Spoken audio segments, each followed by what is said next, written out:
parts of the planet. Keep the fast standing. Red alert, red alert, red alert, yeah. Got the dirt on my soul, no grandstanding. No mask, not even if it's old dark 30s. Foot street made, even dirt roads, highway 30. 50, 40, 90, that'll get you 30. That's a clean sweep. Welcome to Red Alert Houston Rocket Zone. I'm Hope Champion. Thanks for watching. Like, subscribe, and drop Clutch City in the comments. And lock in to hear Daily Rockets talk. Yo, this is Houston Rockets Red Alert. Better know what you heard, man. We unchained, we uncut, unfiltered, no cap, and we finna get into one of these things. All right. So yesterday, talking about happened yesterday with the Boston Celtics and a 30-point blowout. It was up, it was stuck, and we got to see some definite improvement from the team. And at this rate, every game we play can look like, an easy game for us if we continue to play the way that we playing.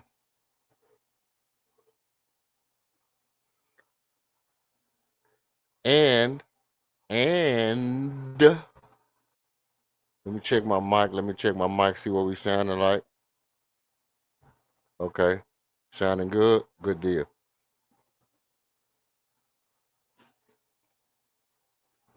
We have been witnessing people greatness at its finest, at its peak.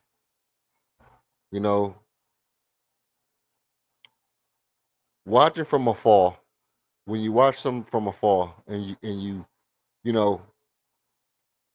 for example, when being a Rocket and seeing the Rockets play against Michael Jordan, you don't really notice, he's great. He's great, but you might not notice how actually good he is. And I'm pretty sure people who watched Elijah One didn't know how good he actually was. And it's kind of the way that I feel about what we're seeing with Kevin Durant right now. Watching Kevin Durant over the years, playing with him on the video game. You clutch when you get him on the video game. It go down. You know what he did when he was in OKC. You know what he did, big shots in Golden State. You know how he played against Giannis in when he was in Brooklyn. And watching him with the Phoenix Suns, when you play against him that he's a problem. But watching it up close, game after game after game, here with our Houston Rockets, you have a different level of appreciation for how great the man actually is. When he said, I probably could have shot 100%. And then he commits to go out and be aggressive every game after that, shooting better and better and better and better, until yesterday's game, he was actually shooting 100% at one point in the game, hadn't missed a shot, hadn't missed a free throw, and it was just unbelievable to watch that level of efficiency in a real live basketball game. Not that we haven't seen it on levels, but as a Houston Rockets fan, seeing somebody do it with that kind of grace and enthusiasm and smoothness and ease and just blowing the team out the water that was a champion a couple of years ago, it was different.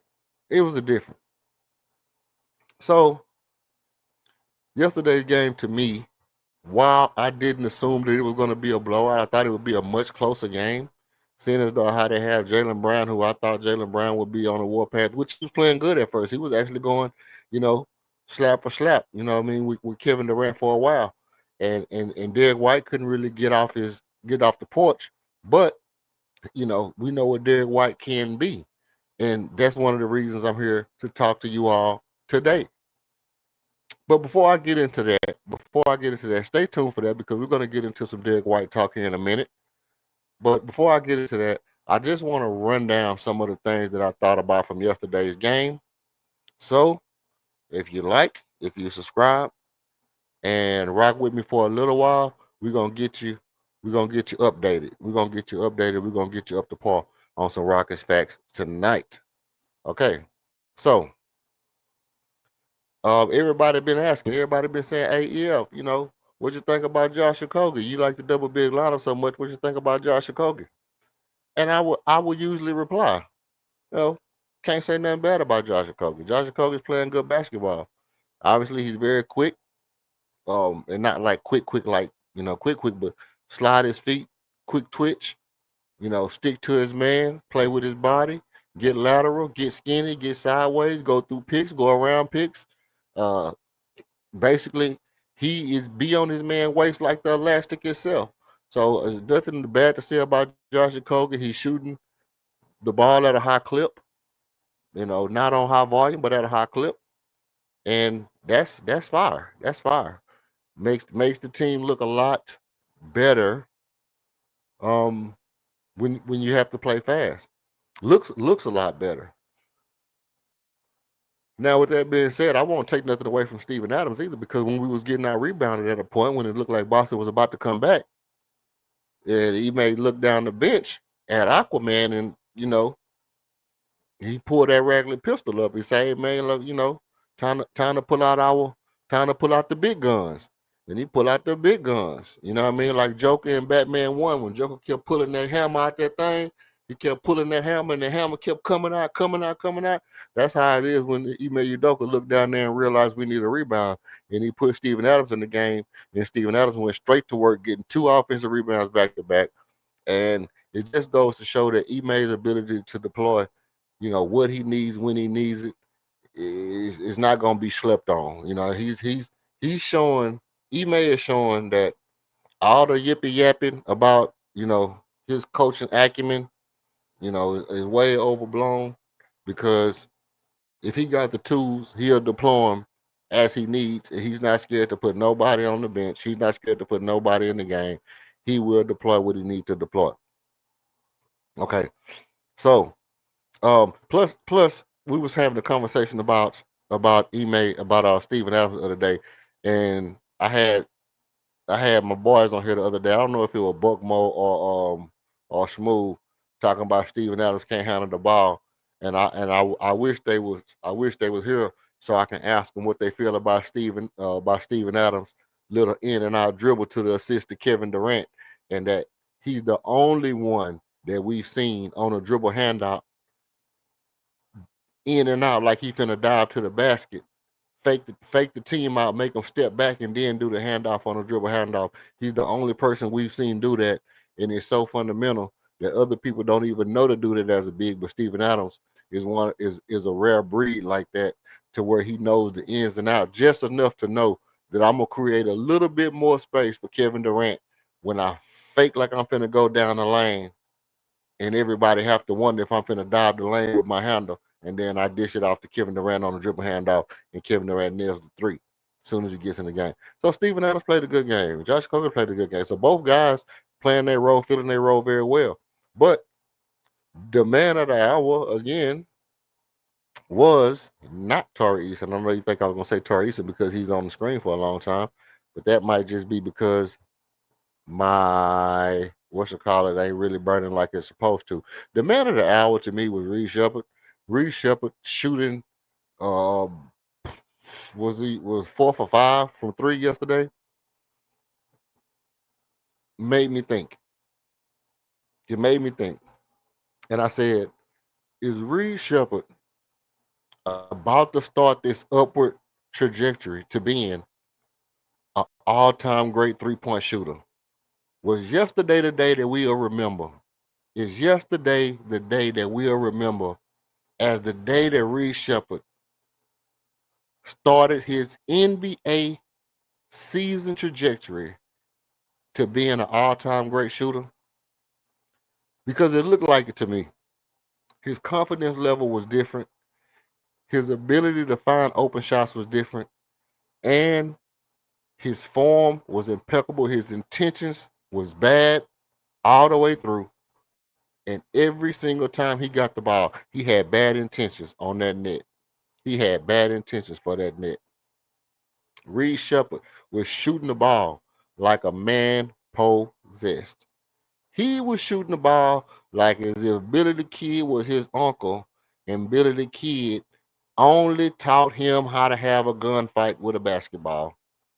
Reed Shepard was shooting that rock yesterday, and yesterday could have been the beginning of Reed Shepard's upward trajectory as an all-time great shooter. When I say all-time great shooter, I mean the likes of a Steve Kerr, who I think Steve Kerr has the best shooting 3-point shooting percentage in NBA history. And I think Reed Shepard is on that trajectory right now. Yesterday might have just initiated that. Could be, could be. And I'm not saying every game he's going to shoot like that, but I'm saying it could be one of those things to where he has more of those games than he has the other type of games where he's 1 for 7. Not that he won't have some 1 for 7 games, but I think he's going to have more, you know, 5 for 9, 4 for 5, 2 for 3, 7 for 10, 7 for 11. I think he's going to have more of those games in his career than he'll have a 1 for 6, 1 for 7 game. And I think yesterday was the day that we'll remember that Boston game on November the 1st will be the day that we remember as the Reed Shepard coming out party. Albeit, albeit that that might not happen while he's here in Houston. That might not happen while he's here in Houston. Now you're gonna look at me and you're gonna say, "Oh shit, here he go, ready to trade Reed Shepard." 'Cause I know, I know my boy Space Ghost Nim already gonna be like, "Oh yeah, EF trying to trade somebody." Now look, first of all, I spelled his name wrong, so pardon my rush on that.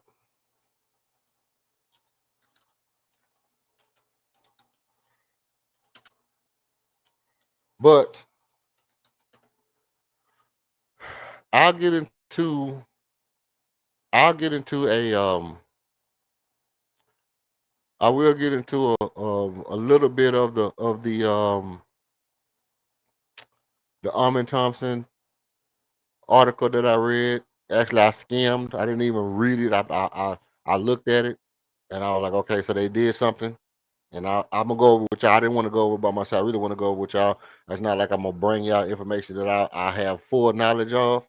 I just wanted to sit around, talk about that with y'all. So hit the like, come up, pop up, talk to your boy about it. We can do whatever. But I did see something about the Armin Thompson contract. That they picked up his contract or whatever. So and I wonder how that works. I wish LC was available.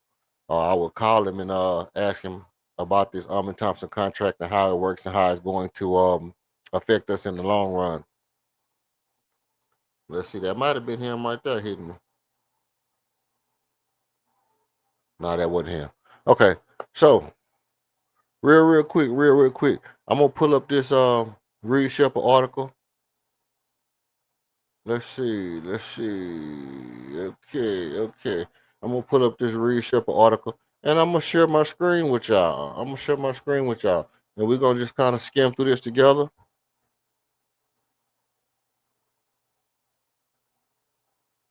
Okay. Eric Pincus has floated a daring 3-team trade proposal that would send Boston Celtics guard Derek White to Houston and move designed to cut costs, reset the roster, and ease the financial strain of the league's punishing repeated tax penalties. The trade idea, which Pincus published this week, would see White, one of the Celtics core veterans, shipped to Houston, while Boston will receive former number 3 pick Reed Shepard, Brooklyn forward Jalen Wilson, and a future first-round pick via the Rockets. Definitely not that next one, but the one after that. Because if you're getting Reed, you're not getting that for Derek White. You can forget about that. Main reason why is going to come up, and I'm going to tell you why in just a minute. Why I'm not willing to give up the very next pick for and a 27 first rounder. I'm gonna tell you why that's not why that's not what I'm talking about. But in the trade proposal, Rockets would acquire White and forward Haywood Highsmith from Brooklyn, while the Nets would get Fred VanVleet and a 27 first rounder from Houston. Now, what I would do is that 29, or I think we got the 28 and 29. He can get that 29. He can get that 29 in a second before I give him the 27 right here. And I'm going to tell you why. Pickers argue that Boston's front office could use this season's strategic reset after injuries, payroll constraints altered its championship trajectory. Celtics fans are just coming to grips with the notion that the team is soft tanking, Pickers wrote. The practical and financial realities of Jason Tatum's injuries and massive repeat attacks and apron penalties led the franchise to trade away championship core players like Drew Holiday and Kristaps Porzingis. After, even after offloading significant salaries, the Celtics are still roughly $12 million over the luxury tax threshold, according to Pickers. The NBA repeated tax, which doubles the tax rate to $2 for every dollar spent over the limit, has made it increasingly difficult for teams to sustain high payrolls without deep postseason success. Now, what is the thing? The thing is right here. In a down year without serious postseason goals, now would be the ideal time to drop below the luxury tax. The Celtics could save nearly $39 million in tax payment and earn an estimated 12 million rebate for falling under that threshold. Okay. Now, with that being said, here's where I get off the bus. Here's where I get off the bus. Salute Laro. Salute to you, Laro. You can pull up and tell me what you know about this Reed Shepard talk or this or the Armin Thompson contract, if you know anything about the Armin Thompson contract, because I'm gonna get into that too. Salute to you though in the chat, Laro. Okay, this is where I get off the boat. White is already 31. Celtics could use this opportunity to get a younger guard. Reed Shepard was among the top rated prospects in the 2024 NBA.com GM survey. Boston can afford to let him learn on the job in ways the contending Rockets cannot, which I feel like is bullshit. We are letting him learn on the job, and he's doing a great job doing it. Now you see how they try to spin that. Boston can let him learn on the job, and the Rockets can't. But he's learning on the job. He got 82 games to learn. He got 82 games to do one thing, and I'm gonna tell you what it is here in a minute. White has struggled to adjust to a larger offensive role, averaging 15 points on just 30% shooting. 30% shooting. 15 points on just 30% shooting. Given his age and recent decline of efficiency, the Celtics would be better off exploring a trade while his market value remains high. Reed Shepard, 20, has emerged one of the league's most promising young guards, averaging 10 points and 3.4 assists, almost 4 assists early in the season. Described him as a cost control replacement who fits Boston's evolving timeline. The Celtics also get a look at Wilson from Brooklyn and an additional first round pick. The payroll drops $200 million from about $200 million to $184.7 million, eliminating $39 million.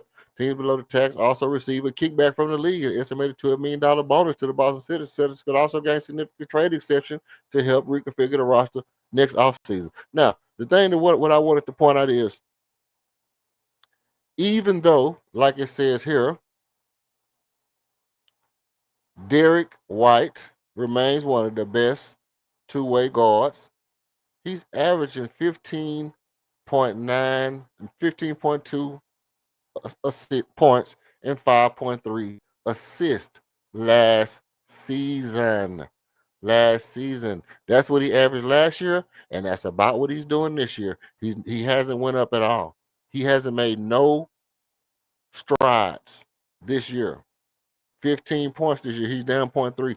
Without Jason Tatum on the court, Derek White is suffering.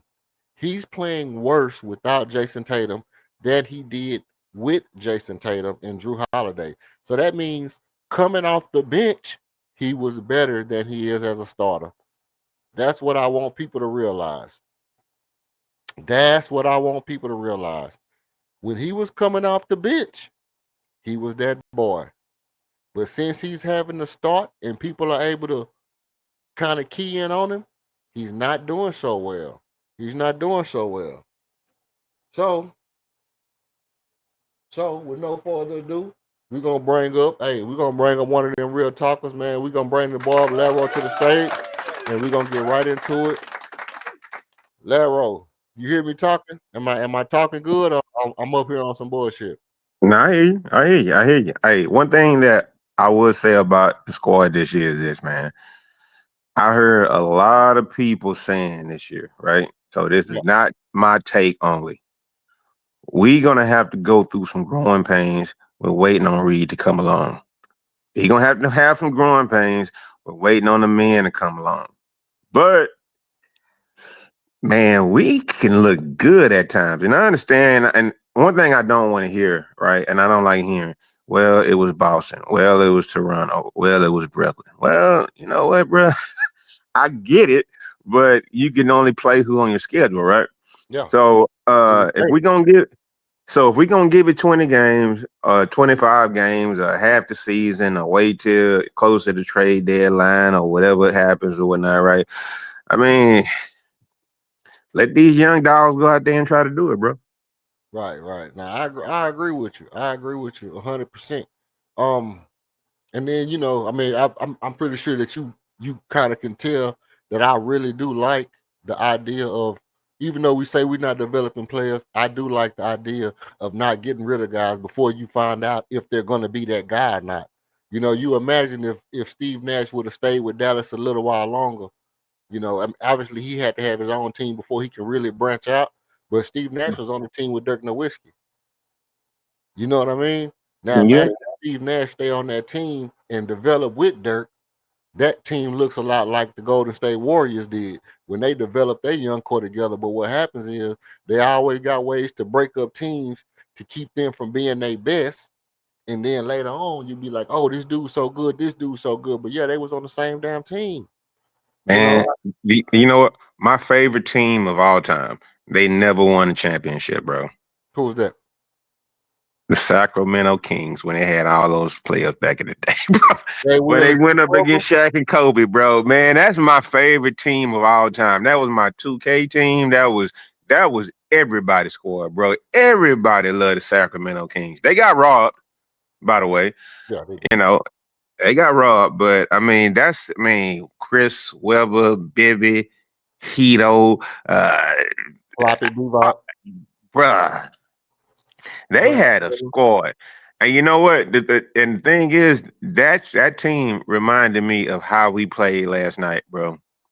Yeah, It did. For some reason, it just like the way they get out and they can run. They got shoot. We got shooters. We got guys who can go down to the paint and play, bro. We look nice. I mean, it's unfortunate. I mean, we're not getting the headlines that we should get because we did drop those first two games or whatnot, right? But I mean, we coming out, bro, and I yeah, can see it. And we gonna only get better, and that's what I love about Kevin Durant. He shot the ball 11 times last night, and he right. scored 26. Easy, easy money sniper. Easy money sniper. No better name. No better name. To me, that's one of the best names in all basketball history for a person because it matches him so right. Easy money sniper. So efficient, right? Right, right. And yeah, and it's so smooth and just like, even when he moving fast and you know, he flexing to get his shot off, it still don't look like it. He's strong on when people get into his bag or whatever, and it still look like it just look easy for him, man. It just look No, it just you know, look and you easy. know what? One thing I would say is when one of the series that I love so much is when they brought him over to Oakland over there with the Warriors or whatnot, right? Right, It was like he was in that finals. He was just walking in the shots, and that's just he was just walking in the shots, man. It's like that's why people that love LeBron so much. I'm like, well, it was the same thing with James Harden. The deck was stacked like a mofo, right? But right. that dude was just walking in the shots, bro. Like real time. He was just walking in the shots. And I saw that last night. And it just looked that's just KD being KD, bro. He not selfish. He not a ball hog. He letting Reed Shepard find his way, by the way. I mean, he not shouting him down on the court like players would do or whatnot. Like, he just letting him find his way.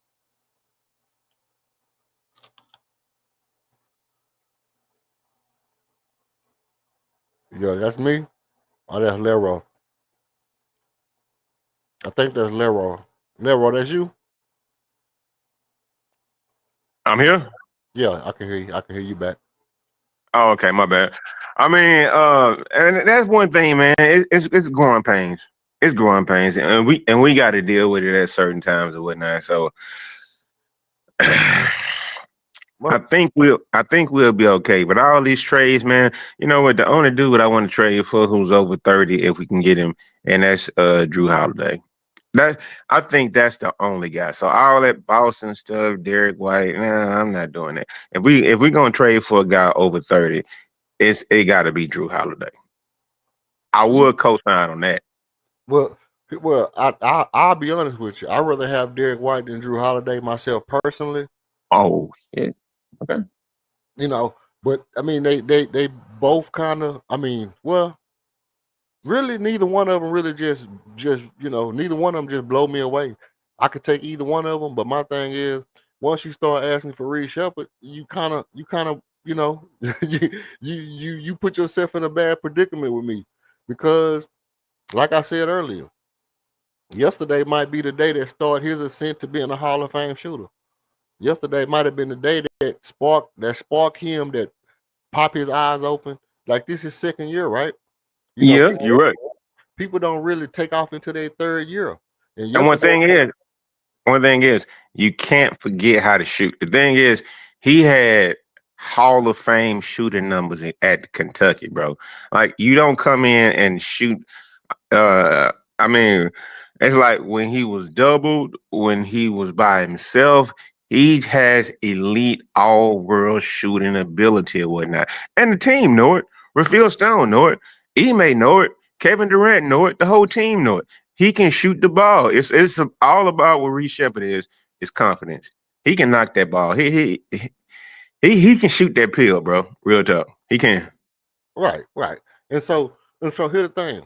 You take on a player with a bigger contract, and I don't think it said how much Derek White was making right here, but you're giving up Fred VanVleet and Reed Shepard.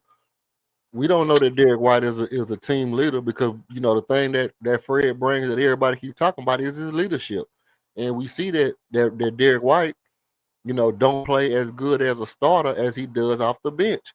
So you bring Derek White in, do you really get a starting point guard to replace Fred VanVleet? No. And you And know, so and one thing I will say is this here, real talk. I don't think the Rockets gonna do it. They not. I mean, I understand we can because he did sign like a 2-year deal and one is a player option or whatnot. But with that injury, he's gonna pick up that second year. facts. So it's like Bobby Ware. It's like no, you're not really gonna have 25 mil coming off the books next year because he coming off of ACL right now. So he's gonna pick up that option if he's smart. No, I can't talk on nobody money. People done got on me before, man. Stop looking at people bread. So you know what? I'm not. I'm not I count pockets over here, bro. hey man, I'm not trying to look at his bread, but coming off of ACL, I genuinely think he's gonna pick up that option. So that money is not gonna fall off. So we Nah, got some good. So we got some good contracts over here. And shout out to Rafael Stone. I mean, he got some players to sign for less than. He got everybody to sign for less than. I want to see if he can get a man to sign for less than next off season or whatnot, right? But like I say, man, let's just stand pat and just keep it going. right. Let's see something. Um, Now let me see what this says because I read something about contract. Now I don't know if this is old or new. Yeah, right here. Look. Okay, that's March of 2025. No, that's not this right here. This is let's see. Let me take a gander at this right here. Um okay, that's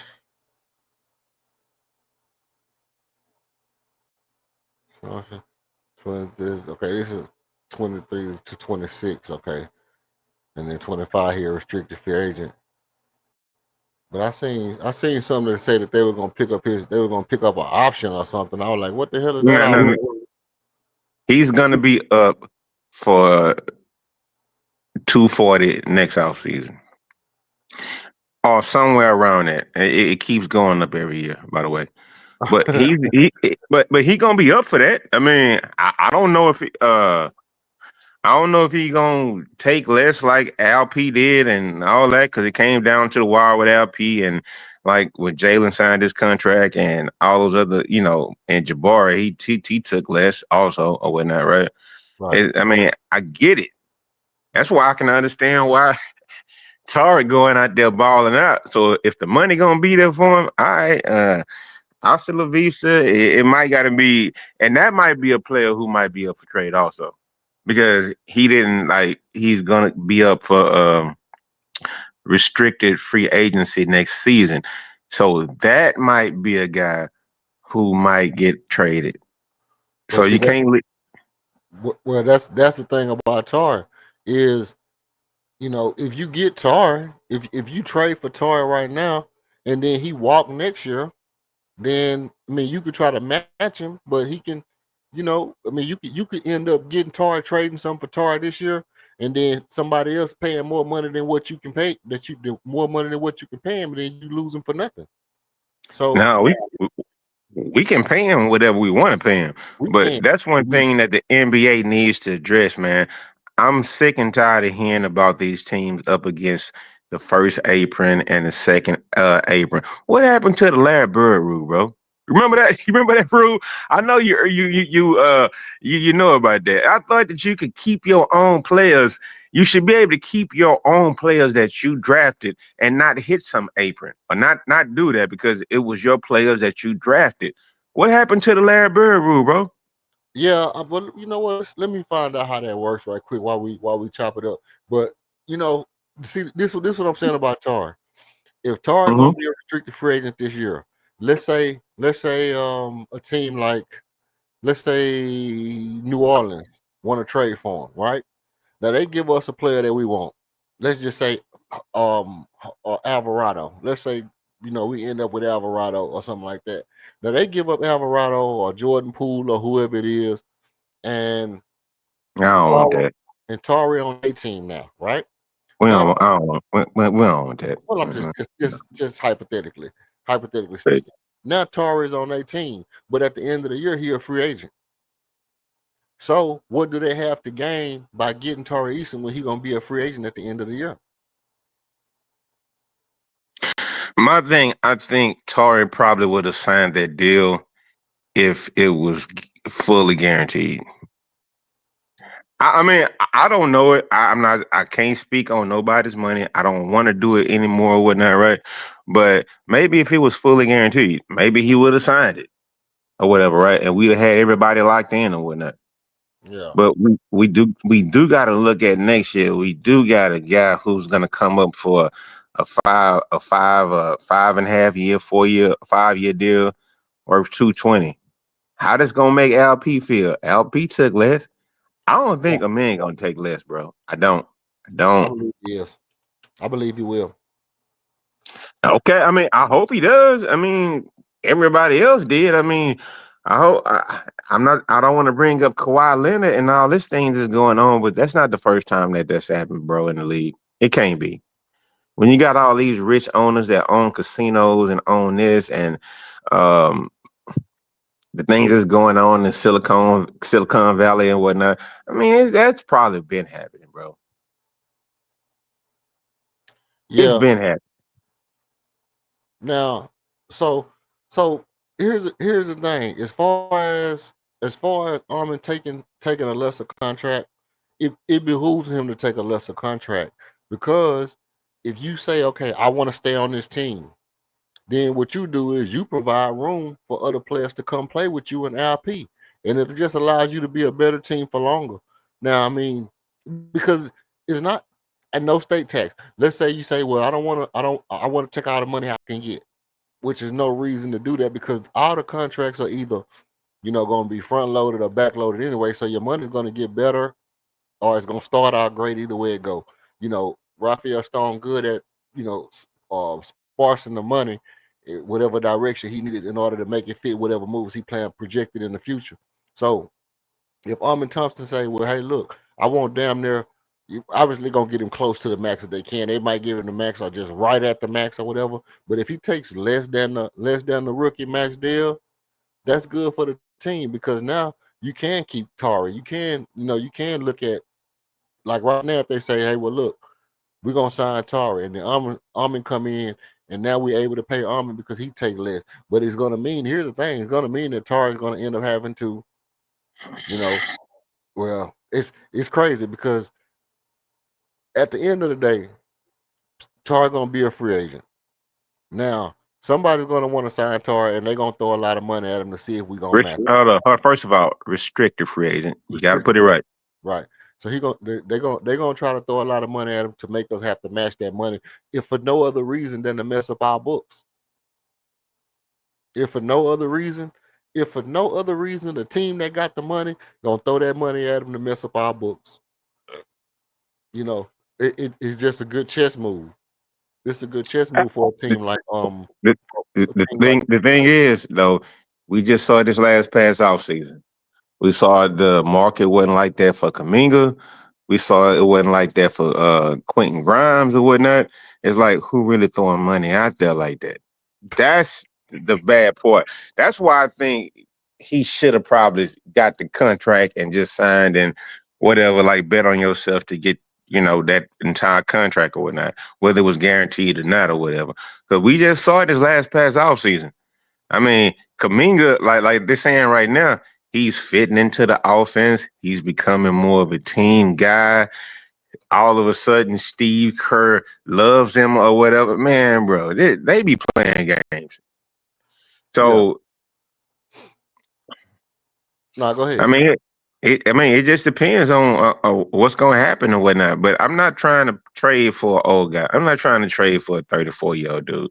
Just to bring it back to like what the article might say. And I don't want no old Boston Celtics player, bro. I don't want it. But let me ask you this: Do you think if we get a player like Derek White, how much better does that make us as a team? I don't know how much that makes us better, but the only, like I told you earlier, the only old guy that I would trade for is Drew Holiday. I'm not trading for Derek White. He doesn't move the needle for me, bro. He don't.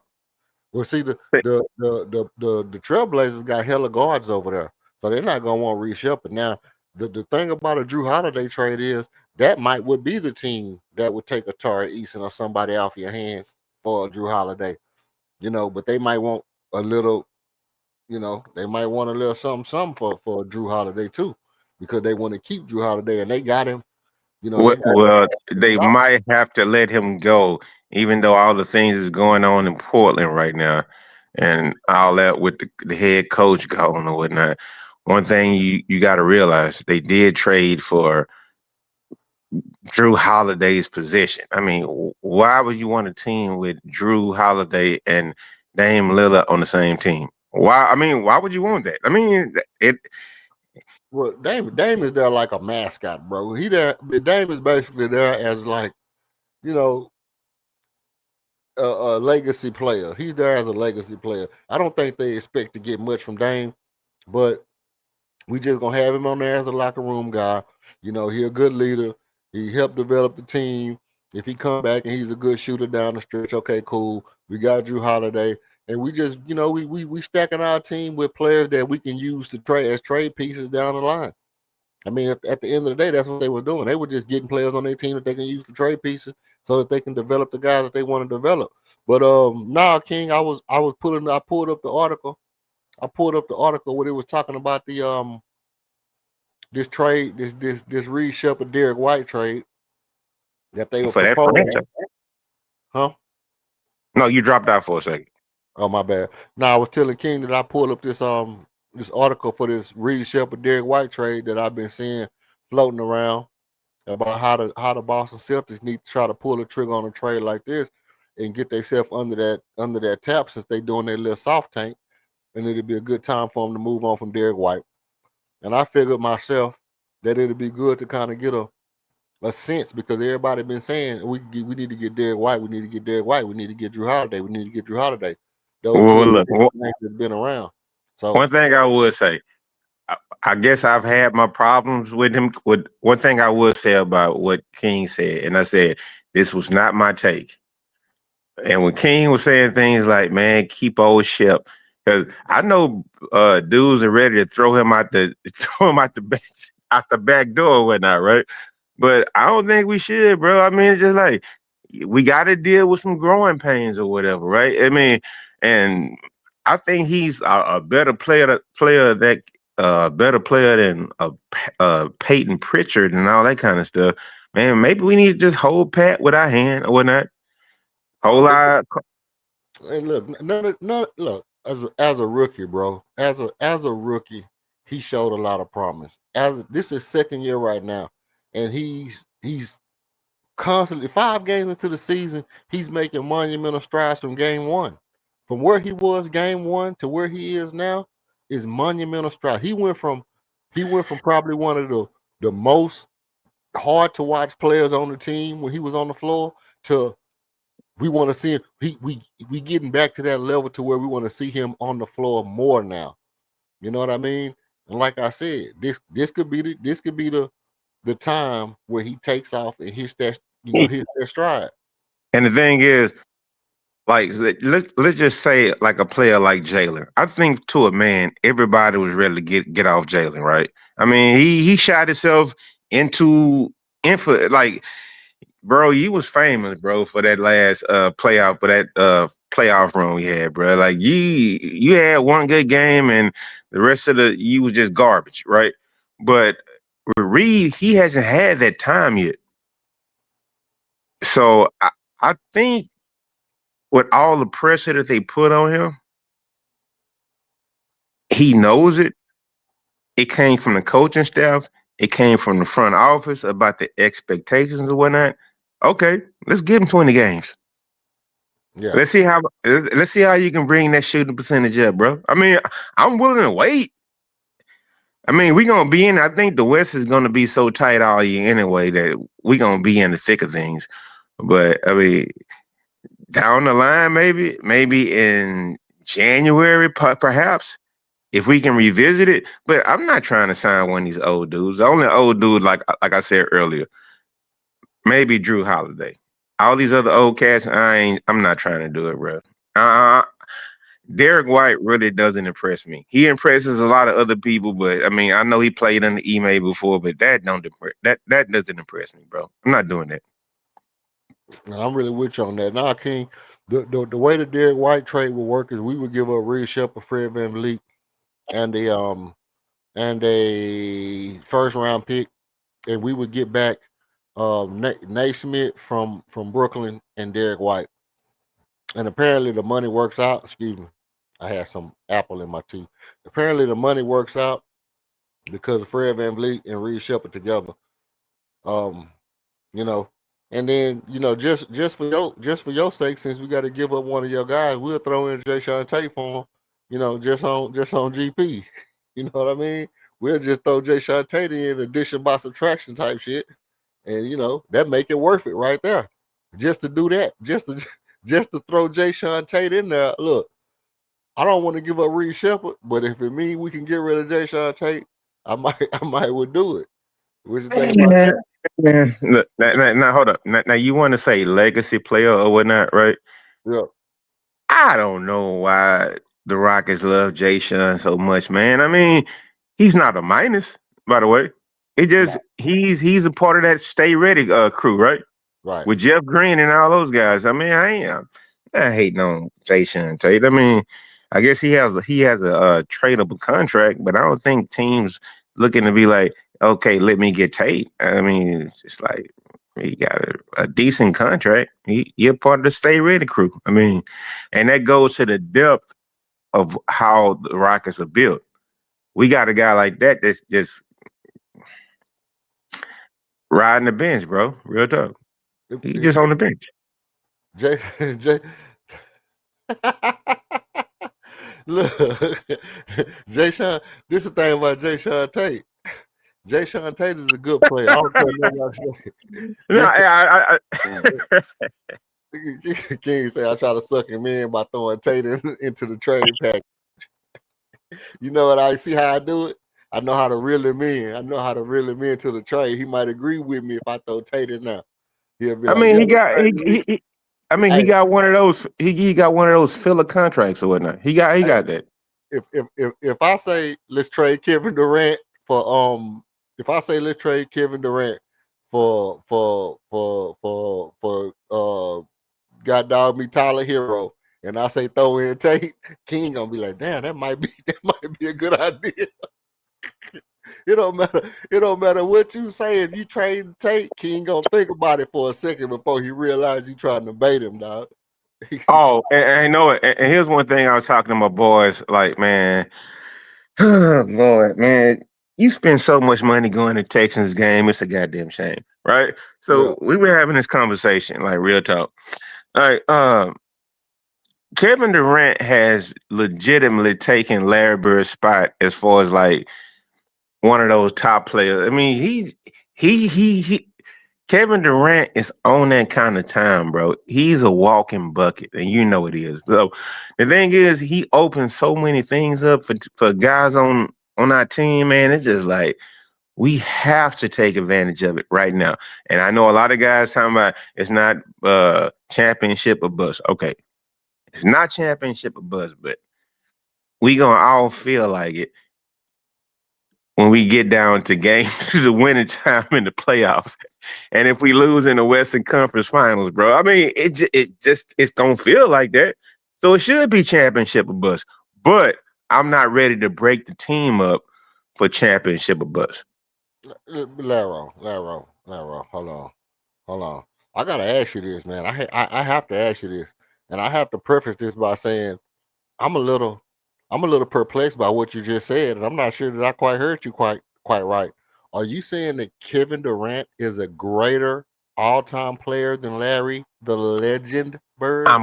I gotta put him in there because he does everything that Bird did, and he probably does a little bit more with those all-time numbers like 52, 48, and whatever it is, those shooting splits or whatnot.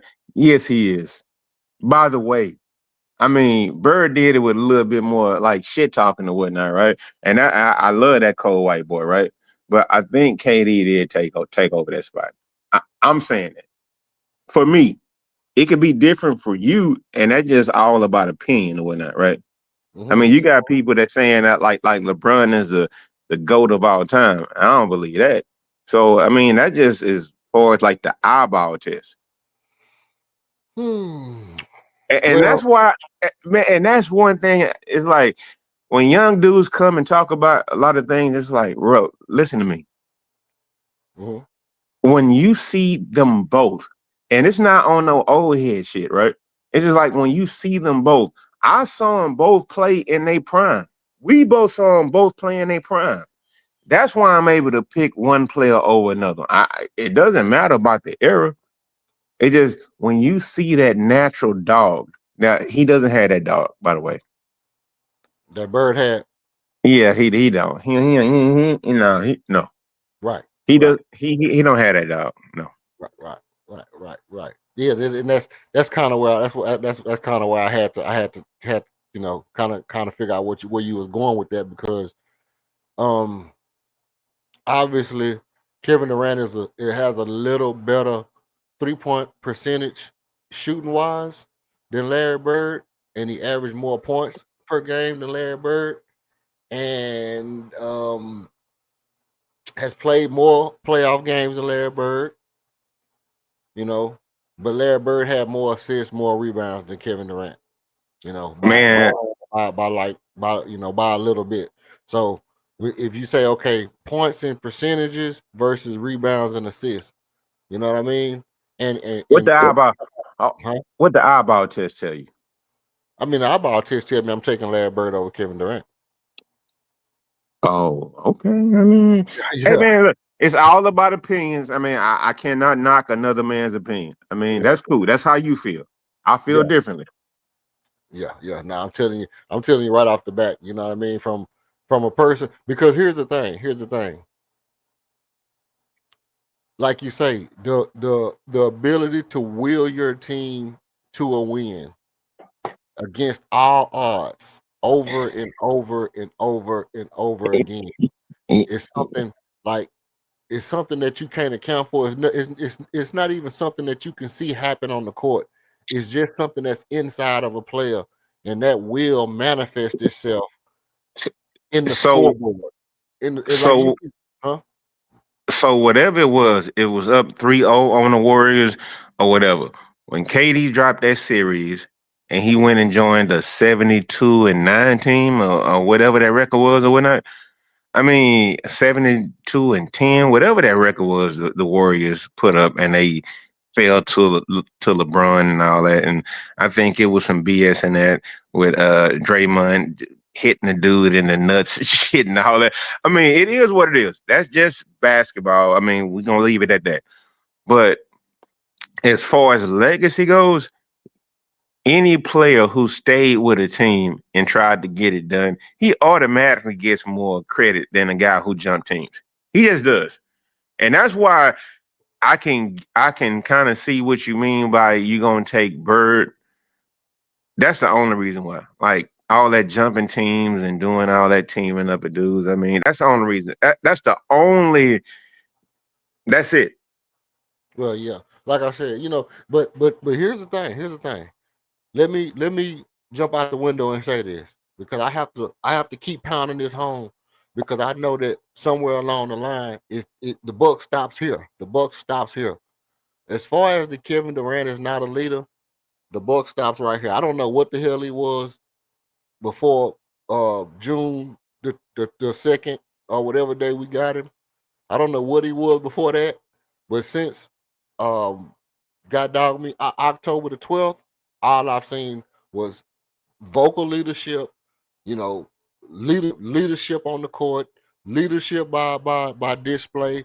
All I've seen was a leader since he's been here. So I don't know what the hell they were talking about before. I wasn't there, I wasn't watching, I wasn't caring like that. But I've been seeing him be a leader here. So, you know, maybe this is where he changes his legacy. And I know that's kind of the ongoing rhetoric is how big this can actually be for Kevin Durant as far as legacy goes. And people say, well, legacy this, that legacy that. But here's the thing: this is actually a legacy year for Kevin Durant. Does he have that ability to will his team to victory after victory after victory? Can he manifest that in the scoreboard? Can he manifest that in wins? And ultimately, can he manifest that in the trophy case? Well, we gotta wait to see it, but I'm willing to give him a pass as far as like when he went to Brooklyn or whatnot. That was a pass. I mean, you had COVID, you had all that going on. You had James Harden wanting to get out of Houston, and they had that team going on, and they never got a chance to play together actually. And then when they got to the playoffs, it was still COVID, so Kyrie wasn't messing around with it. And you had James Harden go out with a damn hamstring or whatnot, and everybody talking about if Kevin Durant wore a size 13 instead of a size 15 or whatnot, they probably could have beat Giannis and them. And that year, Giannis went. Man, look. I got a question for you. I got a question for you. Hey, and by the way, you know what I mean? As you come in the door, hit the like and subscribe if you're new to the channel. I just want to give y'all a shout out, in the chat, if you're in the chat and you ain't said nothing, shoot your boy a little deuce or something in the chat like that. I appreciate y'all for putting up on me. But this is what I want to ask you though, Lero.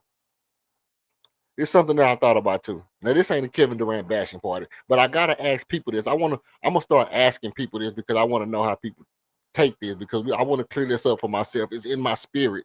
It's been festering in my spirit, and I said I was gonna let it go. I said I was gonna let it go, but I haven't had no counseling. You know what I mean? And the Bible say, "He who seeks counsel is a wise man." So I want to seek some counsel with my people, and the people that I kick it with, the people that I know. You know what I mean? So we can get a rap. Can we get a rap? All right. That's what I want to ask you. When James Harden was here in Houston and was balling out of control and was trying to fight to get over the hump of the Golden State Warriors, Kevin Durant skipped over Houston to go play with Golden State and keep James Harden from winning. And then James Harden follows Kevin Durant to Brooklyn after Kevin Durant goes to Brooklyn. Now, what I want to ask you is, which one was a bigger sucker move? James Harden following Kevin Durant to Brooklyn after Kevin Durant sold you out and didn't come play with you in Houston? Or Kevin Durant saying that James Harden this, James Harden that, and then not coming to play with James Harden in Houston when he knew that James Harden was battling to beat the Golden State Warriors. One thing that I do know personally, and certain people know certain people or this or that, whatnot, right? It's just like I heard that James and Kevin had a better relationship than Russ and Kevin, right? Facts. So yeah, it would shock me to see that he wouldn't come here. But I mean, hey man, you can't tell people what to do, bro. Like it is what it is.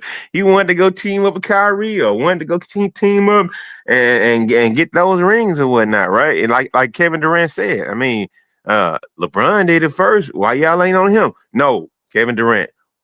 The basketball community was on LeBron James' head when they formed that super team. So yes, everybody was on his head, bro. I don't know why. But Brody, but this is what I'm saying. The team that we had in Houston and the way James Harden was playing at the time that Kevin Durant went to Golden State. At the time, Kevin Durant went to Golden State. James Harden was on the verge to being an MVP. He might have won MVP that year. And my point is, what makes like how do you put that in your head and say, hey, look, I got an MVP player over here by himself, getting to the number two seed by himself. I can go over here with my guy. Hold on. I can go over here. I can go over here with my guy, and we can be hard. We can beat LeBron and we can beat Steph and them together. And that's why all the pundits still get on Kevin Durant head by saying that those two chips you got, they weak, bro. You went and joined the 72, 73, however many games that. But I won't say the championships was weak. Now, listen. When he got there, he. But it's called that. It's called weak, though, right? The pundits say that. The talking heads say that. You know, the natives and all that stuff like that. They'll say it's weak in this. I won't say that. That's not, and I said sucker move just for a lack of better word. But I mean, from my own perspective, I won't say the championships was weak, but I will say the fact that Kevin Durant went there instead of come here and play with James Harden, it wouldn't have settled in my. If I'm James Harden, it wouldn't have settled in my spirit enough for me to go to Brooklyn when you went to Brooklyn. I wouldn't have went to Brooklyn. Well, let me tell you this. I will put good money on this right now. You know how Michael Jordan messing around with Peacock right now and doing his interviews with Mike Tirico. I guarantee you this season, I will put money on it. They are gonna ask him that question about teaming up with other guys. I know, man, the way Michael Jordan just talking right now, I guarantee you he's gonna talk this season about teaming up with other guys and why you never did it. It's coming out. Yeah. It has to happen. They gotta ask him that, bro. How do you feel about why you never teamed up with a guy? And he might say something like, how fair would it be for the league if I said, let me go down to Houston and team up with Akeem Olajuwon? Bro, it's coming out this year. I guarantee you it is. Right. It's coming, bro. It's coming out. So the teaming up. I mean, it's one thing about staying with a team so much. Do you see how much respect Dirk get, bro? Staying with the same team all those years. Yeah, a little bit more than this out. And it's the same thing with Joker, man. Sometimes they give these guys they flowers, and I get it. They be good players, and I guess when you see their full body of work under one system, it looks a lot better than it do. But the same thing with Joel Embiid. Joel Embiid been with one team his whole career. You know what? But I don't. Like people talking about Joker the best center of all times. I just don't. I just can't. I can't make it there. No, I can't. I don't think I don't believe that. One thing I will say is he has put himself at like top 5 or 6 or Mm, whatnot. I mean, he's top 5. no. I mean, he's worked himself in that conversation, and he deserves the respect of being called top 5, bro. He Mm. he does. I'm not finna let you get him in the top 5, bro. You're not finna get him in the top 5. There's no way you finna put Joker in the top 5, bro. I'm just telling you that right now. Because in order for you to put him in the top 5, you got to put him over Wilt, Elijah Wan, Kareem, Shaq. That's 4 right there. Wilt, Elijah Wan, Kareem, Shaq, and you can just pick one. Kareem. You finna put child, No, please. I'm saying you didn't say Kareem. That's all I'm saying. Wilt, Elijah Wan, Kareem, Shaq. That's Kareem. And Bill Russell. I mean, Bill Russell. I mean, You know, I guess if you say you put him in the top 5, you stick him over. I mean, you But put him over Dwight Howard. the paperwork add up though, bro. You put him over Dwight Howard. You put him The over. paperwork add up though. Yeah, but that's just like saying Steve Nash is a top 5 point guard. Paperwork add up. The paperwork It's a, add it, up. We hey know man, for a fact that you can't put him over Magic, Isaiah, you know, Oscar Robertson, Russell Westbrook. I mean, damn the paperwork. You know what I mean? In real life. okay. So let's take an American-born player, right? Okay. Steph Curry. We know he not better than Magic. You know, ain't no way. But when they ask Steph the question, what do you say? Hey man, who's the best point guard of all time? It's between me and Magic now. Man, you got like fucked up Steph Curry. Like you can shoot, but you wasn't better than Isaiah Thomas. And this is not old head logic or old head speak. I'm just saying, bro, no, you're not better. You're not dropping dimes. You're not averaging 10 assists a game or whatnot. Put So that yeah, on people. Nash is arguably a top 5. Nash is arguably a top 10. Arguably Magic, Oscar Robertson, Russell Westbrook, Steph Curry, Isaiah Thomas, Oscar. Did I say Oscar Robertson already? I mean, Jason Kidd. You gonna put Nash above Jason Kidd? You gonna put Nash above Pistol Peter shooting guard, Jerry West shooting guard with me? Like, how you want to do this? It's hard to put Nash above so many people, bro. It's just hard to get Nash in the top now, 5. hold on. Now we are talking about some BS. Steve Nash shouldn't have won those back-to-back MVPs. He shouldn't have. I No. mean, especially over Shaq and Kobe, bro. I mean, we know that was BS. I mean, it was what it was. But the thing is, what Joker was doing, it really wasn't BS. They was really trying to give it to somebody else. That's why they gave it to Embiid that year. And, They was trying to give it to somebody else, bro. and can you put Nash above James Harden? See, you can't put Nash above James Harden. James Harden been a point guard since he been in Houston. So you got to give James Harden the point guard position. So he gotta. What's up with it, Archon? What up with it, Archon? No, so you gotta put James Harden above Nash. It's hard to put Nash in the top 5. Now Steph is arguably over Zeke. That's an argument that can be made. Steph and Zeke is an argument that can be made because that's who's the number 2 point guard in the world, and I would say that that's a good argument to have. But for me, is no contest. No point guard is ever going to be better than Magic Johnson to me. That's never going to happen. And then when you start getting to like 3 and 4, then you got some arguments. But Nash not going to get the top 5. Just like Joker can't get in the top 5. It's hard for me to stick Joker in the top 5. And I will find a center to put in 5 before I put Joker in 5. For one, because you dribble down the court, and here's the thing: they wasn't letting you carry the ball like that until a couple of years ago. That's why the reason why big man. Listen, I want y'all to understand something. The reason why big man didn't dribble the ball. Oh, Laro dropped out. The reason why big man wasn't dribbling the ball up and down the court like they do now is for this reason, and this reason simply is because they weren't letting you carry the ball. People would call carry on you back in the day. So if they're gonna call carry on you, then You can't be dribbling the ball and spinning the ball in your hand and doing all that stuff.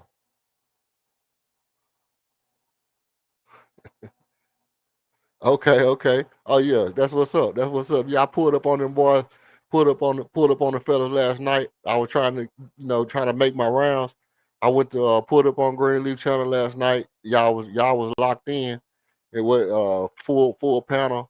Then I slid over by the chop shop. They had a couple spots, so chopped up with them a little bit, then jumped off. And I was gonna come on earlier, but I was tied up all day, man. I appreciate y'all putting up on me in the chat, man. Shout out to the boy Archon in the chat.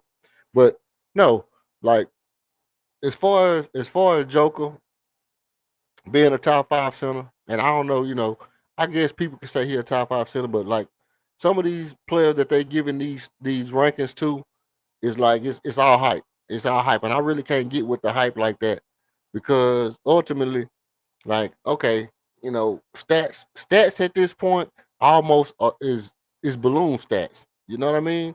There's a lot of balloon stats. It's like pumping iron and not being able to lift the couch. You know, you can you can be swollen up with muscles, but can't pick up a love seat by yourself. And then I'm gonna wonder like what you do, what's all the muscles for? You know what I mean? Like you should be able to pick up a love seat if you got arms, looking like you ate 2 cans of spinach before you came outside. So now I don't, and that's kind of what Jokic remind me of because for one, they let you carry the ball every time you dribble. And here's another thing. I seen the Giannis thing. It just off the top. Now this right here is I'm kind of rambling now, but I seen the Giannis thing where everybody's saying, well, the ball in his hand, you can do this, you can do this many steps as you want until you go to grab the ball. And I said, so what if a nigga only got one hand? What if you only got one hand? So you mean to tell me if you only got one hand, you can just do whatever the hell you want to do with the ball and there's never gonna be a travel? Because if I'm right, it was Jeff Teague that said until you go right, them boy full of that oil. Until you put two hands on the ball, until you go grab two hands on the ball, is not a travel. And then Richard Jefferson said the same thing. If you stutter step, you dribble and you stutter step, okay. But here's the catch: if you bounce the ball, you dribble, the ball come up and it's spinning, and you got your hand on top of the ball or on side of the ball, you can do it. But the reason they was calling palming on Allen Iverson was because when the ball go out and it spin, if it's spinning in your hand and your finger is damn near at the bottom of the ball, and if you can palm the ball, if you can palm the ball and your hand is on side of the ball, that means you have control of the bottom of the ball. That's common logic. Anybody can tell you that. Anybody can tell you if I can palm the ball and the ball is centered in my hand and my hand is on side of the ball, that means I got fingers under the ball because I can palm the ball and my hand is spread. And so when Giannis did his little move, which is the same thing I'm saying about Joker, which is the point I'm getting to, when Giannis did his move, yeah, the ball was spinning, but he had control of it because his hand's so damn big that they underneath the ball. Your fingers is underneath the ball. So yeah, you can control it. So a lot of these dudes that's dribbling the ball that they saying, oh, he can handle like a guard. Yeah, you can handle like a guard because you can palm the damn basketball and you can slide your fingers underneath there and the ref not calling no palming and the ref not calling no carrying, even though your fingers are clearly under the ball. So the stuff that Joker is doing, dribbling the ball, and I'm not saying he can't dribble, but a lot of times when he's dribbling fast down the court and doing all this stuff and going around people and nobody can never steal the ball from him, is because a lot of times he's carrying the ball. Make a long story short. So some of his stuff ought to have an asterisk by it. I'm not really with the everybody can carry all the time. I think if people talk about, yeah, everybody cares. If you really talk about something that's ruining the game, 3-pointers is not what's ruining the game. Carrying the ball is what's ruining the game because that's what's making the game positionless. Positionless basketball is a direct result of everybody being able to carry the ball. You can fix the game of basketball by stopping people from carrying. You know what that'll do? That'll make point guards relevant again. That'll make point guards relevant in basketball again. Instead of just I could get a ball to anybody because they can carry whenever they want to. Right, right. And so if you want to fix basketball, stop people from carrying the ball. This is simple. Make basketball fundamental. I'm not saying just make it boring again to where you got to do the Bob Cousy and shit. I'm not saying that because nobody wants to see that. But if you spin the ball, if you dribble the ball and the ball spin up to your hand and you got your hand on side the ball and you got little hands, your hand might still be on side the ball. But if you got big ass gigantic mitts and you spinning that shit all willy nilly coming down the court with your hand holding the ball, you basically come on, man. Let's get real, man. That shit was a damn travel. I don't care what nobody say. I don't give a damn who these NBA players talking to. You cannot sit there and tell me you cannot sit there and tell me, man, that just because the dude dribbled the ball, damn near held the ball in his hand, and because he waited a long time to go gather. But listen, the ball changed direction in midair. How did it do that? How did the ball change direction in midair? Because he controlled the ball, bro. But he controlled the ball. If you control the ball in midair, it's palming or carrying. You can't control the ball in midair. If the ball have rotation from the ground, wherever the ball start rotation from the ground, you're gonna be able to tell. But if you do something with the ball while it's in midair and you make it do some more shit, come on, man. Let's be real. Let's be real. Now I go back and watch it again and see. But when I watched it the 2-3 times I watched it, I said, man, that's carrying, bro. And then they say, well, it's only carrying if you touch it with your other hand. So if I only got one arm, I can't never carry. I can't never double dribble. I can't never do nothing because I only got one arm. I can just dribble that bitch and then I can do whatever I want to do. No, LP carries too. LP carry too. LP carry all the time. LP carry, but he carries less because LP dribbles more like Jordan because of this. When he palms the ball, it's more he cups his hand and has the ball behind him and carries it like Jordan used to. It's more of a cup and drag. It's more of a drag with the ball. I'm gonna bounce the ball behind me and I'm gonna kind of drag it and carry it. That's different than that's totally different than I'm gonna spin the ball in my hand and I got my fingers underneath it. That's blatantly carrying. That's a blatant something different. Luka be on the same shit. Luka spin that bitch and have the ball and then do something in midair with it too. Yeah, that cup and drag. Y'all know what I'm talking about. You look at them pictures of Jordan, he going real fast and the ball behind him, he pulling the ball. He just basically pulling the ball while he dribbling. How you gonna have the ball way back there and pulling it? That's come on, man. Come on, bro. You know what that is. You know what that is. Man, come on. Y'all know what I'm talking about. Yeah, it's different for LP than everybody else because it's just like it's different for Joe. It's different kind of carries, bro. Kyrie, you want me to talk about Kyrie? Kyrie slaps the ball, man. Kyrie be patting that thing. I don't be seeing Kyrie carry a lot. I really don't. If he do, it's so quick. It's so quick and it's less obvious because he have full extensions on his dribble. He be slapping the ball. You know what I mean? He slap pat, throw it where he wanted to go. You know, he more of a pattern than the big guys.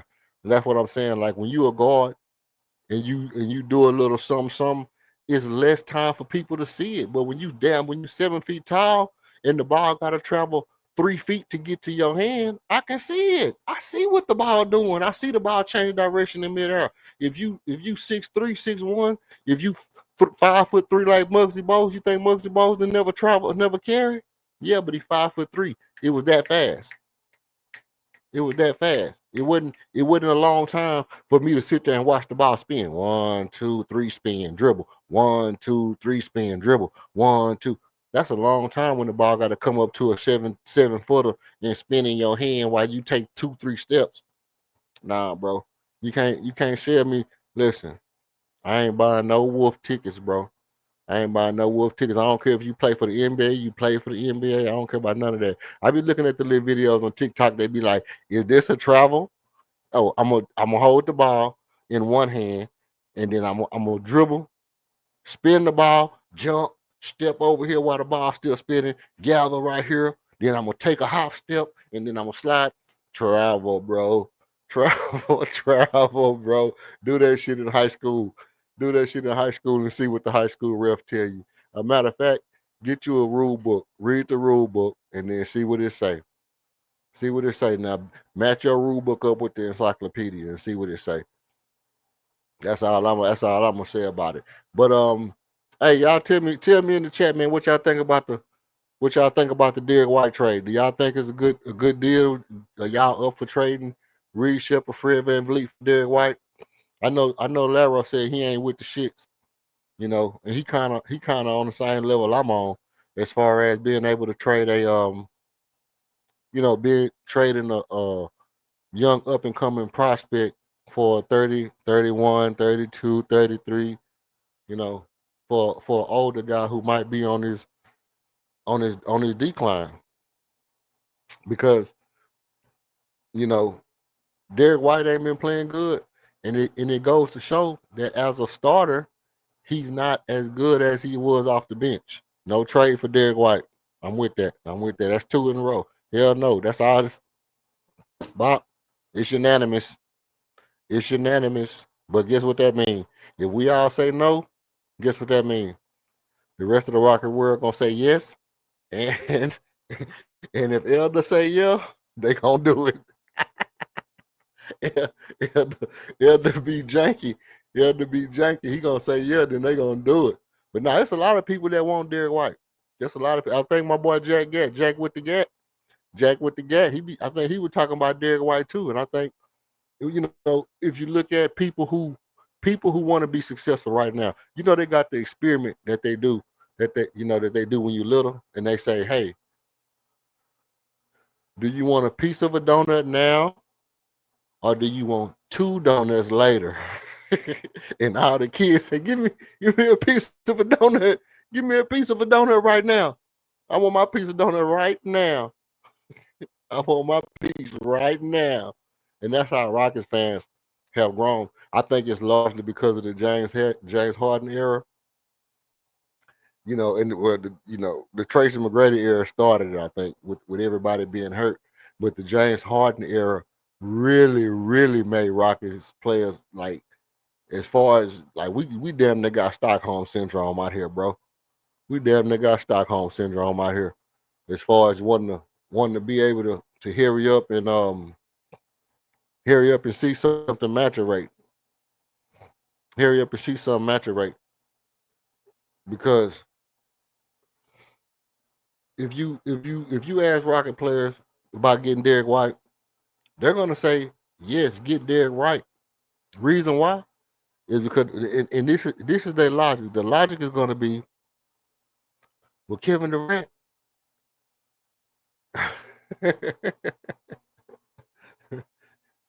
they're gonna be like,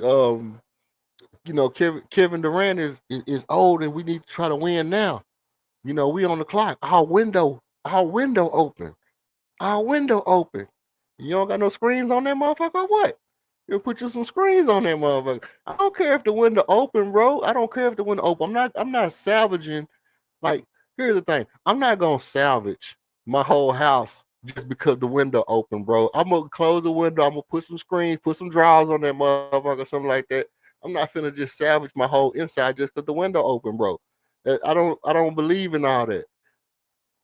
Kevin Durant, he said that he wouldn't mind coming off the bench if he's on a good team. So what you're gonna do is you're gonna make your team good now and then bad later, and then Kevin Durant be gone because he ain't gonna want to stay here on a bad team. He'll quit before he stay on a bad team. When you can keep your team good, and then you will have a player like Kevin Durant saying, hey, shit, I'm willing to go to the bench and come off the bench as a 6 man in 3 years. I'm willing to go be a 6 man in 4-5 years. So the window don't close in 3 years. The window don't close in 4 years, because Kevin Durant can move to the bench and be a bench player. And if Kevin Durant moves to the bench and become a bench player, my man's is back. We're gonna pull him back up with a official pull up. My man's back up. Laro, you ducked the smoke, man. What happened to you, Brody? Come on, talk to me quick, but don't talk to me slick. You muted. Did I mute you or you muted yourself? No, Go ahead. everybody came on, so I had to jump off real quick. Hey, bro, when did you ever hear Kevin Durant saying he willing to come off the bench? Like, chill. Like, yeah, I No, never heard Kevin. he said it. See, I listen. I do this. You know what I mean? I do this. I do this for a living, bro. I do this for a living. I ain't gonna put up the whole clip, but I will. You know, let me see. I'm gonna look for it. But exactly what he said was they asked him. They asked him. They said, so you know, how will you know when it's time for you to get out the league or whatever like that? You know, like when somebody try to put you on the bench, and he was like, nah. He's like, you know, if it's a good team, that I think of that as just something else I can go be great at. Just like I've shown the other things I can do. You know, when I was in Oklahoma City, they had me playing point guard. When I was moving, when I went to Golden State, they had me playing both sides of the ball and playing more on defense. When I went to Brooklyn, they had me doing everything. You know, if I get to the point to where somebody need me to come off the bench, that's just something else I can go excel at and show that I can be great doing it. So, you see, that's why I say, you know, when I be up here chopping it up, man, y'all pull up, man, because I talked about this damn near last week. And a lot of y'all, Yeah. huh? No, we just talking about. We just Yeah, talking yeah, about. I mean, yeah. yeah. I had chopped it up about this last week when I first heard it because what I said was our window don't close in 3 years like we thought. Like I thought, I even thought that. I thought like, damn, we got 3 years to make something happen. But after hearing him say that, he kind of put it on the table that, hey, look, I can be on this team for 5, 6 years. So if you say he played 3 years as a starter and he starts to decline, and then he play another 3 years as a bench player, which means he's taking less money, but he's coming off the bench in a more impactful role without having to play as many minutes. Hell, our window can be 7, 8 years from now. So we don't have to try to hustle up and try to get a Derek White and do all this stuff and mess our team up now. The thing is, I don't see the era, but I can see it happening sooner than later. To where we see the first 50-year-old dude that's playing in the goddamn NBA. We can't talk like that, man. Like, goddamn. It's like KD won a ball forever, man. Yeah. 37. He's 37. Okay, how old is LeBron? Like 41. Okay, so 4 years from now, Kevin Durant will be 41, right? That's when his contract will be up. Give him 3 more years after that. So let's say Kevin, because right now, you know, Kevin Durant's still pretty damn good. So 4 years from now, if he don't have no, you know, born all, knock on wood, then okay, the talking about. And then so if he is as good as LeBron James in 3 years, right? And his contract is up, and he say, hey, well, hey, he's as good as LeBron James right now, as good as LeBron is. And he said, you Okay. know what? I'll go to the bench. You know what? I can't tell a grown man what to do, but as at a certain point in time, right? It's like the youngsters gonna be like, man, you need to get out the way. I mean, because he just gonna be in the way, bro. Like, I get it, he can still be effective, but you know what it is, man. Get out the way, bro. It's a new time. You wouldn't keep KD on your bench instead of doing, but y'all crying for Dorian Finney-Smith I like that. would, I would, but I'm saying at a certain point in time, it's time to get out the way, bro.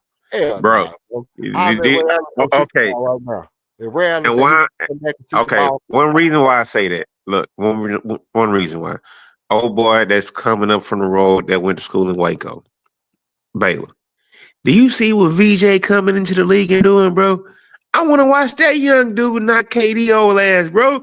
BJ Edgecombe is gonna be a fucking star. He doing shit that Michael Jordan did when he first came into the league.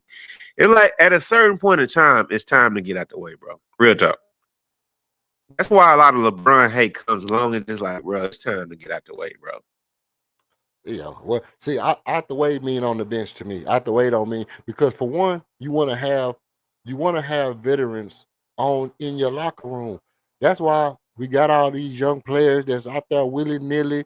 Like you look at Detroit Pistons, and Cade Cunningham probably the best player on their team. But who is their real veteran? Who is the real veteran on that team? Tobias Harris? Come on, Brody. He can't be your real veteran. Tobias Harris can't be your real vet. Your real veteran is supposed to be a nigga that done been in the league, that done had some success, or that done been a team captain for some years, And it should be somebody like that. It should be a successful superstar that's a vet on every team. It should be a team captain, a team leader on every team. That's a vet. You know what I mean? A locker room guy. Udonis Haslam, or throwback Maxwell, or you know what I mean? It should be somebody like that on every team. It like I said, because I said it early in the year that to me, if we don't win with KD as a starter and KD was to be in a Ray Allen Miami Heat role when we win, that still solidifies his legacy. If he come in and he hit a clutch three, or he come in and he hit 2 clutch threes to get us a win, or a go ahead bucket to get us a win, or knock down some free throws, that still solidifies his legacy to me. Because to me, he don't have to be the bus driver to get the championship in order for it to make his legacy better. Any more wins, any more championships that he's a part of, that he contributes to in a major way, solidifies his legacy even better, especially here in Houston. Okay, so one thing so hold up. So one thing I would say, you gotta respect the legends. And if they say that you were just on the bus, you were just on the bus, bro. Real talk. You were. You were just on the bus, dog. Like real talk. You were just on the bus. And we talking about NBA legends. We talking about Shaq. We talking about Charles Barkley. Hey, you were just on the bus, bro. You didn't drive this motherfucker. Hey, we talking about some of the best of all time, bro. If they say it, I mean, I'm not gonna argue with them. We ain't playing on that level.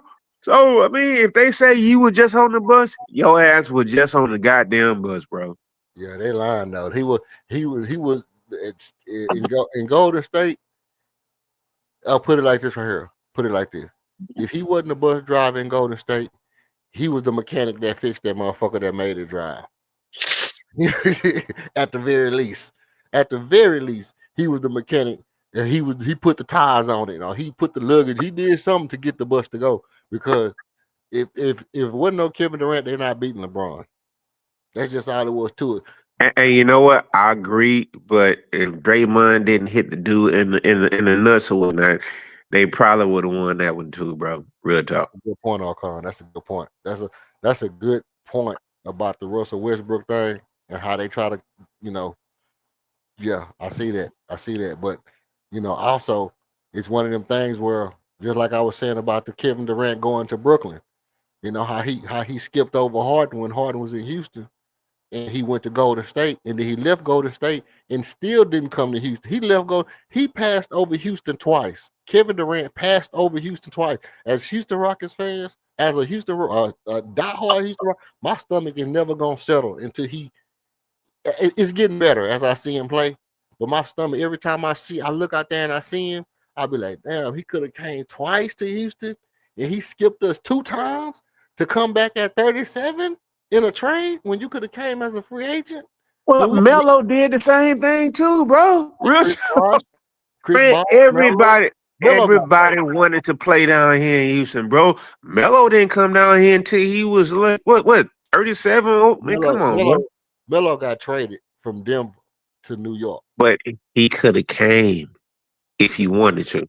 It was different. Chris Bosh, on the other hand, instead of going to Miami with D, but that's D Wade and LeBron. So how can you pass that up? But I knew we basically had Chris Bosh in the holster until Pat Riley came up that he was going to be able to make that money work, until everybody decided they were going to take that pay cut.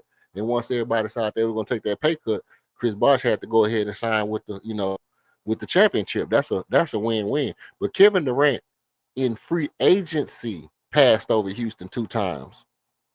And then came here in a trade, not a free agent, not by choice, not really by choice. He said it was his choice. Well, for some reason, he wanted to play with Kyrie. I mean, that's his boy. It is what it is. I get it. You can't doubt a man for making a grown man decision. He wanted to play with Kyrie, so and it didn't work because of COVID. I mean, it would have been nice to see, but it didn't happen, bro. Well, it didn't happen. The thing is he had played with Steph and Draymond, and he looking out there and saying, well, damn, Kyrie just as good as Steph. If I go with Kyrie, we can do what they doing in Golden State because Kyrie just as good as Steph. We already seen Kyrie bag Steph up before we know that Steph can't mess with Kyrie, so I can go get with Kyle, and we can go over here and woobity wop. But then, like you say, they got there, they had the plan, and then James said, "Hey, you know what? They got Draymond, they got Steph, but they also got a Clay. Y'all need a third person, okay?" So now James go over there, and but it, like you said, it don't work out. With all that being said, you know, it just still kind of, it still kind of don't, you know, that in free agency 2 times he could have came to Houston because he could have said, "Hey, instead of going to Brooklyn, Kai, why don't you come to Houston and play with me and James?" No, we already had a max player called Chris Paul who was on this team, and I guess he left the following year or whatnot, right? But No, I mean, it Chris was gone that year. Chris was gone the same year that Kevin Durant went to Brooklyn. We could have, you know, it's always signing trades. You can't tell me that Kevin Durant would wanted to come here as a free agent. We couldn't have did some signing trade shit or trade this bunch. It was a way to make it happen. It's always a way to make it happen, bro. It's always a way. We had PJ Tucker, we had Daniel Happy, we had niggas on the team that click a we had Russell Westbrook, we had niggas we could have did some shit to get Kevin Durant if we want to sign him. He he, skipped us. he made one hitter. He made He one. made does garner a lot of respect as far as like getting people to play with him. He does. Mike D'Antoni. So did Mike D'Antoni. To 7 seconds or less with James Harden, ball out of control. Ball out of control. But like I say, I'm gonna get over it because he gonna you know, as he progress, as his stuff maturate and we see him get better, you know, it's gonna settle in. Hey, that's cool. Hey, bro, I'm gonna drop down. I'm gonna still be listening to you in the background and whatnot, right? I mean, hey, I just love the Rockets talk, bro. Already. We're gonna keep it going. All right, bet. I appreciate you putting up on me, Lero. All right, bet. Man, now look, I seen something up here about this. I want to touch on this right here. What Archon said about let me see. Not that he was just a second, not right now, but right. That's a fact. That's a fact. They want to try to make us get in the second apron. They want to try to get us. And see, here's the thing. Look, here go a thing. I've been watching, bro. I've been watching. From the minute they realized how dangerous our team was gonna be, it's been a lot of little, you know, trying to chip away at the iceberg. It's been a lot of chiseling at the rock. Everybody want to chisel at the rock. You know, it starts with Jalen and Dylan Brooks. Because listen. As soon as we got them draft picks and we was gonna go after Devin Booker, they started with, the Rockets gonna get Kevin Durant. Rockets gonna get Kevin Durant. Rockets gonna get Kevin Durant. And then, you know, Stone was like, "Nah, we really trying to get Devin Booker. We ain't trying to get no Kevin Durant. Devin Booker fit our timeline. Rockets gonna get Kevin Durant. Rockets gonna get Kevin Durant. Rockets gonna get Kevin Durant." Yeah, I mean, how y'all gonna just tell us who we gonna get like that, bro? We didn't ask you. Tell us who we want. You gonna tell us who we gotta get, and then, okay, boom, off season come up, and soon as Damian Lillard got hurt in the playoffs, everybody started talking about Giannis leaving Milwaukee. Boom, the first Giannis gotta get out of here. Well, I don't want to see Giannis go through it where he on the same team for a long time. Woo-de-wah. Oh, Giannis got to get out of here. Giannis going to be leaving. I don't see Giannis staying here that long. I don't. And it was Giannis talk down for about 3 or 4 months until they realized Houston was really the only team that had all the cards to make that move. And the minute they realized Houston was the best option for him to go to, they started saying Giannis not going nowhere. The minute it came to the point to where Houston had all the power, that Houston had all the flex, Giannis not going nowhere. And every news channel started saying, "Oh, well, where's the best place Kevin Durant could go? Where's the best place Kevin Durant could go? Where you think Kevin? Anybody?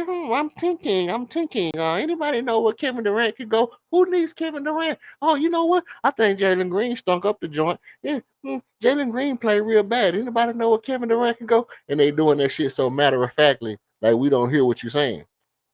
And then as soon as we get Kevin Durant, Giannis going to New York. Giannis so also speed. Giannis told also speed he going to New York. As soon as we saw Kevin Durant, they start talking about Giannis going to New York. And ever since then, all they've been talking about, every time they mention Giannis, they mention New York. They do this every time. And then so now it's getting to the point to where it's like,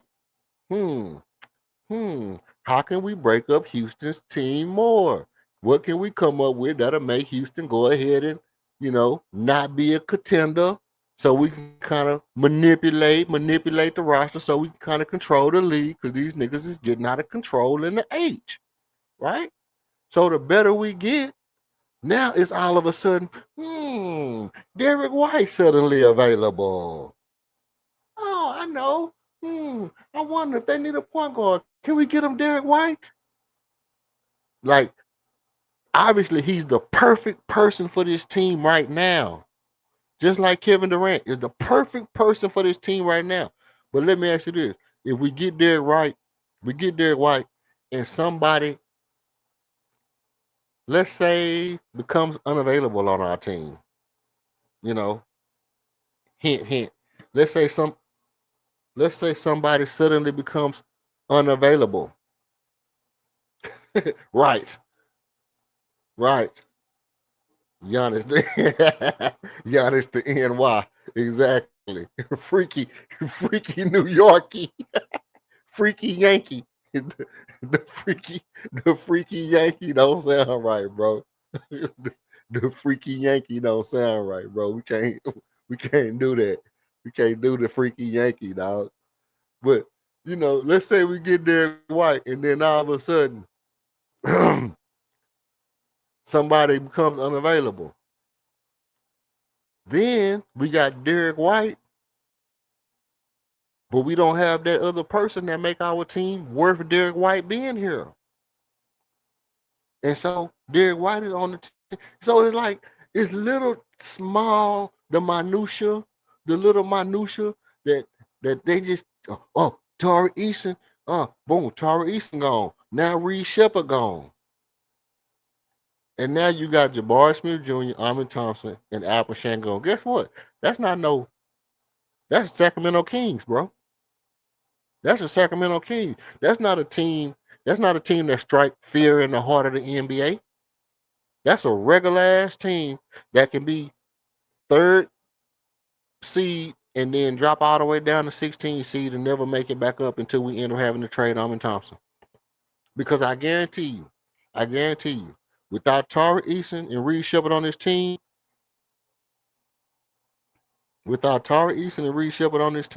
unless you get somebody better than that, and I don't mean better and older, I mean better and in our timeline. The Amin Thompson, Alpha Shangon becomes obsolete. It becomes obsolete. And that's where the trade narratives get real sketchy. You get real sketchy when you start looking at what is it that you want to give up? What is it that you want to give up? And how important is what you're going to get for the long run? So you get Derek White. And don't get me wrong. Derek White don't have a game that's going to age poorly. His game will probably age well. And he probably, at 31, he probably has another 3-4 more years being good. How old is Fred VanVleet right now? 30, 34? Fred like 30, 34. So let's say, Derek White got about another 4 years before he starts the timeout. I mean, because ultimately, look, he can play defense, but he's shooting 30%. And just like I was telling Laro, Drew Holiday gone from Boston for a reason. Not just because they're not fighting for a championship. It's because at the end of the day, Drew Holiday was getting cooked. Drew Holiday was getting cooked in the playoffs too, as well. Hey, the OG pulling up. What up with the KOD? What's happening? What it do, man? Shit, man, up here talking this shit. Trying to suss out some of this information they've been trying to feed me. They've been trying to feed me a philatomized. They trying to feed me a philatomized stew of lies, bro. With the Derek White nonsense. What you think about it overall, bro? I know you said you wouldn't do the trade, but why? Why wouldn't you? I don't think. That you don't like? No, look, I don't think that that's a real thing, bro. I think that that's fan pushed, fan speculated. Because only fans overreact. To how dudes play in the first 5, 3, 7 games of the season. Like Derek White is an NBA champion. He was an integral part of that team. Like it's no mistake that for all of the house cleaning that Boston did in the offseason to cut salary, he wasn't one of the dudes that they let go. And so it has to go beyond the first handful of games for Boston. They still want to try and be somewhat competitive this year, knowing that they don't have Tatum. But when Tatum comes back, they don't want Tatum and Jaylen Brown with an empty cupboard and nobody else. So I think that's all fan driven. I don't think that that's a real thing. I don't think that Boston is looking to get rid of, this dude the first 2 weeks of the season, bro. It's fan overreaction. Nothing more, nothing less. Yeah, but this dude, the dude who proposed the trade, named Eric Pincus, I don't know who he is, but the general manager of some sports business classroom or something like that. Some Twitter sports GM type person. Right. So apparently, you know what I mean, he, got a little traction, right? But I didn't get to the bottom part of the article over here where it says, I don't know if y'all still can see that, but it says that where was I at? Oh, right here. Jake Fisher, according to Jake Fisher, NBA insider, the Celtics have extremely high bar for any potential trade requiring a package similar to the 5 first-round picks the Knicks gave for Mikal Bridges. So this is just, and see, this is what I'm saying. This is just the league checking your temperature. You see what I'm saying? That's kind of how I see it. They throw the trade out there as bait. You know what I mean? Oh, we a good trade is Reed Shepard and Fred VanVleet, but then they come right back with the check your temperature, like, yeah, but if they willing to give us 5 first-round picks like they did for Mikal Bridges, that's what we really looking for. Who got 5 picks other than us? Who got 5 first-round picks other than us? Well, I mean, you got OKC, you got Brooklyn. I mean, it's some teams that got a gang load of picks. Brooklyn But at tank. the end of the, I understand that, but they got a whole bunch of picks when they sent KD, when they pushed KD off. And I think they traded somebody. They traded James Harden. They got picks in that trade. You know what I'm saying? So yeah, they tanking now, but they got some picks to be able to work with, right? But the point is that this is a situation where Boston is like, bro, we not finna trade him. Now, if you gonna give us something crazy, like if you gonna give us a crazy offer, then yeah, we may think about it. But again, we 7 games into the season, bro. We are 7 games into the season. Yeah. No real GM, no real team is thinking about or talking about trading players off their team already, bro. Shoot. I mean, You ain't even had enough time. You ain't even had enough time to see what your roster really looked like. yeah. But they going into a soft tank. There's no reason. There's no reason not to. It really, I mean, it's really no reason. They could make a playoff push, but they're not a championship contender team. It suits them better to do a little soft tank. Play good if you can. If you can't, go ahead and sit your guys and let them. You know what I mean? Let them get their stats and go sit down. Ain't no point in blowing it up, but you know, but I mean, is there a trade that you think makes us better that doesn't hurt us in the long run? I'm not thinking about no trades right now, bro. I'm not You thinking about no. that's I'm because not thinking about no trades right now. you're a Like, Jordan, bro. now I'm saying we don't even know what this team look like. Why? Why would we be thinking about trading anybody on this team outside of Jay Sean Tate? Why would we be thinking about trading anybody on this team this early into the season? We didn't play 5 games. You don't want to trade Tar? No, I said that. I said that when everybody was jumping off the bridge after the first 2 games. Yeah, I yeah. said, bro, we gotta let the team gel a little bit. Like we gotta let these dudes figure out how they gonna play with each other. Talking about trades, the first 5 games of the season is crazy, bro. Well, yeah, I already told you where I told you where I was going with mine. 5 games, bro.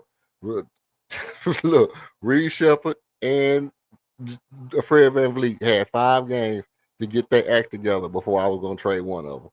Yeah, it was crazy then. It's still crazy now. Your ass got to go, bro.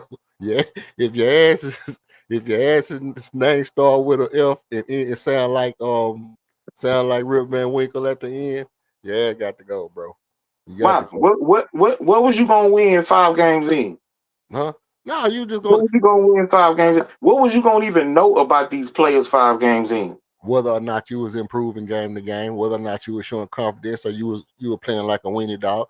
You know if you got a cur dog or you got a real snapper when it's a puppy. You don't even have to go to a real fight. You know when you first get that pick if it's a cur dog or it's a real snapper. You know that. So you saying if Reed Shepard came out first 5 games, played like dog shit, the whole 5 games, you trade him, and then for the next 75 games, he looks like a real player. I wouldn't have cared. Yeah, I would you wouldn't have cared. But what if the dude that you trade him for comes over here and he gets hurt or he plays like dog shit? that. Hey, Then that's what? that's a gamble I'd have took. But see, my thing wasn't about whether he played like dog shit or not. My thing was whether or not he was gonna come in and do what I asked him to do. Now, what I asked you to do was play with confidence, bro. Because when I say play with confidence, I don't mean he check your first shot. That's not what I mean. I mean the way you shoot when you in practice and you like, okay, I can make 100 shots. I'm gonna shoot 100 shots today. I'm gonna make 100 shots before I leave in 3 hours, and then you play a 2 hour game, and every single shot you either overthinking it and you got your eyes all bucked open. If you doing that all game long for 5 games, nah, bro, that's not okay with me. Because at some point, all I'm asking you to do, bro, is just know that if you shoot the ball, you okay. Listen, nothing's gonna happen. The ceiling in Toyota Center is not gonna fall and crack you over your head if you shoot the ball and miss, bro. Shoot the ball when you open, just like you do when you open in practice. That's all I'm asking you to do. That's it. That's all. Yeah, but you don't get to watch practice. So you don't know how he look in practice for real. Man, I know. I done seen the dude. I done seen the dude in practice. I done seen the dude in college. I done watched the dude. I done seen him talk about the analytics board and all that shit that they got in the new facilities and how he can track the But the arc again, of the shot and the timing of a release and all that stuff. Use all that. Do whatever you got to do. but again, you not seeing him day in, day out, drill after drill in practice. That's a fact. Now I'm not gonna can't argue with that. But I can say that in 5 games, I can see Fred VanVleet ain't playing. I can see Like, I'm Fred Van. saying, you can't. It ain't much you can tell, bro. Just like everybody talking about Derek White, I think right now Derek White is just in a little slump. He might be in a little slump, but he's proven. Yeah, he He's proved. proven. So Boston is not gonna move on from him, bro, because he's in a little bit of a slump right now. Like that's not gonna happen. Hey, um, you know, okay. So here's my thing about Fred VanVleet. When we got Fred VanVleet, and I'm, if I ever have time, I'm gonna go look through some of these old clips where I be on people's platform and start putting up some of my takes. Because when we got Fred VanVleet, I said then that we get Fred VanVleet, keep him for 2-3 years, and then we can either move him and get a better point guard or get somebody that's a little bit better at defense or a little bit better shooter than Fred VanVleet. That'd be good. And we had him for 2 years, 3 years, or whatever it was. I'm cool with moving on from Fred. Not because he hurt, bro. Not because he hurt, but because I never had a long term. Let's keep Fred VanVleet until he get like what's old boy we had that stayed out in Sugarland, um light skin brother. I can't think of his name now, but anyway, he in the front office now. So I never had an idea of keeping Fred VanVleet and being like, let's keep him forever and let's just You let talking him. about Green? No, not the male, not the male. I'm talking about the the point guard that we had got, and he came back to Houston for a little while and played good a little bit, little short light Oh, skin dude. Schroeder? No, light skin, bro. Schroeder is unless you talking about Schroeder on the peanuts, dog. You talking Augustine. DJ Augustine. There you go. Yeah, I'm not talking about like DJ Augustine, like keeping him like that is just he a good player and we just gonna keep him forever type shit. But my thing was always keep Fred VanVleet and then we can move his contract to a team that's more suited to win, somebody that need that from them. Because to me, Fred VanVleet didn't fit our timeline. Yeah, we moved into a timeline to where we seeking a championship now. And if he was healthy right now, he would be perfect for this team. But I don't see next year him being perfect for this team. I just don't. I see next year we need action. Now, Next year, I low key, I agree, and that's why I started pushing back with this overreaction. Now, I was never in the same boat as Laro of just dogging Fred and not seeing what Fred brought to the team and wanting him out, talking about his contract and shit. right. But I think that we didn't went far too far to the other side of acting like Fred is irreplaceable and when we lose it's because Fred ain't there. Like, I don't agree with that, bro. I don't agree with that. Fred got his own flaws, bro. Like, he's not a flawless player. And yeah, he won't turn the ball over as much, but he also is not making the passes out on the wings and stuff like that, bro. Like, he just wouldn't. Yeah. 97% of his assists was on pick and rolls right there to LP. Right. Now, Fred, yeah, the trust me, like, absence, like they say, absence make the heart grow fonder. It's kind of No, like that's one of a those fact. things. It's That's like a fact.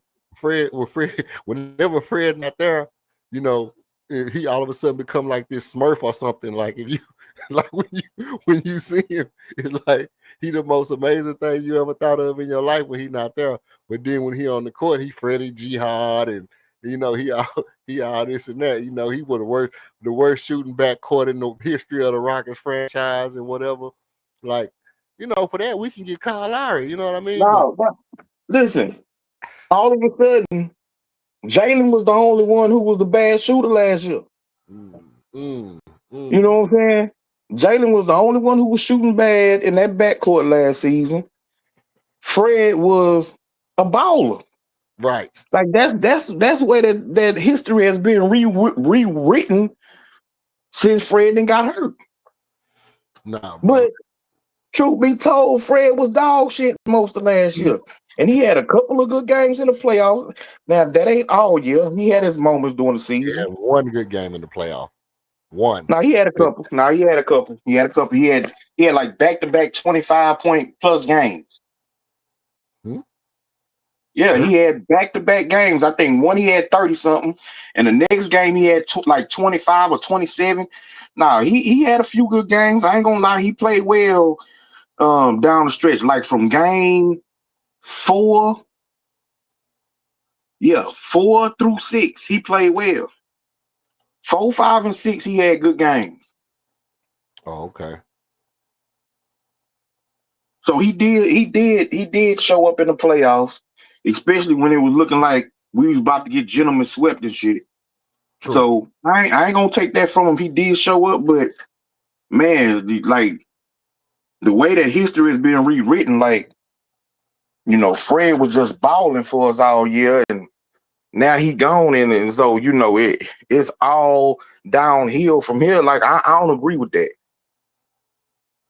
Okay. So I see 16, 23, 14, 25, 26, 29, 17. And it didn't look like it to me. I don't know where these numbers come from. I don't know if this right here even like I'm telling you, I did not see that when I watched because them numbers don't even look right. But if they say that's what it was, How we won? We won 4, 5, and 6, bro. yeah. And 17 in the seventh game.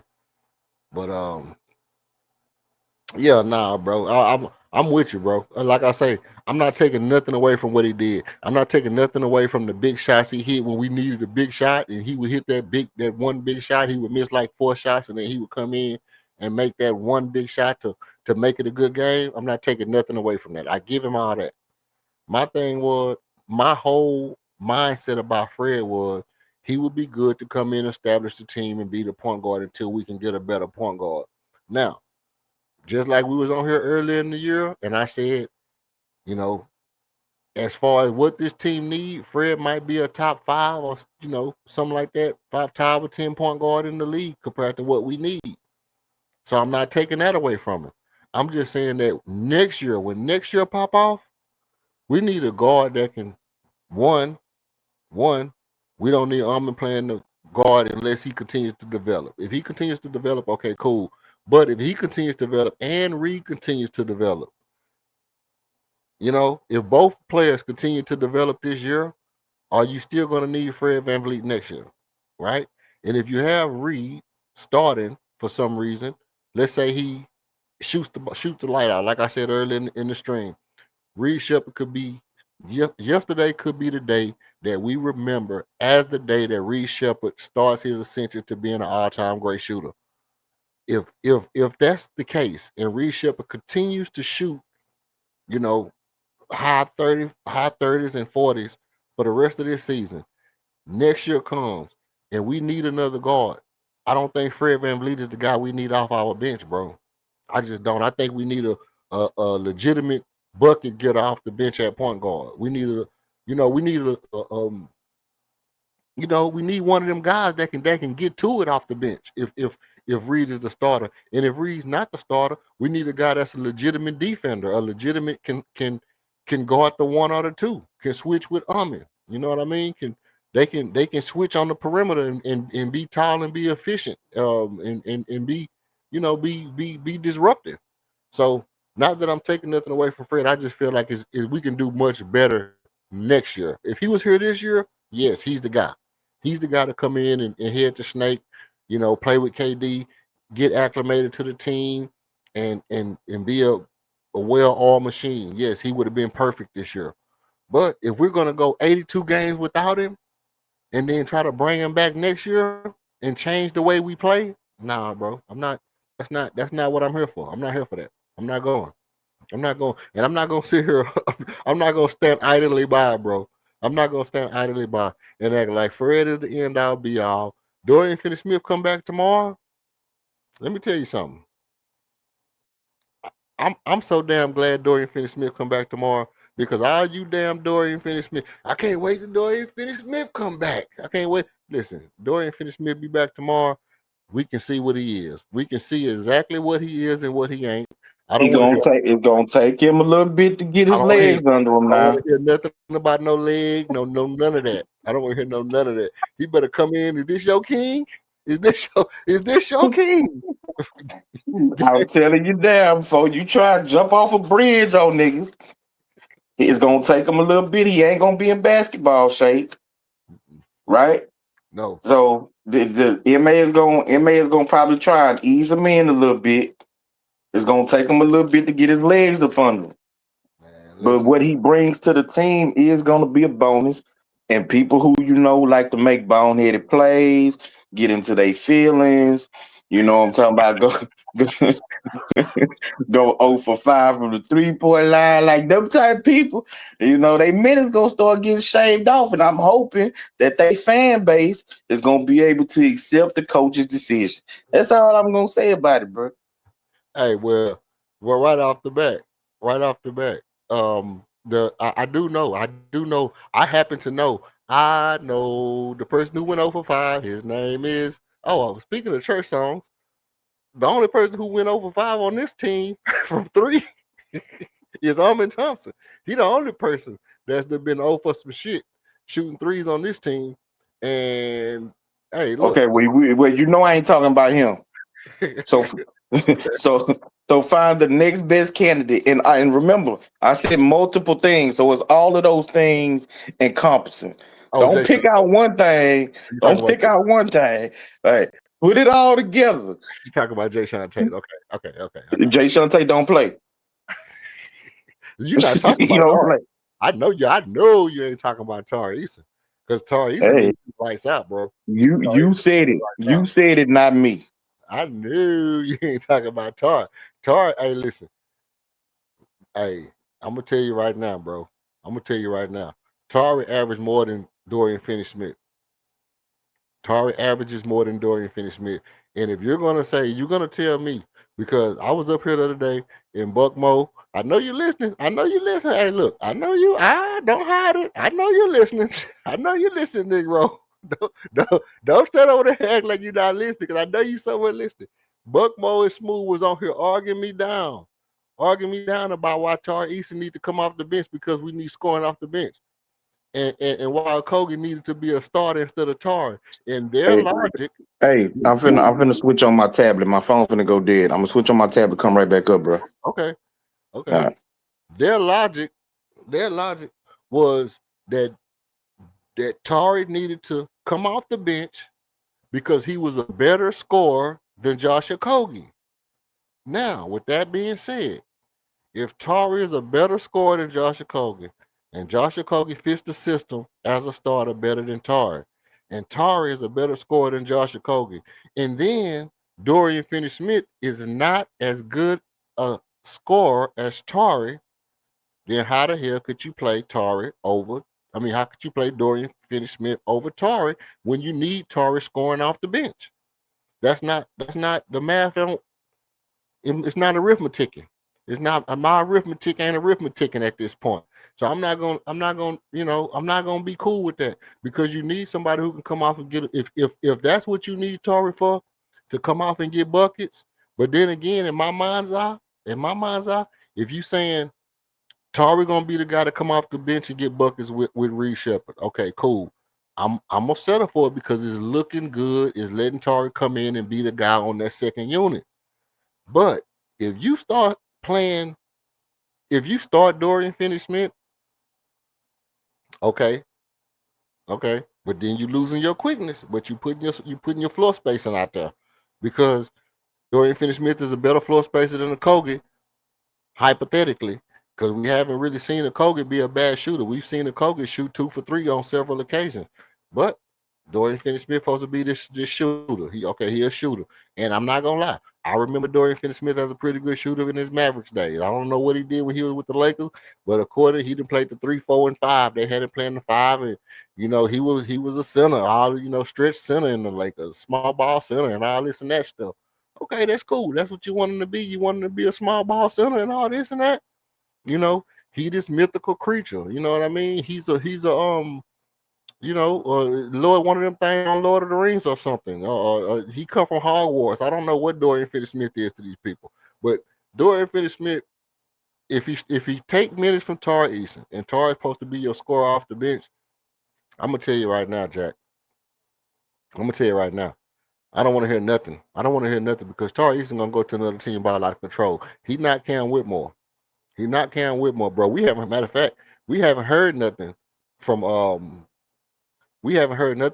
Cam Whitmore in Washington. But I guarantee you, if Tari go to a team, they can send Tari to any team they want to send him to. And don't let him mess around and go to a team like Charlotte and be over there with Brandon Miller and LaMelo Ball. If you put Tari on that team with Brandon Miller and LaMelo Ball, they coming out the East. They coming out the East. I'm telling you that right now. They coming out the East because that boy is a baller, man. Y'all see Tari is a baller. And now I'm not just out here, sniffing jocks or whatever like that may be. But I'm just saying what I've seen. And me and King sat on here. We went through the film. We seen Tari turn around. We watched him do multiple turnaround fadeaway in the paint.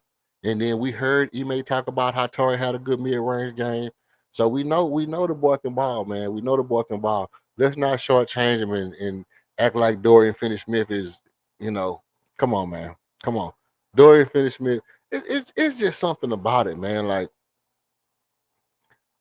obviously, I am like, I do like the idea of what can we do to get better.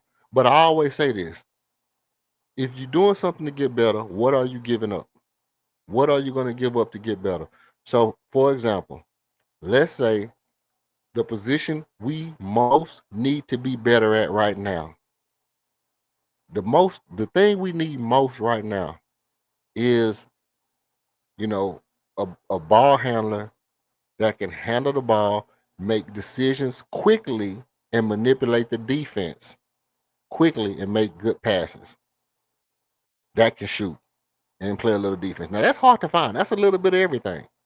That's why I say Fred VanVleet is valuable because Fred VanVleet can move quickly with the ball. He can play a little bit of defense and he can shoot. So let's say Fred VanVleet is a B minus, C plus, B minus, B, right around now. Now, if we can get a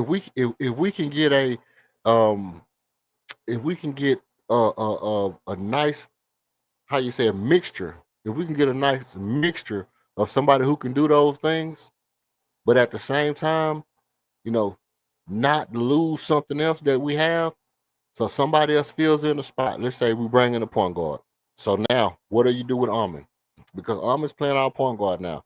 So we bring in a point guard. Let's say, for example, we're just going to use Derek White since everybody, since Derek White is the topic in the Reed Shepherd trade.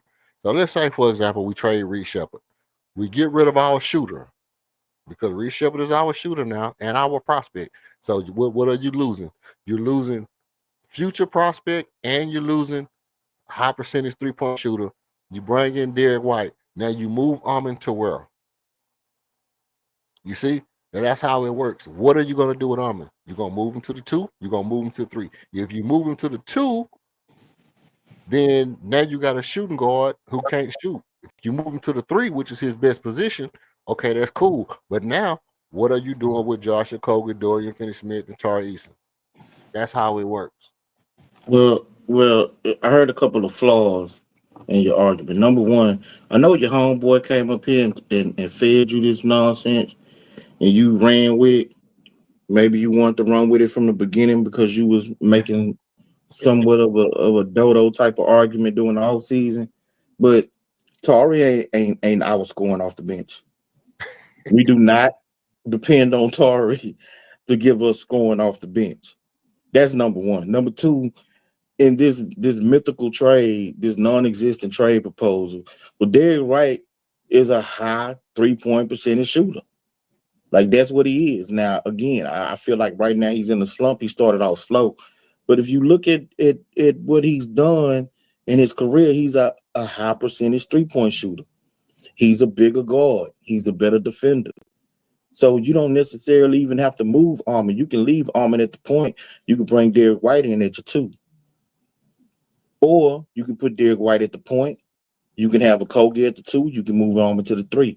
Like that. I mean, so you're not losing nothing outside of the youth of the prospect that is Reed Shepherd, but you get better defensively. You don't lose nothing as a shooter. You get better, as a rebounder, that type of thing. I haven't seen Derek White execute as a point guard as far as getting everybody else involved at a high level. You know what I'm talking about? But truth be told, we haven't seen that from old Shep at this point. That's true. And that to me, that to me is the biggest thing, is that we haven't seen Isaiah IRS, the tax collector, put it all together. You know what I mean? His mama called him Isaiah. I'm gonna call him Isaiah. We, we haven't seen him put it all together yet. But what we have seen is, we've seen, matter of fact, we saw Derek White when he started out. When Derek White started out, it was like, okay, he gonna be good.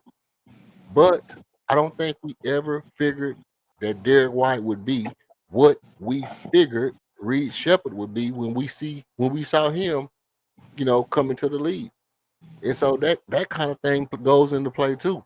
Because when Derek White first came into the league, it was like, okay, he's gonna be a good player. He might be like a, Landry Shamet or somebody. I don't think nobody even thought that Derek White was gonna be as good as he is. He just kept getting better, kept getting better. When we saw Reed Shepherd initially, we were like, oh man, this dude can be Brent Price, this dude can be Josh Starks, he can be Cocaine Curry. You know what I mean? He can be everything. You know what I mean? He can be Steve Nash. He can be everybody. You know what I mean? You think he Barack Obama? Reed Shepherd can be Barack Obama. He can be everybody, dog. But all of a sudden, now that we seeing him starting to come to, it's the maturation process is starting to kick in. Now it's like, like I said, the league is trying to pick it apart, and I'm looking at it and I'm saying, because I agree with you on this. Like I agree with everybody on this. It's hard for me to see giving up Reed Shepherd for anybody who's not. For me, it would have to be. I'm gonna tell you somebody I would give him up for. I'm gonna give you the perfect person, and this right here is gonna be controversial, and I'm gonna tell you why it's gonna be controversial, because it's gonna be highly contingent on Ime and John Lucas. Ime and John Lucas. So you already know where I'm going with Head this. case. Huh? You talking about a head case? Obviously. Who I'm talking about? Ja Morant. John Morant. John Morant, who said that he likes Houston. Houston was one of his favorite teams. Always been one of his favorite teams. No, he got thank you. he got an issue with the streets. You know how the streets do you in Houston when you come in. No, thank you. But you can be embraced by John Lucas. You will be under the tutelage of Ime Udoka. You can't get out of control in Houston because Houston's going to keep you under wraps, and Houston's going to protect you. It's not like Memphis, where Houston's going to be trying to gun you down and do you all this and that every time you turn your back. Houston going to protect you in Houston. You're not going to have to worry about packing no hammers and no steel in Houston, because you're going to have niggas out there who got your back, and you got Kevin Durant. You got a veteran. You got a veteran who there with you, who gonna take you under his wing. A chill nigga, a cool nigga that don't get into nothing, gonna take you under his wing and be like, "Hey, young fella, you know, let's chill out and get this championship together." No, thank you. Oh no, now, I'm gonna tell you, that's why I draw the line, buddy. I'm gonna tell you right now. That's some dysfunctional shit. I'm gonna tell you right now, bro. You come to Ja Morant, bro. I'm going with Ja. I'm going with Ja. I'm trading Reed. I'm trading Fred. If they want Jabari, they want Tari. You can get all that shit. You can, you can get Reed, Tari, and Fred right now. The talent ain't worth the headache. The talent ain't worth the headache, and he's injury prone. He get injured every single year. He's gone for multiple games, and he young. So do Fred. So I'm not finna gut the team for a head case who ain't dependable on or off the court. No, we trying to get these young boys to play together as a team, as a unit. You know what I'm saying? And Ja Morant is very talented. I mean, he's an elite player, But at this point, no thank you. Yeah. I'd rather stick with developing Almond at the point guard position. And John Moran is a liability on defense. That's true. That's where him and MA is gonna bump heads at out the gate. True. True. That's true. Now that's true. So, nah, bro. Like the talent is there, but he not a fit for this team, bro. Look, I'm gonna tell you the players that I would trade Reed Shepard for. Ja Morant being one since he's probably finna be on his way out of Memphis. And that is a very real scenario because he got smoke with Memphis. He got smoke with Memphis, and he can get out of there. He can get his way out of there. And they might, and I would give them Reed Shepard. Oh, you know who else? What was that little point guard name? The little Chinaman. What was the little China? Eco. You know what I'm talking about? The little Chinaman they had. Excuse me. I mean, not to be racist, but that's just I'm just a country boy, man. Osaki. What's his name? I don't know what you're talking about, bro. The little Asian dude that they had in Memphis, man. That was backing up Ja Morant when he was gone. They had the little Asian dude that was freaky with the passes and shooting the three and all that, just going ham. I tell him, but he ain't gonna cost nothing. He probably a free agent damn near. He was in Boston, I think. He was in Chicago getting buckets. He was in Chicago getting buckets. But no, I would take Ja, bro. I would take Ja in a heartbeat.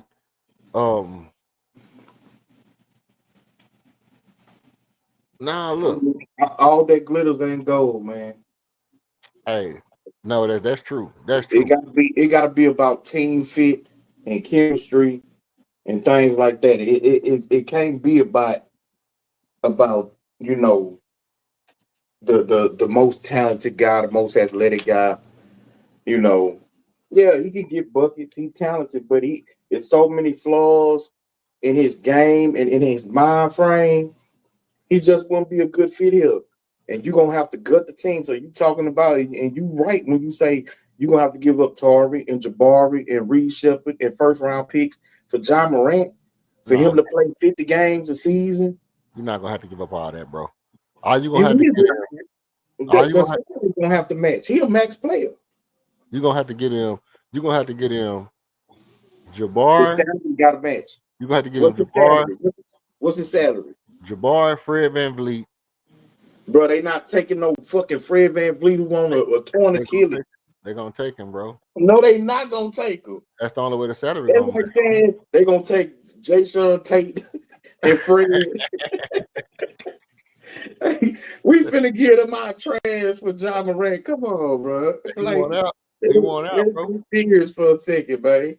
Ja Morant, $39 million. What about 39.5, bro? And let's see, 39.5 and 42 next year. 42 million. Okay, so look at what those three players make. Reed Shepard's at 11. Reed Shepard's at 11. Jabari is at like 20, 23. And then Fred. So that's 30. That's 34. I think Fred in the deal, bro. That's just all. Fred is not, bro. Stop it. Fred is in the deal. No, he's not, bro. Yeah, because he got a 2-year contract.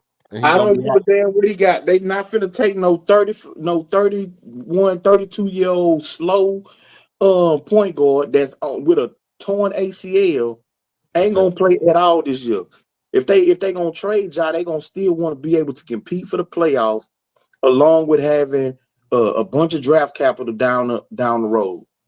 They not taking Fred, and then why would they take Fred if they taking Reed Shepard? Same reason Boston would have did it. Boston wouldn't have did it. you the only one think that people's gonna take a Pincus, what's his name? Eric Pinsky, whatever his name is. Eric Pinsky made that shit up. He verified Twitter man, not me. A Twitter general manager. All of a sudden, is dictating terms for NBA trade. I'm just saying that he got a blue check, bro. I don't got no. I don't even. Look, Bro, I you don't can got play. no check, bro. You can I pay. don't got You no check. can pay for blue checks on Twitter now.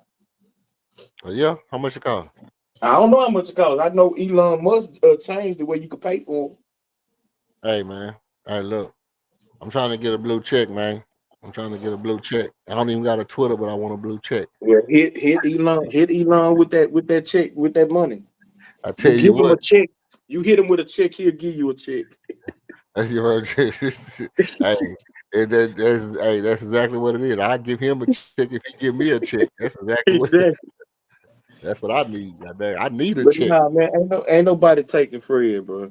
I believe Fred is gonna be in any trade talks this year going forward because there's nothing we can do. There's nothing we can do if we don't move Fred contract. We got Tell Deshaun.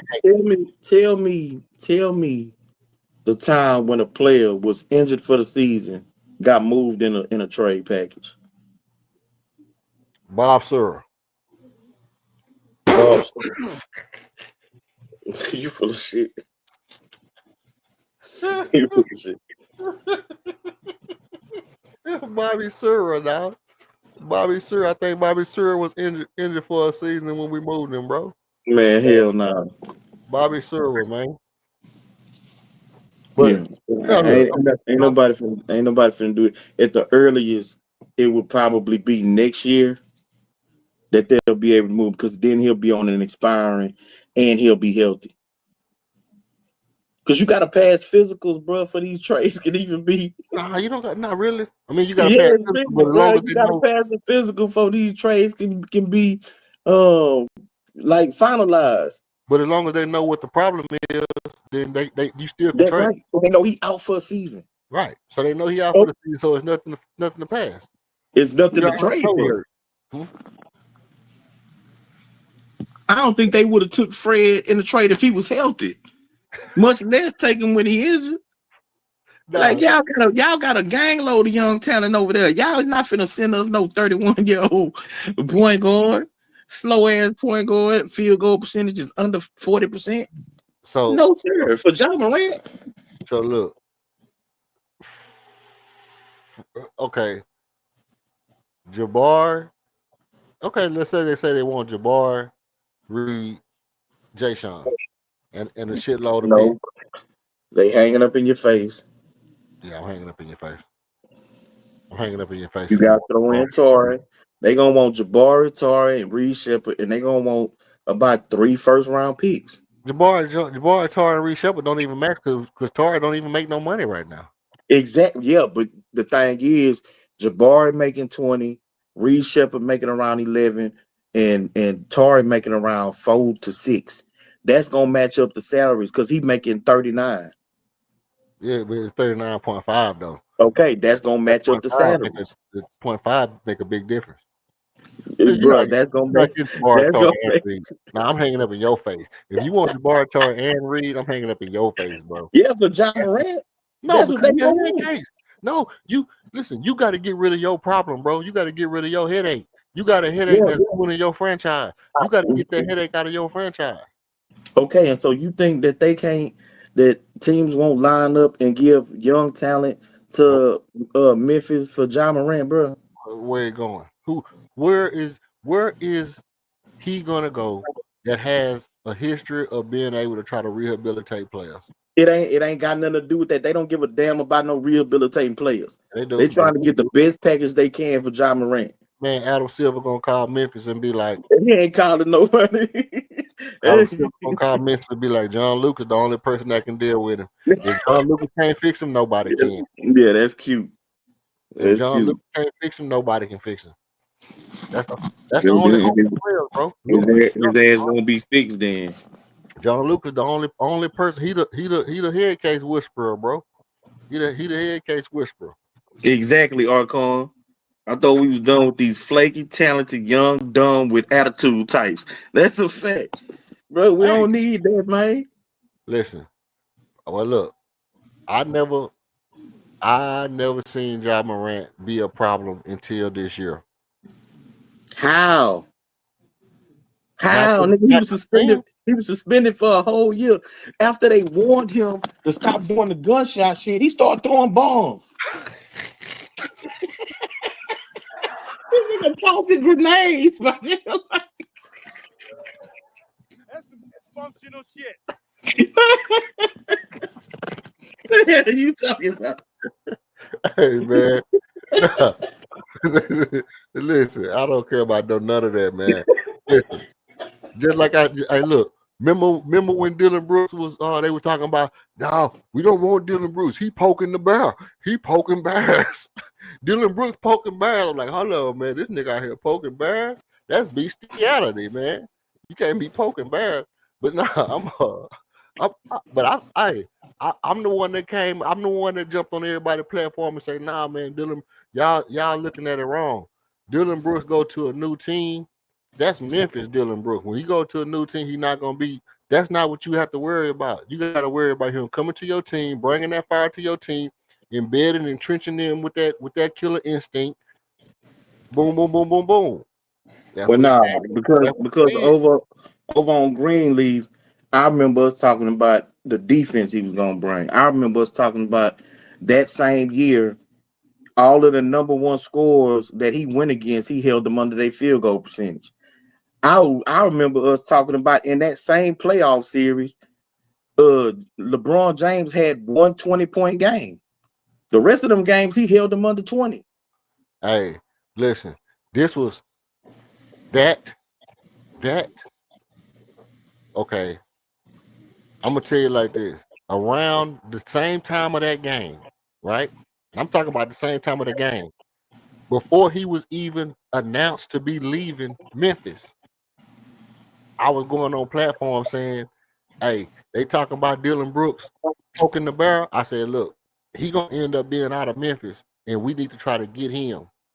My first time getting on the YouTube channel was on the Chop Shop because they was talking about different shit, and I called in. That was my first time getting on the YouTube channel and talking. Was me calling and telling them, man, look, we need to try to get Dylan Brooks, bro.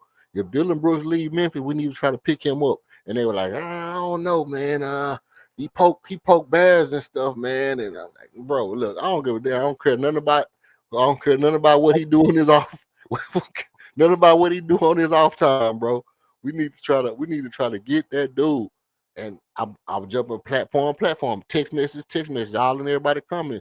And everybody who responded to me told me no to Dylan Brooks. Everybody Okay, so you was on the wrong damn panel. Do you see what Patriot is saying down in the chat? Because I agree with both of them statements Patriot made. Let me see what Patriot talking about. Shout out to Patriot, man. But look who he got on the picture though. Who is that? I can't see who that's Steve Harvey. Who is that? Is that Steve Harvey? It looked like Dream to me, but I can't. Nigga, that's John Lucas. Look like John Lucas. I can't tell. Look like Oh John yeah, Lucas. that is John. Yeah, that's John Lucas. Okay. Ja Morant is a counselor that can't shoot, defend, and you think he may want. That's a fact. Hey, listen, he can shoot. He can shoot enough to hit 2 3-pointers a game, and I know because I bet on 2 3-pointers a game last playoff. Even though they got skunked in the playoff, I bet on Ja Morant almost every game to hit 2 3-pointers, and he was hitting 2 and 3 3-pointers a game. And if you bet it on Fred VanVleet or Jalen Green last year to hit 2 3-pointers a game, underdog, prize pick, all them. Yeah, bro. It's not about. It's not about. Well, I don't know about Fred. Fred, dude, around game 4, it got different. Oh, he said he went to University of Maryland. So you telling me you got insight to that you got insight to stuff because you went to University of Maryland? I think he's talking about John Lucas. Oh, okay. But he also, you say we gave up Cam Whitmore for less locker room problem. No, I seen that one. Yeah, but see, that's like Uncle Shannon Sharp say, your potential and your skill also grants you a little more leniency according to how to what your skill level is. And so you will put up with shit if somebody's good enough for you to put up with it. You know what I mean? So I don't know. I mean, Yeah, and but I don't think he'll be that way if he gets out of Memphis and get somewhere, and he realizes, hey, I get a new fresh start. I'm not up here in this toxic ass city where I gotta watch my back all the time. Everybody thugged out all the time. He gonna come down to Houston. All he gonna do is smoke some trees, hit the strip club, and chill out. That's bro, Houston. number one, let's not act like Ja Morant has been involved in shootouts and everything. Like people ain't hunting him in Memphis. He was just a dumb son of a bitch, flashing guns on camera and pointing guns at people. He's just a dumb dickhead. And number two, you ever heard the phrase a tiger don't change his stripes? Yeah, but Can't I teach don't the believe old that. dog new tricks. I don't believe that. That motherfucker ain't finna come over here and all of a sudden be a completely different player and person because he with MA. I don't believe If that either. anything, like I said, him and MA is gonna bump heads out the fucking gate. When MA is seeing him not trying on defense and people's just going by him, you know what I'm saying, and smoking him, and then he just want to fly down on the other end and just take an ill-advised shot. This dude here, man, Patriot. Come on, man. Cut me some slack, man. That boy say he say John Morant make Jalen look like Steph Curry. Hey, man. But hey, I tell you what Patriot though, is cooking right now, bro. he he he, Patriot is cooking in the chat. he makes some good points. He makes some good points. But he ain't missed shit. but hold on. But ain't nobody mentioned his playoff success, what he do, how he will his team to win when he need him to win. And he don't not show up in games. He shows up in games when it's time to play. I remember that one. I remember one year he did that. And he can pass the ball. He He's can. a legitimate point guard. He don't have to if he come here, he don't have to be the number one scorer. He don't have to be the best scorer on the team. All he got to do is don't turn over the ball, go dunk on people, get the ball to KD and Alpha Shangon, and Amin and KD and Dorian Finney-Smith and all them, they gonna play the defense. They gonna shoot the ball. How likely is that realistically? He gonna get his he Like gonna he get didn't been off. the man. He didn't been the man everywhere that I mean. Well, he only been in Memphis, but he didn't been the man the whole time in Memphis. And so now all of a sudden he gonna go to another team where Mhm. he's gonna immediately be the fourth option. Yeah, like the second, third option. Like the second or third option. It'll be Alpha Shangon, KD, and Ja. Okay, so he gonna go from number one on his own team or any other team that he can get traded to. He gonna be the number one. To being the number three, stop it. Yeah, but I know. Stop it. Anywhere he goes, Stop he's it. probably not going to be the number one option, bro. Everybody got their Oh, number yes, one he option is. right now. No, Oh, bro. everybody got a number one option. Yeah, but they don't. They number one option ain't gonna necessarily be better than him. So you say if he goes, Who's the if number one option in Brooklyn? he's not going to Brooklyn. If Brooklyn come with the best package, that's where he going. First of all, Brooklyn is trying to tank so they can get some. I mean, If he no, because again, Brooklyn don't have they picks. Brooklyn's got other people's picks. they got their picks back. They got their picks back. No, That no, was they all. got they got one of their picks back from us. Uh-huh. That we still got their picks in 27 and 29 or 28. No, we gave them their picks back for No, we Phoenix did. picks. Remember, that's how we got Phoenix picks because we traded their picks for Phoenix picks. I gotta look at Yeah. that. That's how we got Phoenix picks because they had Phoenix picks and we traded their picks back so they can tank and we got Phoenix picks from them. Okay. Well, still, if they got their own picks back, they can get them same picks for John Morant. Right. And do you think he gonna want to go to Yeah, Brooklyn? Or he ain't got no. Well, he got to say so. He can say he don't want to go there, but to be in New York, be in Brooklyn, that's where he don't need to go. That's what he don't need. I mean, yeah, he could be good in Brooklyn. I ain't gonna lie. He could be good in Brooklyn. He could be a highlight reel out there in Brooklyn. That'd be a good matchup on the East Coast. You go ahead and put him out there. You know, he'll be in the playoff every year. He can't go to New Orleans. He can't go to New Orleans. The league would never let Ja Morant go to New Orleans. I'm gonna tell you that right now. Yeah, this is not who was the GM before Adam Silver? David Stern. I can't think. Yeah, David Stern ain't in office no more. Let me tell you Adam something. Silver is not stopping no trades from happening, bro. Let me tell you something. These good old boys in this league, they're not stupid, bro. They're not finna send Ja Morant to New Orleans unless he going to play with Zion. If they say, "Hey, we finna send," then the money that they would make, they would risk it because they'll be like, "Okay, you know, if he go down there and die, cool. If he go down there and get himself shot in New Orleans, cool." That's clearly the plan. What Patriots talking about? They wouldn't be trading Zion to Memphis for Ja. Yeah, It'll but be teaming them up together, and Ja would be the number one option. so you saying Ja would be the number one option over Zion? Yes, he would. So they trade Jordan Poole and somebody.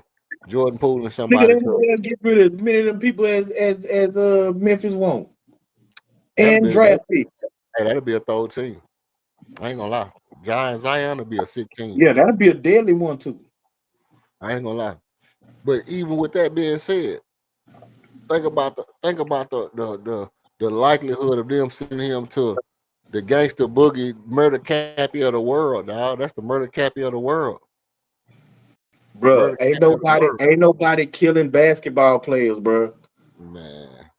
Hey, If you go to New Orleans holding your blicky with two fingers, bro, they gonna pop you. I can tell you that right. I know them. He did that to a little kid. Hold on. You lived through Katrina, bro. You was there when them niggas came to Houston. if them niggas seen you holding your blicky with two fingers, you getting robbed, nigga. I guarantee you that. You hold your shit up like that with two fingers, then see on a nigga rob you, dog. I'm gonna tell you that right now. He gonna be all right no matter where he go, bro. He not no street dude. He ain't no street dude. He ain't gonna be hanging around a bunch of thugs and gangsters in New Orleans. That's true. That boy gonna be out the way. Nah, yeah, I believe it. I believe it. That's why I'm saying he can be out the way in Houston. That's why I would trade. He not. I would trade some players for him. I would trade some players because we need the ball handling, we need the speed, we need somebody that can run with Armin, that can get up and down the court with Armin, that can make our just put a little more pressure on the rim, take some of the pressure off Armin, and just be active, bro. We got the number one rated offense in the league right now. Yeah, but I mean, that's neither here nor there, bro.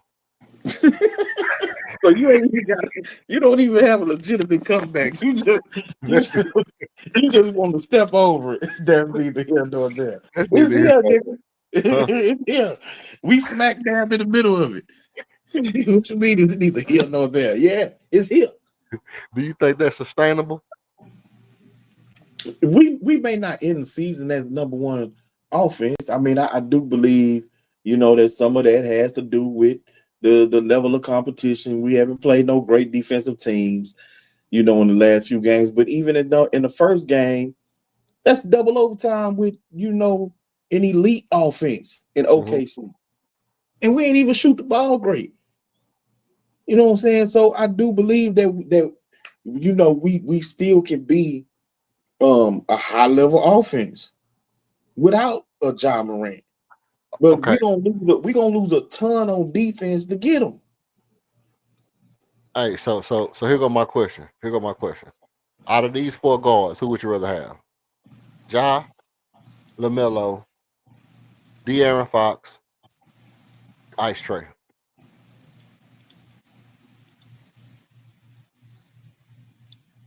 Probably De'Aaron Fox. Who also was hurt. I mean, the only one who don't be injured. He hurt right now, but I don't think he has a history of being hurt. Ja has a history of being hurt. Yeah, that's I true. think he didn't miss games his last 4 years, A either lot for of that is, either yeah. for suspension or injury. See, that's the thing. He got suspended, and then he came back from he was injured. He got suspended. He came back and had the hammies and stuff like that because he wasn't in shape. And then he some of that was just too much explosiveness without being in full shape. Yeah, So I he won't think get hurt. He won't get hurt this year. Ja doesn't feel. The nigga miss games every year due to injury, bro. He's so small. Nah. Now the reason why LaMelo would be an option, but I don't think he plays no defense. He don't try on defense. But I'm taking LaMelo over everybody. Yeah, I mean, yeah. My reservation was picking between LaMelo and De'Aaron Fox, but I think De'Aaron Fox is such a great passer. And You know what I'm defender. saying? He can get to any point that he want to on the floor. I think for a team, I think he fit, on this team. That's He true. buy in on defense, and he'd be able to orchestrate the offense, make all the passes, get everybody involved. Yeah. He's not much of a 3-point shooter, but he's a guy that knows his game and plays within his game. So do Trey. See, No, Trey is no, hell no. This dude wants to shoot half court threes. Like, hell no. but he also led the league in assists like 3 years in a row. Yeah, that's cool. I don't care. I don't know. No, his decision making. Look, Trey would fit perfectly on our team. Trey would fit perfectly on our team. No, Trey he would would fit not. He perfectly don't on play our no defense, and he's ball Okay, but see, dominant. here's the thing. But he only ball dominant because he don't got no damn body on his team, bro. No, when he He don't got had, nobody. when he had Who? the boy, he now The in boy? he's down with the Clippers, the power forward, could shoot Boy. three. Allen. Huh? Someone Collins. John Collins. Yeah, he had Collins. He had DeJounte Murray over there. And DeJounte Murray played point guard in San Antonio. Come on, bro. You talking about a bunch of ifs. I ain't talking about no ifs. Atlanta had a talented team, a talented roster. That dude's shot selection has been horrible since he's coming to the league. I don't think he's nowhere near as good of a 3-point shooter as he thinks he is. Yeah. But no, I mean, and that's a fact, Patriot. The way he played defense, he made Reed Shepard look like he the glove. no, Reed Shepard damn near is the glove the way Reed played defense, to be honest. But come on, man. Listen. No, well, I'm not talking about as far as that, but I'm just saying he do get his hands on. You know what I'm saying, Paul? Yeah. He get a lot of deflections. I agree with that. Quick. He fixed that shit. He fixed that shit up quickly. He get a lot of deflections. Hey, I listen. Like I'm with you, bro. We don't necessarily need to make a trade. And Raphael Stone said in his interview that it's gonna take some bumps in the road. He don't expect us to come out and look perfect early. It's gonna take some time for things to get back, things to get clicking right. And by the middle of the season, we should see what we really look like. A lot of people say 20 games to see how everybody gonna look for the season. I myself personally, I'm still on that. I'm still on what I'm saying. And when I'm talking about these players that I'm talking about that could possibly be traded for, I'm really looking at like I say, down the line, 3 years from now, 4 years from now, we still have one of these guys on our team. I know that would be crazy to try to have John Morant when he already making $200 million, so that's probably a reach. Same for De'Aaron Fox, since he's making $60 million a year right now. He ain't making that much, bro. Man, De'Aaron Fox got a crazy contract, bro. I'm gonna tell you right now. Let me look at this contract. De'Aaron Fox getting crazy chips. Yeah, he ain't getting no 60 million. Let me see. Let me look at De'Aaron Fox. 4 years, $229 million. How much? What that breakdown per year?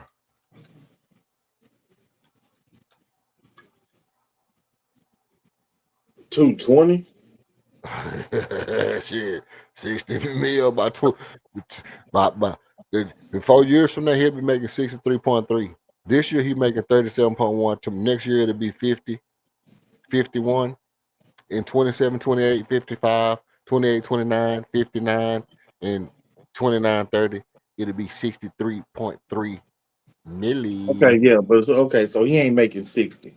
It's heavily backloaded for Yeah, years. yeah, it's heavily backloaded. But if you average it out, it ain't 60. Yeah, that's a crazy contract to have to contend with.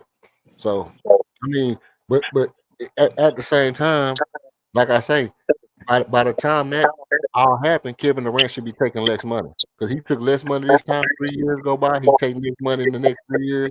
You know, he tapered his contract down a little bit more, I, and I don't know that he gonna play past 3 years.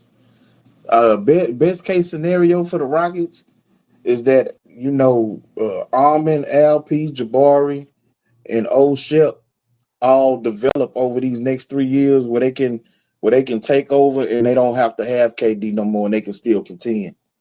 yeah, And yeah, they can fill in the pieces either in free agency or with draft picks.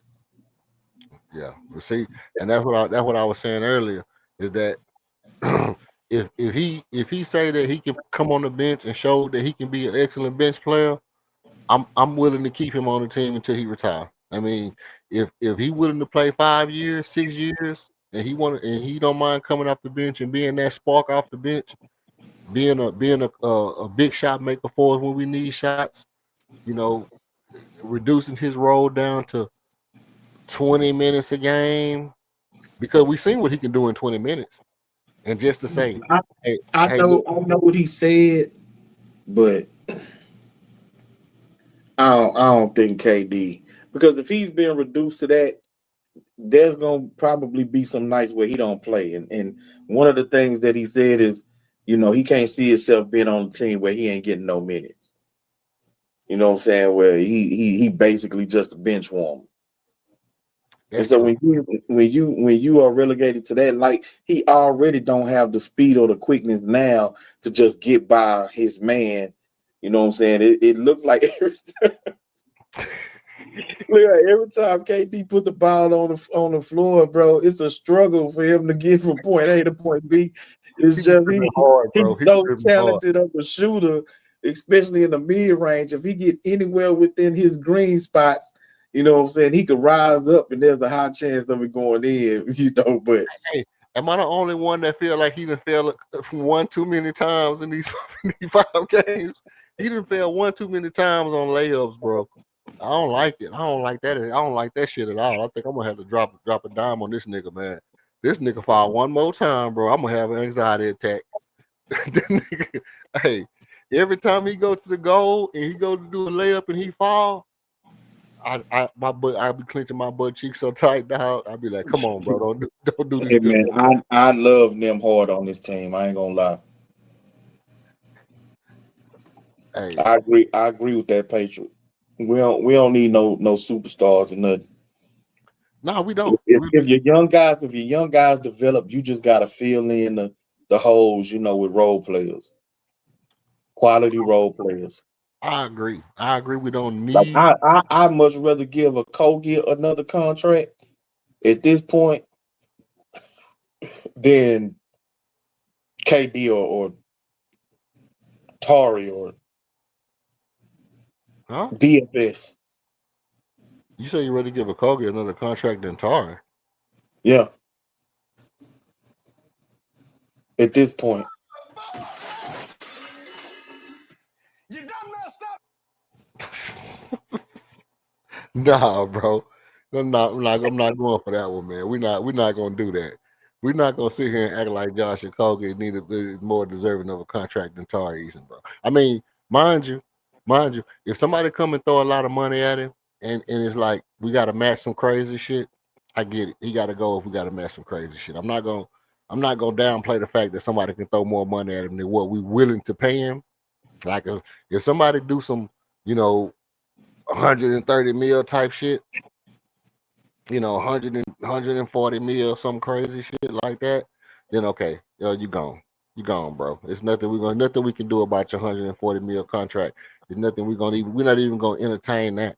But by the same token, we're not finna act like we finna, we need another PJ Tucker. I just don't need it, bro. I don't. No, I'm saying role player for role player.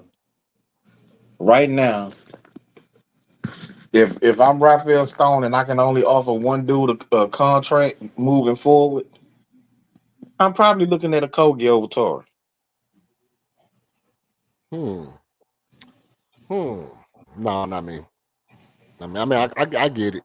Um, I get it. I mean, like I say, I don't have nothing against Josh Okogie. He's been playing good basketball, but I don't know if that's sustainable. I've seen Tari Eason and the level he can. I've seen Tari Eason at higher levels than what I can imagine Josh Okogie can get to.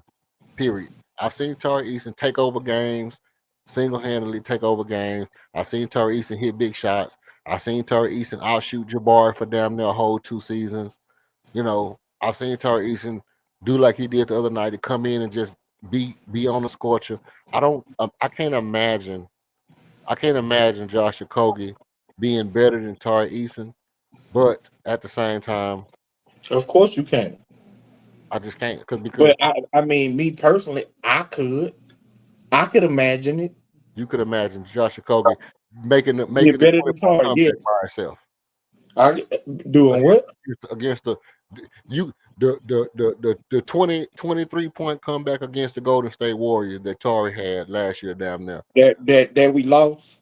That we lost. He Because Torrey had two horrible turnovers late in the fourth quarter.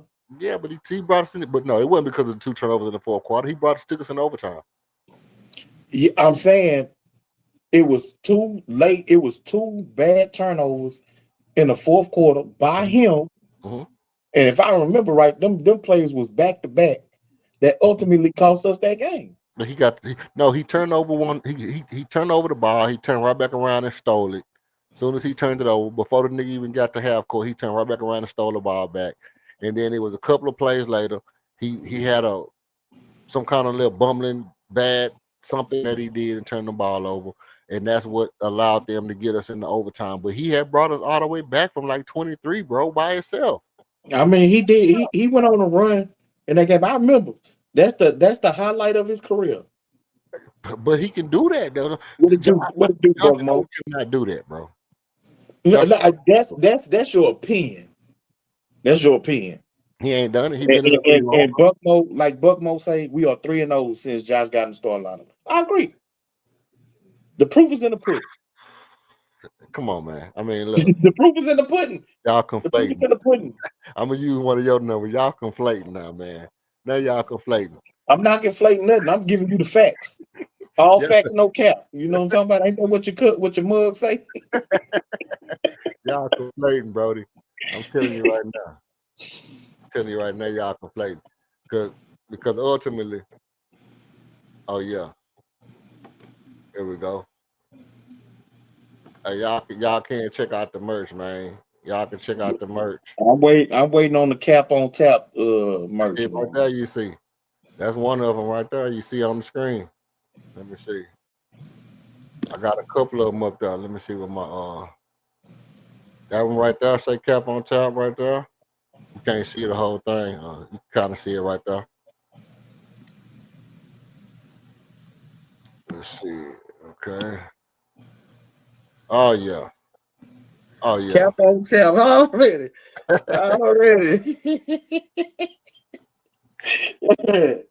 I'm gonna give me one of them, bro.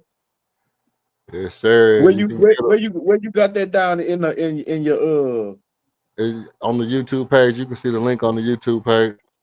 It's on the YouTube page. Okay. Yeah, you might have to refresh it. Take a little while to load it because I got obviously I built my own site from scratch and I had to go back in. My back end load a little slow, so you might have to refresh it to get it to pull up. But yeah, I got these right here with the bricks, with the graffiti on the bricks. These right here crazy. I don't know why they got these so high, but these tumblers. It must be Is crazy. that $80? $76, bro. Them Oh, tumblers is crazy, bro. yeah, I ain't gonna be everybody else. Yeah, no, that's crazy. I still like these right here. And then I got the tees, I got the shirt, long sleeve shirts. All these got different colors too. You know what I mean? All the Yeah, shirts got different colors. You can get them yeah, black. You I'm gonna be, I'm gonna support your merch, bro. I'm gonna grab some of your merch, man. I'm yeah, gonna grab man. one of them cap on tap cups, man. For real. Yeah, I got some more shit coming too, though, brother. I got some more because oh shit, I got some more shit coming. My yeah, I partnered with Hal Nurks, man. My boy Hal Nurks. My lip clothing line that me and my homeboy be doing. Got the shoes, designer shoes, stitched in Italy, jumper suits, a whole bunch of shit. Everything. But now, look. Nah, man, you know ain't no cap in my rap, man. You know I keep it a bean. You know I keep Man, it a bean, dog. you keep it on tap, man. You know I keep it a bean, fam. I'm trying to tell y'all what it is. Is for one, for one. Now I'm with y'all on this. I'm not really ready to give up IRS. You know what I mean? I want to keep him and see at least, and this is just me. At least one more year before we get rid of him. At least let him make it to the playoff and see if he make that playoff jump. If he has to play playoff minutes, do he make that playoff jump that we seen Armin have last year? Because we saw Armin get to the playoffs, have a bad game, and then the switch flipped in his head, and we like, okay, next year gonna be that shit. For Armin gonna be on this shit. He gonna be back on his bullshit next year, and I want to see Reed Shepard get there. I want to see Reed Shepard go this whole year, roll increase, roll increase. Eventually, he beats out Armin at the point guard position, right? Eventually, he beats out Armin, and Armin goes to the three. That's really what I want. What I really want is eventually Reed Shepard shooting becomes so valuable to the team that he's able to start. Armin goes to the three where he can get back in the dunker spot and where he can be in his best defensive position, because when Armin is in that safety position instead of the cornerback position, I think he's more valuable. Where he's switching out on a guy get into a switch, and now you switched on the Armin, and you thought you was finna get away from Reed Shepard, or either you're gonna have to isolate him, then we can double you. So when you got Reed Shepard at the head of the snake, and then you say, well, we just gonna go at Reed Shepard. That means you're not getting no switch or nothing. You just bringing your guard down and trying to isolate one on one. That means we can trap you. That means we can trap. So if it's like that, and then when you do try to switch, you getting switched on to Kevin Durant, who 100 feet tall. You getting switched on to Armin Thompson, who gonna smother you. And if you try to pass, he in the passing lane. Then you got Torrey on the other side. When you try to pass, he in the passing lane. So I like it. I like that if Reed can beat out Armin. And I'm not saying like outplay him, but I just mean keep your turnovers down, because he didn't have no turnovers last game. Armin didn't have but one turnover, which is amazing. Actually, Armin hasn't had. I think he's had 3 turnovers in the last 3 games, or 2 turnovers in the last 3 games, which is exceptional. So I don't have no gripes with Armin at all, other than the fact, his 3-point shoot. He was 100%. He shot 1 for 1 last game, which is cool for me. The one they made you shoot, you shot it and you made it. I'm cool with that. But if Reed Shepard is able to be more valuable than Armin, um, let me see what that says. If Reed Shepard is able to be more valuable than Armin, and as far as stretching the floor, you know, keeping the turnovers down and still being able to facilitate like we seen in the Brooklyn game, where he throwing the whip pass across the court, skip pass it, pocket passing all over the place, lost to Capella, making Capella look like he can do something. Um, then Armin can go back to the three, and Kevin Durant can stay at the two, or Armin can go to the two. That way he can help Reed with the defense, and then Kevin Durant can go back to the three. Either way, I'm cool with it either way. I mean, that's interchangeable. 2-3, interchangeable, interchangeable. But that'll be the perfect scenario for me. I really rather have Kevin Durant at the two with Kevin and Reed stretching and arming at the three to where when he's in the corner, he's in the dunker spot, he's in the corner, he's in the dunker spot. And then on the weak side, on the strong side, you got Jabari Smith on the strong side in the corner. Or usually we were playing backloaded to where the point guard is at the top and he's dropping down to the small forward, and then that would be Ahmed in that post up or Kevin Durant in that post up, and then you would have Jabari if Kevin Durant is in the post up, and let's say it's Al Prashangian at the top, then you have Reed, Jabari, and Ahmed on the side by Al, on the other side of LP. That would be cool too. So I mean, with that lineup, if Reed Shepard just continues to grow, that's gonna look good for us, bro. And I would that would be our dream scenario to say the least. I happen to like Armin at the point. You do? Yeah. What is it about Alvin at the point that you think makes us, makes the validity? His like I said, he the only one on our team that can put pressure on the rim. At the guard position. KD can't do it. That's true. At this point, Reed Shepard can't do it. Tara can't do it. DFS can't do it. Okogie can't do it. Like, he's the only one that can really put pressure on the rim. As a guard or a perimeter player, he's a mismatch against 90% of the point guards in the NBA. His size, his speed, his jumping ability, like he's a problem. He creates a mismatch.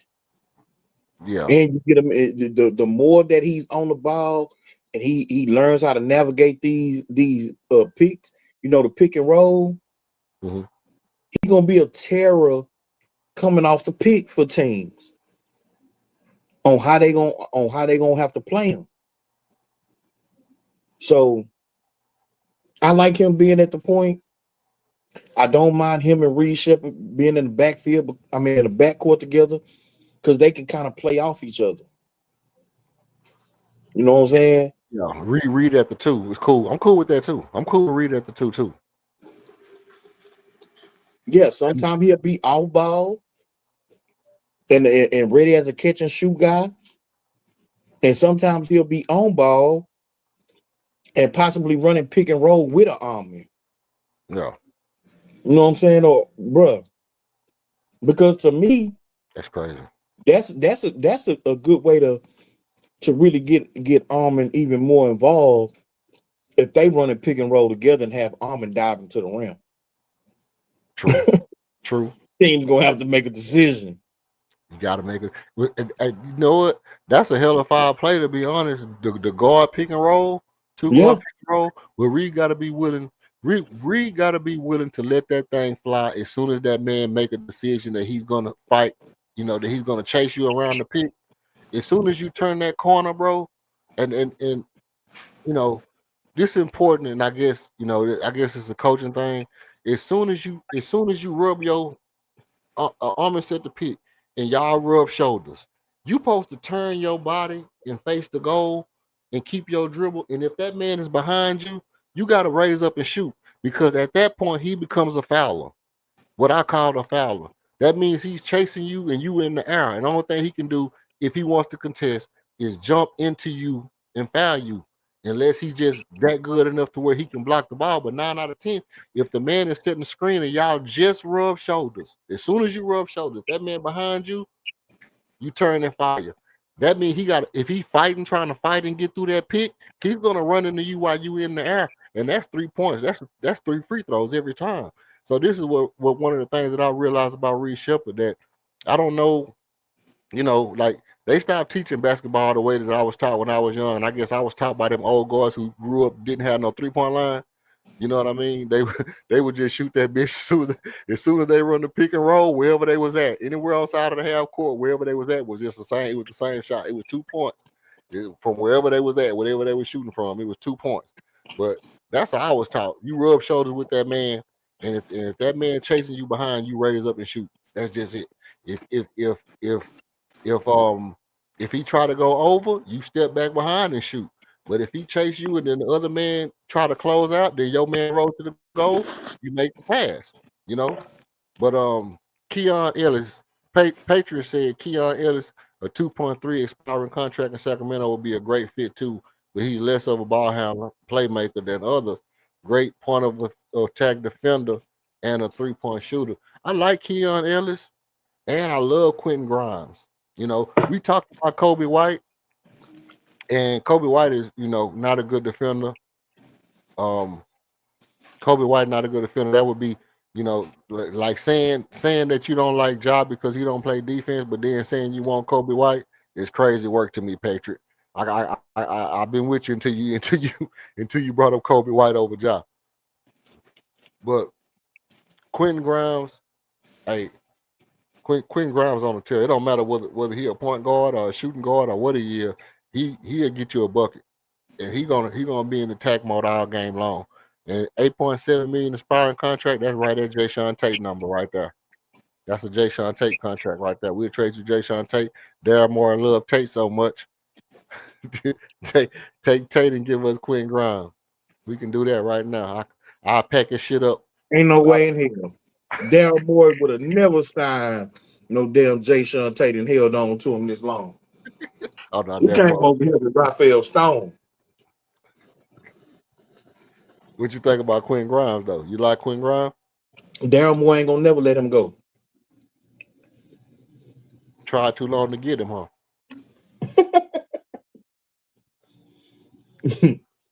No, Daryl ain't finna let him go, especially to Houston.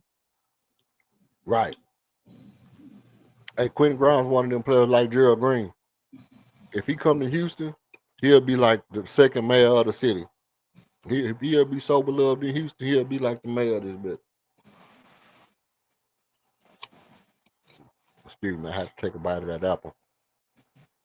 Hey, so been going for about 3 hours. I'm gonna take this little commercial break. Y'all give me 1 minute. Stay with me while I run my commercial. Pay my bills, man. I gotta pay my bill.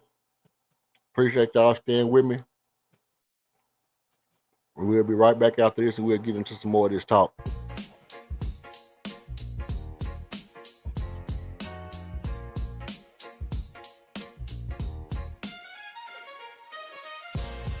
Every show needs a spark. Ours, you. Step into the spotlight for a one-on-one fire debate. Call out a take, defend your own or a beat and teach masterclass. Winners earn bragging rights and rewards. Email redalert.rocketzone@gmail.com to lock your spot or choose a topic from our board. Thanks for supporting the movement. Tap subscribe, drop a like, and if you want to buy us a coffee, Cash App, $26KG1. Every show needs a spark, and you are ours. Salute to you.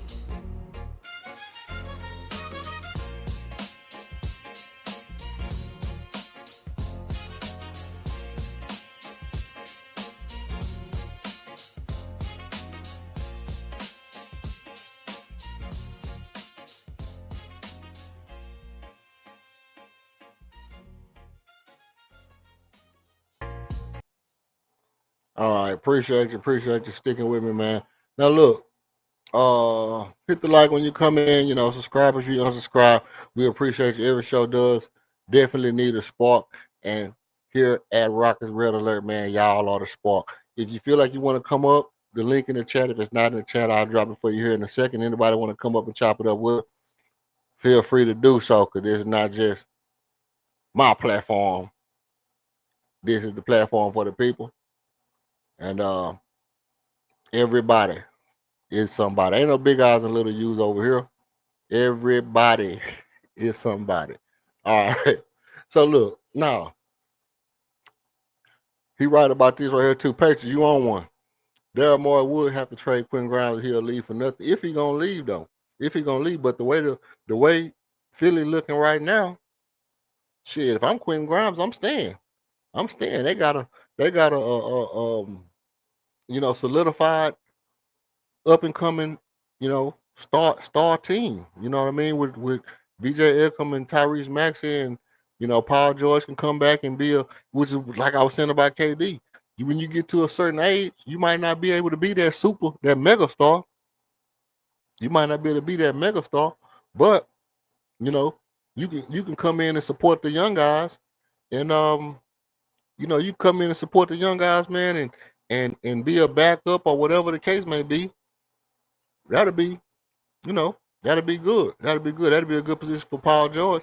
Just like what I'm saying, like if we get if we do get another player, whatever, which I don't think we need one, but if we do get another player, it'll be cool because I see Kevin Durant being on the team 5-6 years from now, coming off the bench, coming off the bench and just playing 20 minutes, ramping up later in the year. Well, I don't see that because, like you say, he got to play as much as possible in order to keep his body right.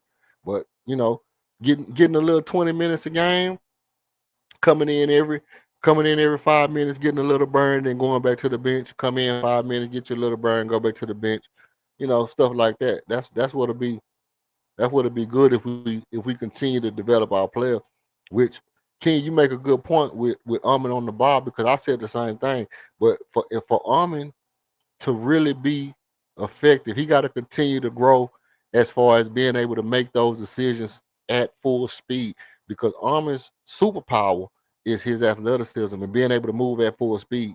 Making those decisions while he's moving that fast is what makes him unstoppable. Being able to go full speed, make those decisions, not make mistakes.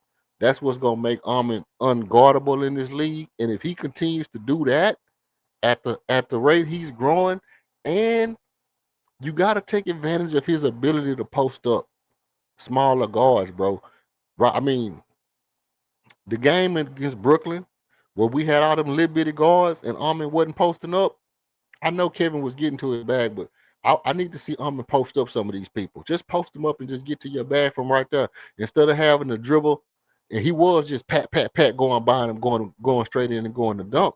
But if you got Peyton Pritchard on you, or you got, whatever the little dude was that they had in Brooklyn, just drop the ball down to Armin and let Armin get his action in the post. That'll help him out a lot as far as, keeping his confidence up and allowing him to constantly work on this shot. Because even if you getting your repetitions from a post up, when you dribble past somebody or you dribbling, you got a man on you, and you still know that that's your sweet spot, and you get to that sweet spot, and you can rise up and shoot from the mid range because you done did that shot enough time. But if all you doing is spotting up in the corner, shooting a three, or dribbling and going to go dunk, that's gonna be the full extent of your game, and you'll end up being like Russell Westbrook, and that's what I don't want for him. Let's see. Grimes is only 25 years old. He's behind BJ Ekman and Jerry McCain is about to return. That's true. That's true. That's true. So that's a go ahead, King. No, I'm listening. Oh, now this is a good point about his age, but it's just one of those things to where I'm not sure that. So here's the thing about getting another player. Who is he better than, Patriot? Who what does Grime bring to the team that we don't have? Is he better than Tar? Is he better than Okogie? Is he better than Dorian Finney-Smith? Is he more promising than Reed Shepard? He better than Tate, but then that means he's the 19th person on the bench. So you bring in a player like Grimes and he's not beating out nobody. What's actually the point in having him? And so that's the thing, is that if he can leave Philadelphia for nothing and he making $8 million now, well, that's kind of the same situation that Tari's in. So what is he gonna do when he leave? He gonna leave. He gonna want some money. He gonna get some money. What he gonna do? Sit on the bench with his money? No, I can't afford to just pay a man to sit him on the bench when I already got a man on the bench that want to get off the bench. He wants more money because we asking him to sit on the bench. So my biggest thing about that is it's nothing that you can. It's players. It's players that we can use. That if you mention their name, I'll say yeah, we can use them. Like Luca Garza. Luca Garza is a player that we can use. You know why? Because he got the same meanness and toughness, rebounding the skill as a Steven Adams, but he can shoot the three. So a player like that, That's the kind of player we can use. So it is guys that we can use that can make us better, that can add to our versatility, that can add to our, offensive fluidity and still fit the system. But much as I like Quentin Grimes, he might not be better than nobody overall, overall. Um, it's really not a lot of guys in the league that you can say better than what we have. You know what I mean? Like for what Okogie brings to the team, who can you think of that's really better than Josh Okogie? I take my garbage time minutes. I take my little garbage time points. I'm hitting the three at a nice clip, damn near 60% shooting the 3-pointer right now. We know that's not sustainable, but who can fit the system that plays defense that good, that's gonna shoot the ball, not need a lot of shots to get the action off, that's gonna be active on defense. You know what I mean? So it's hard to find somebody.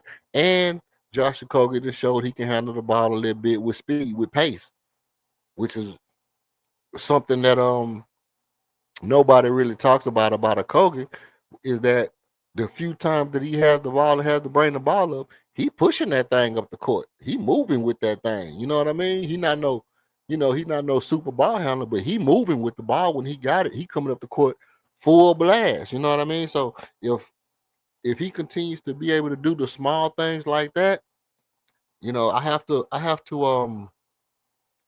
submit the fact that okay, you know what I mean?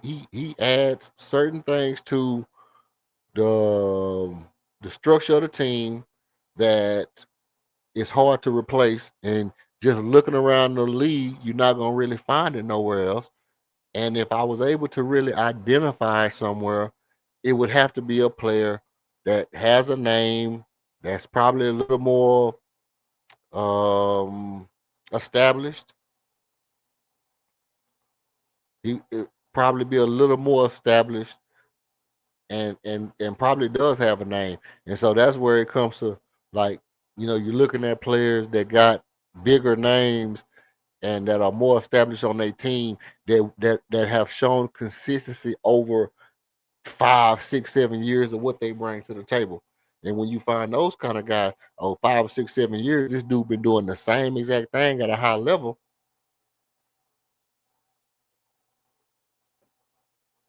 See, I don't want Reed Shepard to be a two. I don't think he's a two. And I say that because Reed Shepard struggles shooting off the scoring off the bounce. So I don't want him. I don't want him to be a two. And it'll be something different if we had the type of offense that Golden State run. A movement offense. They can run him off of a bunch of screens and picks. And he can turn into Clay where he ain't even got a dribble. He just catch and rise up and shoot.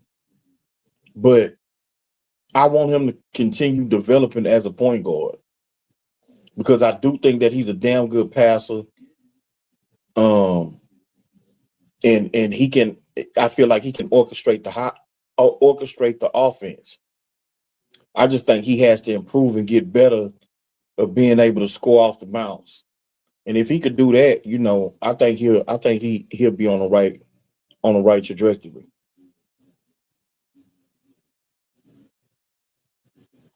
Yeah, I agree with you on that. I mean, I really wouldn't want him to be a two either.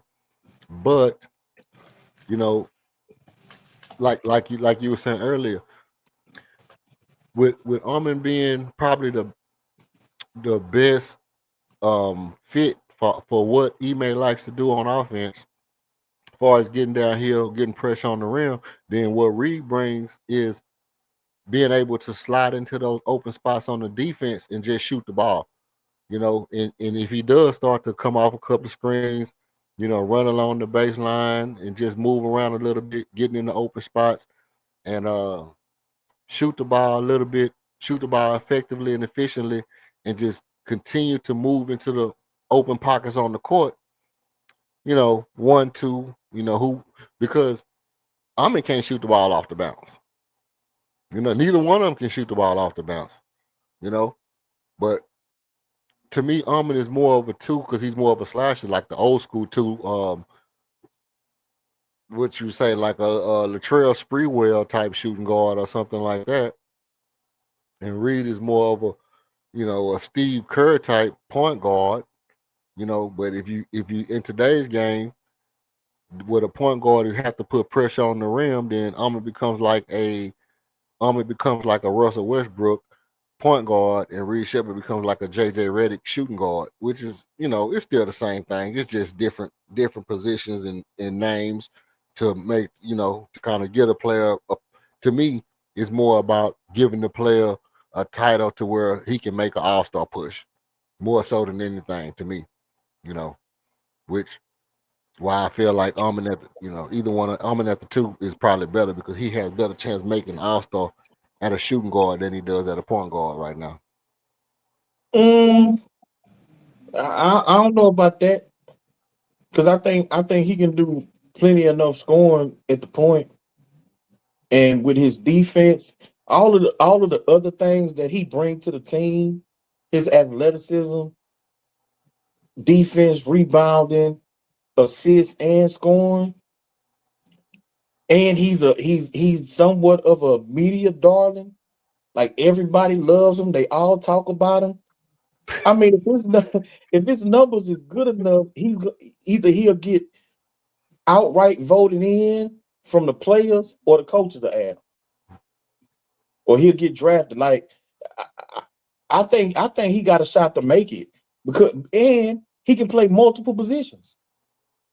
Yeah, He can play anywhere from the 1 to the 3, possibly the 4, depending on the lineup. So, played they, five for us a little while.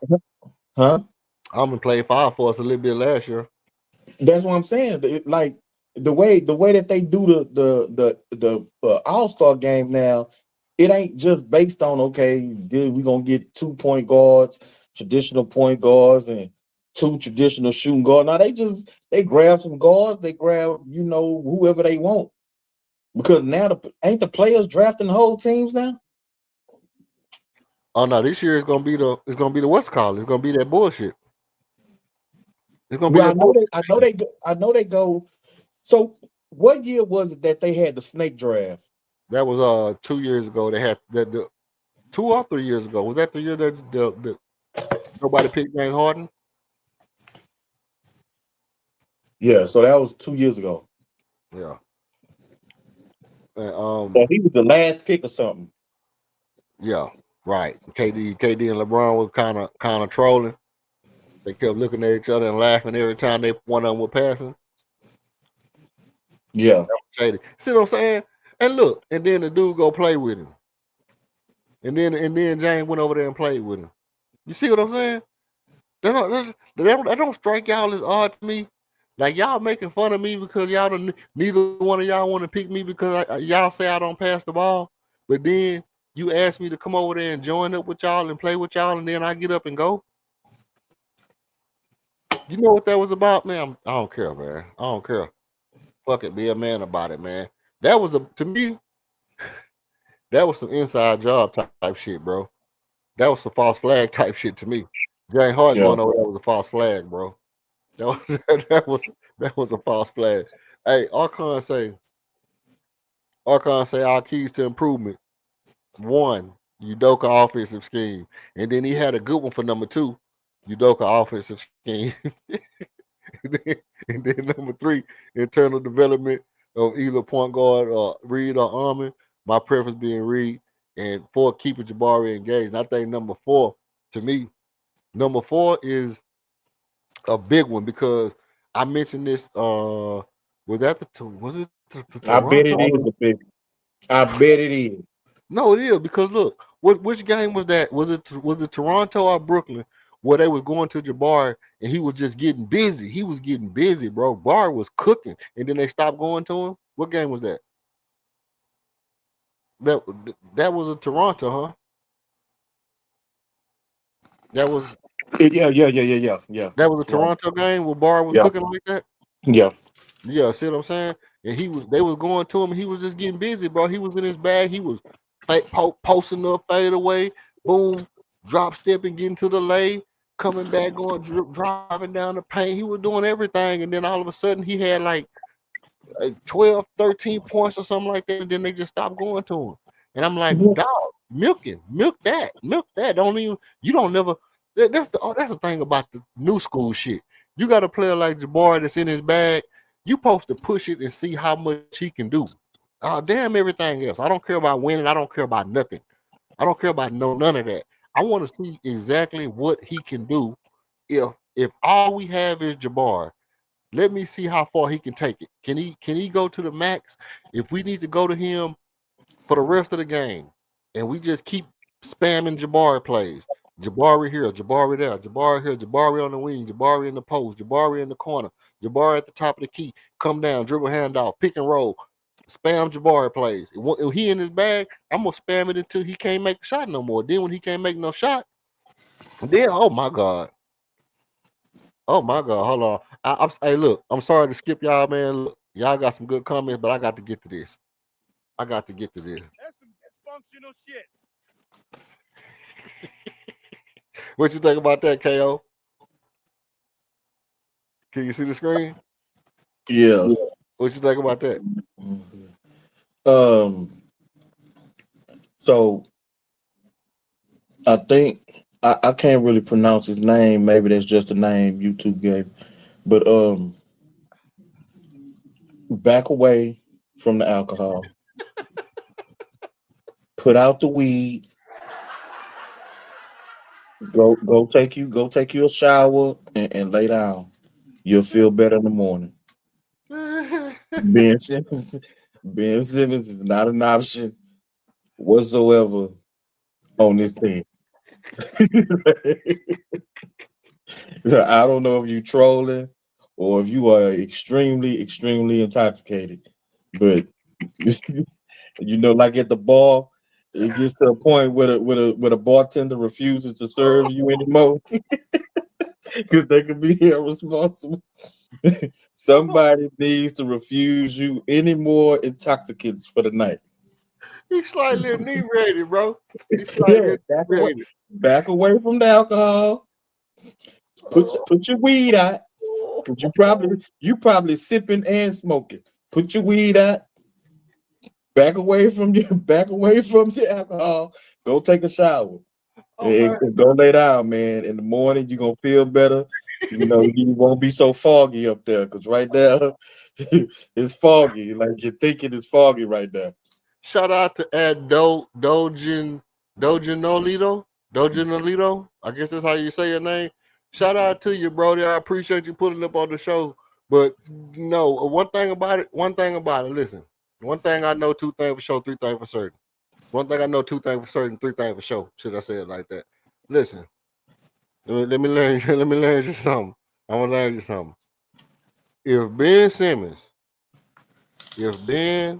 Benjamin Simmons could do anything that could help the Houston Rockets, it would be stay the fuck out of Houston. Stay off the Rockets. Stay the hell out of Houston. No, not off the Rockets. Stay out of Houston. Don't come there. I don't want to see you in your slacks. I don't want to see you with your penny loafers on. No, none of that. Not with your little baby hairs. No, none of that, bro. I don't want to see no form of Ben Simmons nowhere. Not on 59, 610. Don't walk down Imperial Valley. None of that, bro. I don't want to see Ben Simmons nowhere in Houston at all. If I seen the Negro in the mall in Greenpoint Mall, if Ben Simmons was at Northline Mall, now everybody knows You're Mall is closed. You gonna rush me up? Hey man, look. I'm gonna act like I don't see him. I'm gonna cover my eyes like I'm hallucinating, bro. I have no desire. I have no desire to see Ben Simmons nowhere in Houston at all. At all. But Archon, so your first two keys, man. I think our offense has looked very well over the last few games. Small sample size, I get it. Not the best defensive teams, I get it. But these are the games and the moments where the team is supposed to take care of business, which they have, take care of business in dominant fashion, which they have. And I don't even think it was because our defense has not been up to par so far this season. At no point. You may see glimpses of it, but as good as we was last year defensively, we're nowhere close to that at this point. The biggest improvement that we've seen on the team this year is on the offensive end. And I believe that the more that they play together, the more that they gel, the offense is going to get even better. Right now, we're the #1 rated offense in the NBA. With all the new players, everybody trying to learn how to play with each other. Some of these guys still learning the scheme, learning spacing. #1 rated offense. So people can't keep blaming MA for the offense. It's just a matter of them guys running the sets correctly, moving the basketball, passing up a good shot for a great shot, being unselfish, that type of thing. If we can keep dudes from stat hunting and they just making the right plays, then I think the offense will continue to get better and we'll have a top 10 offense at the worst. It could be better than that, with player development. The more that our backcourt, improves over the course of the year, I think that's going to raise the ceiling for our offense. Now, there are some things that I would like to see MA do. Yeah, and the pace. That's another thing. The pace has picked up. And I think some of that has to do with a Kogi. You got all them bigs in there.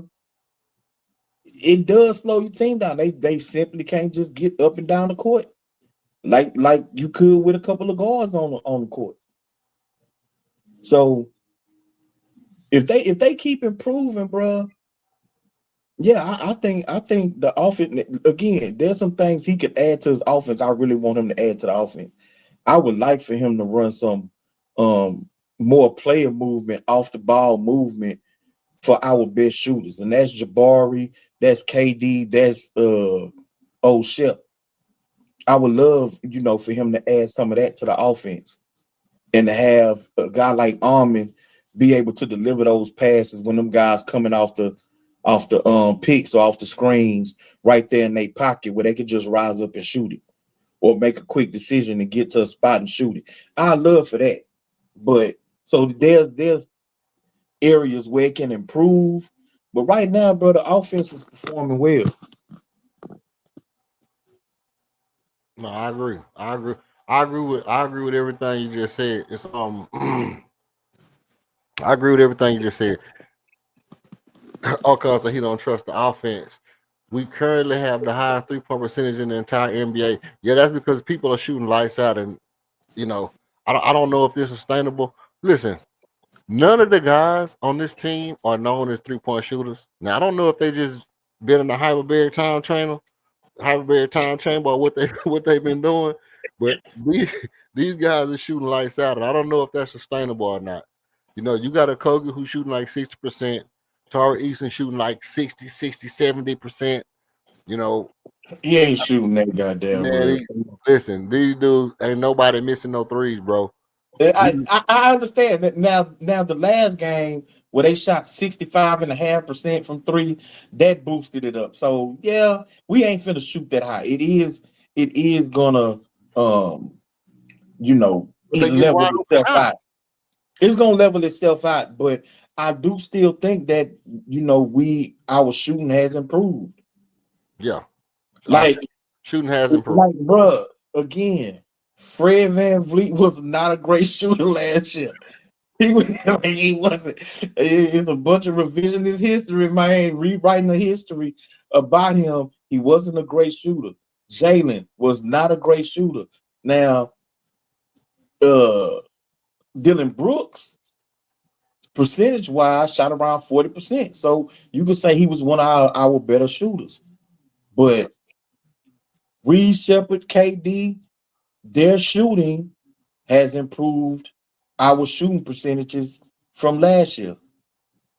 You know, the team last year, those two guys and their shooting has improved our shoot. LP is taking more threes. He's making these threes. That too is, you know, helping the 3-point overall, the 3-point percentage. And listen, that's the thing. Jabbar shooting the ball well. You know, Jabbar shooting the ball. Everybody's shooting the ball well. They getting wide open shots. They getting wide open looks at the basket. And like Ime said, if everybody hit the open man around the outside, everybody hitting the open man at the perimeter, that was like the Detroit game. That was the Detroit game when he was like, you know, everybody missing passes to the open man around the perimeter. You know, like we miss a lot of passes. He say something like that along the lines of, you know, Yeah, we left a bunch of wide open shots out there. yeah, we got everybody missing open passes at guys wide open on the perimeter. And if we hitting those passes to those open guys and guys shooting open 3-pointers, then you know that means the offense is clicking. That's what that means. That means the offense is good. Guys just got to make shots because not only was it guys missing open passes, we also shot 39% that game. So you add those two components together, and the fact that we still was in the game, it's amazing to think we were in a game where we shot 39% and we didn't pass the ball to the open people who was wide open.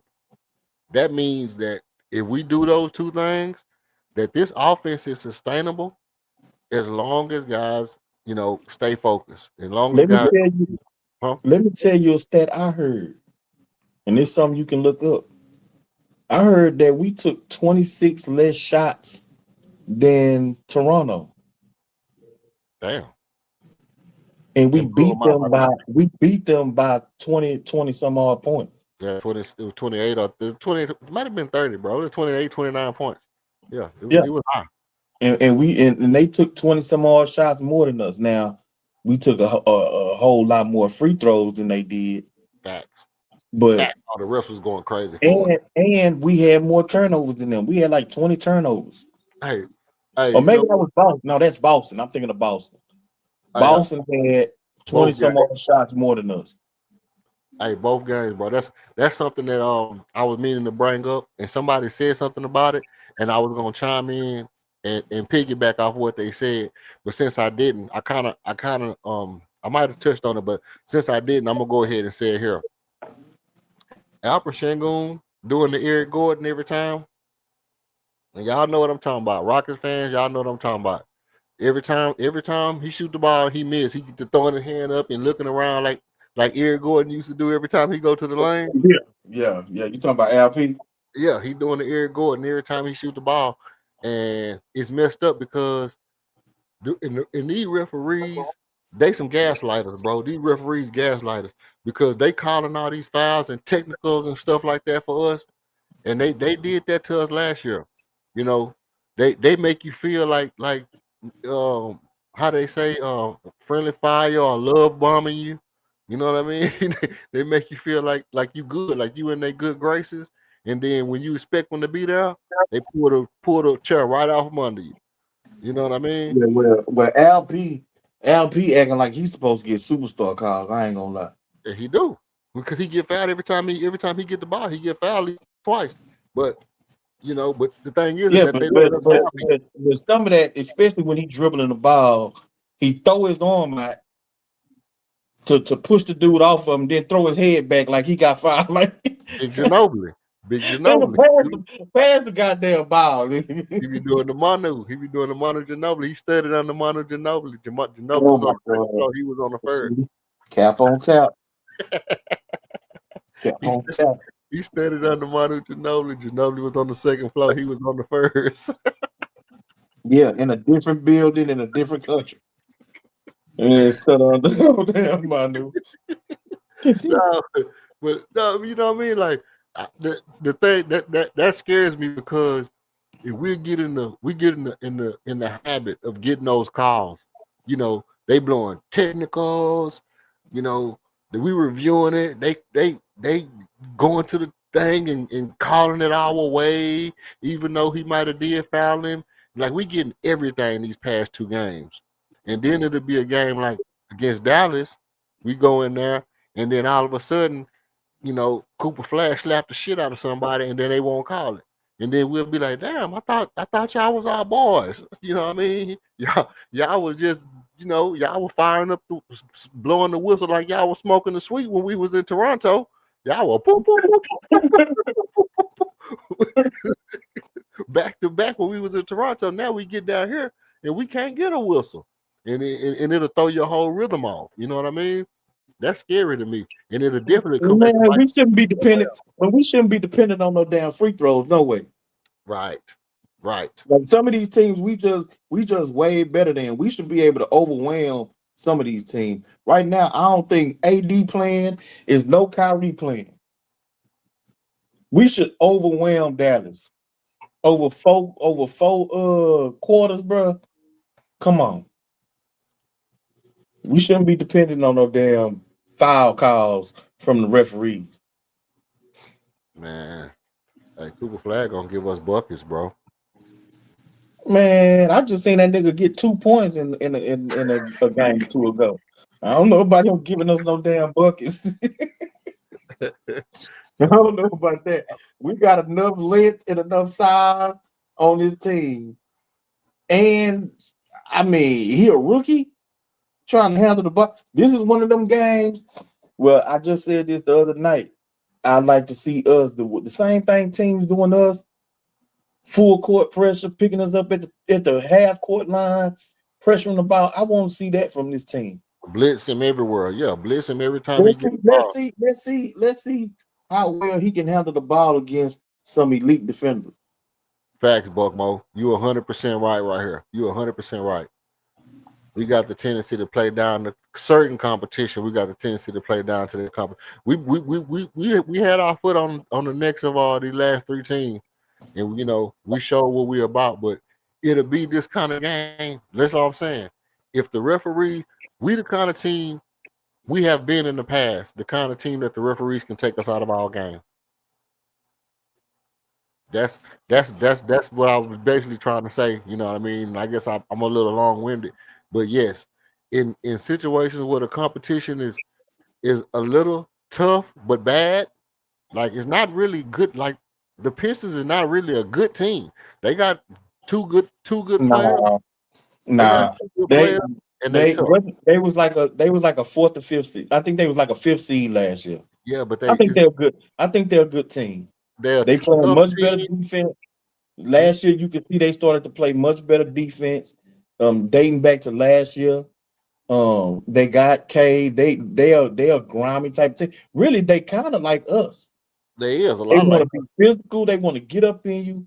You know what I'm saying? They got K. They got Tobias Harris. They got a couple of shooters on that team. So, I don't think now.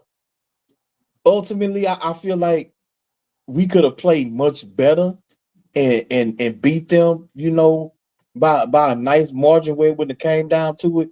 But I don't think it was a situation like last year where we ended up losing to Charlotte. Knowing we was much better than them. We lost to San Antonio very early in the season. We was just much more talented than them. We was a better team than them. So far this year, I don't really think we've played down to our competition over 4 quarters. Now, it may be a quarter, a half. We let these teams hang in there and do shit like that. But, when it's time to put these guys away, we've been putting, these lesser teams away. facts. That's facts for sure. We have, but I do feel like as far as the Detroit game, we came out and they don't have they got some good stuff, but they don't have the stuff that we got. You know what I mean? And they got a Asor and they got Cade. Okay, boom. But Jalen Duren, and Tobias Harris, come on, bro. and beef stew. Come on, man. That's not it. That team should not have been able to keep up with it. They tough. They're a tough team, and they play good defense, but all around team that supposed to be able to outscore us, they wasn't supposed to be able to outscore us, and they wasn't supposed to be able to hold us down. And I think in that instance, we kind of looked at them like they Detroit. You know what I mean? Like this is Detroit. You know, they was just bad last year, 2 years ago. They was just bad when we was bad too, but they was just bad. And you know, obviously we had Jalen who was on a mission to outplay Cade every time we went into Detroit, and we don't have Jalen no more, and we don't have Dylan Brooks who embraces those kind of games. See, Yeah, when but we Detroit beat us last year. now we beat them one time, didn't we? Yeah, we split, but that's what I'm saying. They beat us last year. Yeah. So So I mean, bro, and now the reason why I really feel like we should have beat them, they lost they front court. One dude got ejected, the other dude fouled out. right, So they best shot blockers wasn't even in the game, facts. or they best front court defenders wasn't even in the game. LP should have completely took over that game, and it should have been relentless us going to the basket, getting to the rim, and getting them in foul trouble. Hey, that's the same with the Boston game. The same with the Boston game and the Toronto game. I'm like, who the hell gonna hold Alperen Sengun? And then Alperen Sengun go 5 for 18, 5 for 13. I'm like, man, what the hell? And I was thinking, I say, well, you know, people talking about how Armin is being tired because playing both sides of the ball and playing point guard. Well, what about LP? LP got to be tired of hell too, so he really playing point Who guard. in the hell is he guard? Who in the hell is he guarding on the other end? He guarding everybody. He guarding on the perimeter, Come on, come on, come playing on, point guard, dribbling the come ball up on, the court, bro. crossing over people in the backcourt, breaking the press by itself. Oh my god, there ain't nobody pressing him, and when they do, he turns his back. The same shit you can play. Now You he's so thin. goddamn wishy washy right here, cap He's on still tap. thin. The same shit you complained about Reed Shepard doing. Anytime somebody is pressuring LP at half court, he immediately turns his back and Nah, backs his way down to the 3-point line. nah, nah. Shut up. Yes, I ain't gonna back bro. out of it from the They three give point him line the from ball half because court. his man is waiting for him underneath the basket. Man, His man is not pressuring him all the way up the court. I seen LP. I seen LP. Yeah, hezzy crossover, hezzy tween. Yeah. Crossover Peyton Pritchard Yeah, and keep going. carrying like a motherfucker. The same shit you just accused you accused Joker of doing. That motherfucker be carrying the ball like a motherfucker. LP, yeah, crossed that ball over and kept on going like he was a real guard, man. Alfred Shango is our best point guard, bro. That's just a fact. He what? Alfred Shango is our best point guard. Man, get the fuck out of here. Alfred Shango is our best point guard, bro. Get the fuck out of here, bro. Chat. I'm gonna ask the chat, man. Nah, don't ask the fucking chat, because all calm down there. He as big as a damn LP fan as you. I'm gonna do a poll. Let me see if I can do a poll. I'll do a poll, man. Yeah, now you want to do a fucking poll. Buckmo, you see this bullshit? Buckmo, you see this bullshit? This nigga ain't never did a motherfucking poll long as he had this channel. Now he want to do polls and shit. I'll do a poll, bro. I'm gonna do a poll. I hope it don't fucking work. This motherfucker talking about doing a poll. Stop that shit on cuz. That boy trying to jinx me, man. He trying to jinx my pole doing skills, Brody. Nah, bro. I hope that shit don't fucking work. How to do a poll on here. Let me see how to do a poll. Yeah. Let that shit crash your site. Okay. He say crash my site. Oh man, that's cold, bro. Yeah, nigga, you ain't never did no motherfucking poll. Now tonight, since you know some LP fans in the chat, I'm gonna put up a poll. Is LP the best point guard on the man? Get the fuck out of here. LP the best point guard on the team, bro. I don't know how to do no poll. Y'all have to figure it out, man. But hey, put a 1 in the chat if LP the best. Put a 2 if he not. Put a 1 in the chat if LP the best point guard. Put a 2 if he not. We're gonna do it like that. See how many ones we get. So, look who just popped up. Look who popped up. Hey, Galaxy. Universal Galaxy in the chat. Universal Galaxy in the chat, bro. Universal Galaxy. Yes. He I hit see me with the 5 burner. 2s. I see 5 2s and 2 1s, man. With the burner account, Brody. That nigga hit me with the burner, man. That's cold blooded, fam. I ain't never seen no shit like that, man. These niggas these days, boy, I'm telling you, man. Shit, know what I'm talking about? Yeah, boy. It's real out here in these streets. Yes. This nigga, yeah, bro, you can't vote on your own poll, my nigga. Name on that the biggest day. How you bro, you can't have your name up there and let everybody know it's you. Oh, my This days. nigga voting on his own poll. Man, y'all know LP. Hey, Nah, he's not our best point guard. He our best. But listen, he makes plays as our center. And we all know that, we all understand that. Yeah. And one thing that I do like now, I ain't gonna lie. I'm gonna keep it tall. Like, I ain't finna bullshit. The last game, I feel like, was an anomaly because he was hunting a triple-double. He was passing that ball out to the 3-point line. Yeah, that's true. He saw old Shep was knocking them threes down. So an easy way for him to get an assist, he get that ball. Old Shep, man, is cheating off of him. And what he has done, he dribble, turn his back, they blitz him. What he usually do is force the shot up.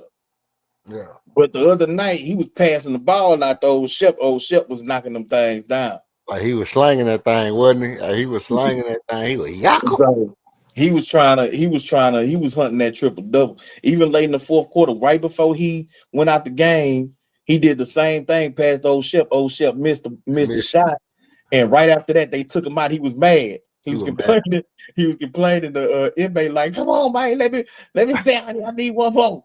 You know what I'm saying? I'm like, get your ass out the game. He may try to leave him in there. That was real too. Yeah, he tried to let him get one more. He was trying to let him get one more. Yeah. But when Old Shep missed the shot, it's like, all right, Goldmouth, that's enough. Man, it's taking enough of a beating. Get your ass out the fucking game. LP leading the team in steals and assists, bro. I gotta check that. Let's do. Now he might be leading in assists so far, but I know Almond. I think Almond right behind him. And I know leading in steals is crazy because, like, probably turnovers. I'm sure he's leading in turnovers. Let's see. Okay, Patriots say Shingun is averaging 7.6. Almond is at 5.8. Old Shep is at 3.4.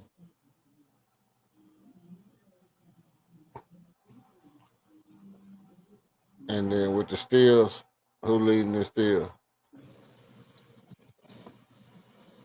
Reese Shepard leading in steals. I'm gonna say LP leading in steals. Okay. I thought Reese Shepard might be leading in steals. Well, Reese Shepard is averaging 1 steal a game exactly on the dot 1.0. Oh. That don't sound right. He be getting 2 steals on the block every day, goddamn. Reese Shepard had damn near 3 steals in one game.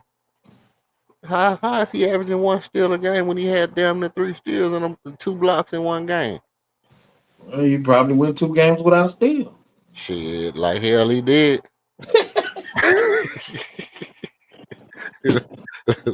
Like hell he did. That boy there. I guess he didn't get enough steal last game against Boston, but that might have been his first game with no steal. Cause that boy, that be you talking about swiping, no swiping. That boy, that He hack. said 1.8 steals for LP. Man, see, look, Patriots say that was in the preseason. Oh, nah. That wasn't in the preseason. That was the other game. Reed Shepard had all them steals, man. Nah, you talking about LP. It's Oh, like LP is averaging 1.8 steals for okay, LP, one for Reed Shepard, but Patriots say that was from the preseason. okay. 9 rebounds, 9 assists. That was last game. Either way, LP, even if he not really creating them steals. Somebody else probably getting a deflection. He picking the ball up. So Nah, I mean, he getting credit for the steal, but he ain't actually stealing the ball. I did what I was trying to tell House when he said I was being racist. You know what I mean? House called me a racist because I said that white boys get the freelance to chop you, man. They can slap you and not get called for no foul. You know what I mean? It's always been that way. But they need to take you got the white boy on your team. He supposed to take advantage of that. Reed Shepard know you be slapping the shit out of people, But man. now Reed Shepard need to pick up more charging fouls. He needs to take Shit, charge. he can't he can't stay in front of people really. So read the scouting report, force them towards your defense and jump out in front of them and fall down. The referees might give them a couple calls. Jump over there. Yeah, jump over there and plant your feet, man. Get with Jay Sean Tate and find out how Jay Sean Tate stay in front of people and just fall down. Fall down, bro. Judge Jabbar. Well, I'm glad Jabbar started blocking. Hey, man, have we even mentioned that Jabbar was out there looking like prime Kevin Garnett blocking shots? We ain't even I said nothing. don't know about that, but it was nice to see him, be able to provide some weak side shot blocking, rim protection last game. On Because everything. really, to be honest with you, that's something that he should be able to do every single game, bro. Yeah, he should. He should. He But should be able to do that every single game. That and knocking down shots. he's a lot more explosive. He is a lot more explosive than he's ever been. I'm gonna keep it a bean with you, bro. Is Jabbar has never been as explosive as he is now since he left college. When he put on that weight when he came to the league, it's like it was weighing him down. But whatever he did, when he jumped now, he getting up quick, bro. He getting up quick. And he faster. Yeah. When I seen Jabbar get that when he got that third block, hey, as soon as they blew the whistle, that boy started twirling his finger. I said, "Oh shit, Jabbar want his action. Jabbar want his action immediately. He don't want taking no blocks away from him. It's like it's like Ime told him, you get an extra $100 or something for every block or something like that. It's like he wanted every block, bro. He wanted everything. But I was saying that Jabbar, two things that I said about Jabbar, and this go for Reed Shepard too. But I still felt like Jabbar would have been better if he learned how to use the backboard from the elbow.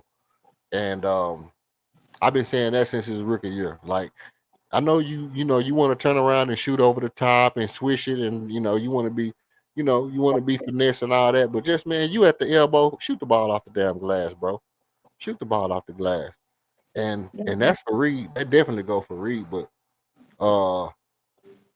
it's a couple things that to me, make Reed Shepard way better. One of them is playing it off the glass when he get inside. The other one is if a team is playing you and they playing you, they finna dive at your right. When you give it that hard dribble to your right and you see them coming and you cross over to your left, go ahead and go to your left, full speed to your left. Go by the free throw line, pull up and shoot your free throw jump. I'm gonna keep saying it until he start doing it all the time. You know what I mean? Go right there by the free throw line and shoot that jumper as many times as they give it to you. If they gonna let you get to your 15-foot jumper, just keep taking that 15-foot jumper, bro. You're gonna eventually start to make them, and it's gonna eventually back people up off of you or make them go ahead and get up on you. And once they get up on you, now you can get around them. Now you can kick the ball out and then relocate, reposition yourself, and get back to your shot. But yeah, I don't know if he's gonna be able to do that this year. So This year, I think I want Old Shep to be a knockdown catch and shoot shooter like he's been so far, and just continue to get better orchestrating the offense, running pick and roll, making the passes, getting everybody else involved, and then in the off season, really just work on being able to shoot and score off the bounce. I don't know that he's gonna get much better this year of being able to do that, especially on the number of shots that he gets. That's true. That's true. But what about this? I mean, the fact is that he's been able to get to the basket a nice little bit. You know what I mean? In that game, in that Boston game, let's see, in the Boston game, Reed Shepard he had 12 points and he shot 6 times, right? 5 of them was threes. So the other time when he got to the basket, it was the other game he got to the basket a lot more. But when he gets action going towards the goal, just for me, if you can't get to your floater, and I don't trust his floater yet. I don't really trust his floater. It don't look like he trusts his floater. I'm just like, it's a square now, bro. It's a square it's a big ass square with a little ass square right in the middle of it. And you learn how to hit that square when you little, bro. You learn how to do that when you little. Why can't you throw the ball off the square sometime, man? Everybody don't have to. Everybody not George Gervin. You know what I mean? Everybody not George Gervin, bro. You can throw Yeah, the ball off the square and not look like a square. that's what I wanted Jalen Green to do, bro. I wish so bad that when he got in the mid range, that he'll just kiss it off the glass, That's it. That's it. He and got to he never did it. But I just don't think I think that's the biggest weakness of Old Shep's game right now is him being able to score off the bounce. But as Yeah, a catch and shoot guy, he's real good. Um, his ability to pass off the dribble, penetrate, and then he make that skip pass or whatever. He's good at that. He good on the fast break, but just getting to a spot in the mid range or even behind the three coming off pick that ain't his game. That's right. when I think he struggles the most from the 3 point line. When he coming off that pick, they go under, and then he rise up. It's like it ain't natural for him or something. You know what I'm saying? He can't really get his feet under him like he wants to. Exactly. Exactly. Hey, this is what I want to say. This is what I want to say. Hey, everybody in the chat, in the bed, if you're watching, you listening. If you're not subscribed, go subscribe, man, so you don't miss none of the shows that we doing. We still got stuff coming up. We got the pregame show tomorrow. Buck been ducking the smoke. He said he was gonna come up here and set up the debate. I see. Ever since Smooth said he was going to King, these boys said they were gonna take the debate, and ain't showed up since they said they were gonna take the debate. Nobody wants to smoke, bro. Nobody wants no smoke. Smooth ain't ever even come back on the show yet since he said he was gonna take a debate. They automatically, what I mean? Smooth he even stopped coming to the show. I think he didn't block me. he, he, he, he he blocked me, so he don't have to take the debate, bro. One Not of block. them, huh? Not that he blocked you. Yeah, he blocked me, bro. I think he blocked me from coming on my show. He can't even come up here no more. He blocked me. He don't want to take the debate so bad. No, but they said they were gonna take the debate. So we got the one-on-one debates, man. If y'all want to put up on any of these one-on-one debates, subscribe so y'all Yeah, don't miss. yeah, but Bug Mo, you as you see, he ain't that bad, man. Like he poke his chest out like he the baddest motherfucker on the planet. But you get him on one of these subjects, boy, he gonna be goalpost moving and shucking and jiving and shit, getting all off the subject. I done smoked him already. Y'all check his archives. Yeah, y'all I just check out I the debate, just man. I dusted his ass on James Harden debate. Y'all check out the debate, man. I ain't gonna even tell y'all how I did this man on the debate. Y'all check out the James Harden debate. If you want to see the James Harden debate, you can check out it in its entirety, or you can check it out in portions. Also got shorts that show King's Nah, highlight. don't watch the shorts. Highlight. He he smudged the stats on the short, y'all. he picked up. he You know picked how, up what he thought was his best talking point and put it on the short. you know how we do. You know how we do, man. Hey, we That's keep it real. smudging the stats. We keep it real. I pistol whooped that boy on. I pistol whooped him on the shorts. But look, you know what I'm saying? You see how it go. King ain't took no more debate since then. He been ducking me. Buck Boy, Mo stop. said the go to the video that say is James Harden the clear cut best number two? It should say James Harden debate on it. One of them Yeah, is the full debate, and one of them will say James Harden debate part one. If you want to just watch the initial debate, the James Harden debate part one is the initial debate, and then James Harden debate part two is the back half where we just talked about the debate. So they are in the video. I think that's the one. That's the ain't that the video with the dude who kept on bringing up Jordan? No, that's the James Harden debate recap. Now, if you want to laugh, if you just want to laugh and you just want to roll, go watch the James Harden debate recap. That's the funniest video since since I launched the channel. It's the funniest video. If you ever want to see, listen, if y'all want to hear King get cooked, y'all want to hear King get cooked by, by a phenomenal talker, one of the best Man, talkers ever been on this show. Go watch the James Harden debate recap, bro. It's hilarious. Now, with that being said, like I say, everybody hit the subscribe. Everybody hit the subscribe, man. It's been good having y'all on. I'm gonna get ready to shut this down, and then like I said, I'm looking to see if I can get these guys to take these one-on-one debates so we can kick the debates back off, because I also got prizes that I'm gonna start giving out. I want to get it going. I'm gonna set up a tournament. Then when we get into the tournament, I'm gonna start giving out prizes. I got some good stuff that I want to give out to people, man. As the season starts to develop or whatever like that. Now, before we shut down, King, tomorrow game, yesterday's game, is it anything that stick out to you as far as um the promise that you see from the team, things that you see transpiring, that you see that look like it could come to fruition faster than what you thought it was going to come to fruition? the offense to me, I thought the defense was gonna be further ahead, quite honestly. But the offense seems like it's further ahead than I expected. So for tomorrow's game, I want to see more of the same, bro. I want to see the ball movement.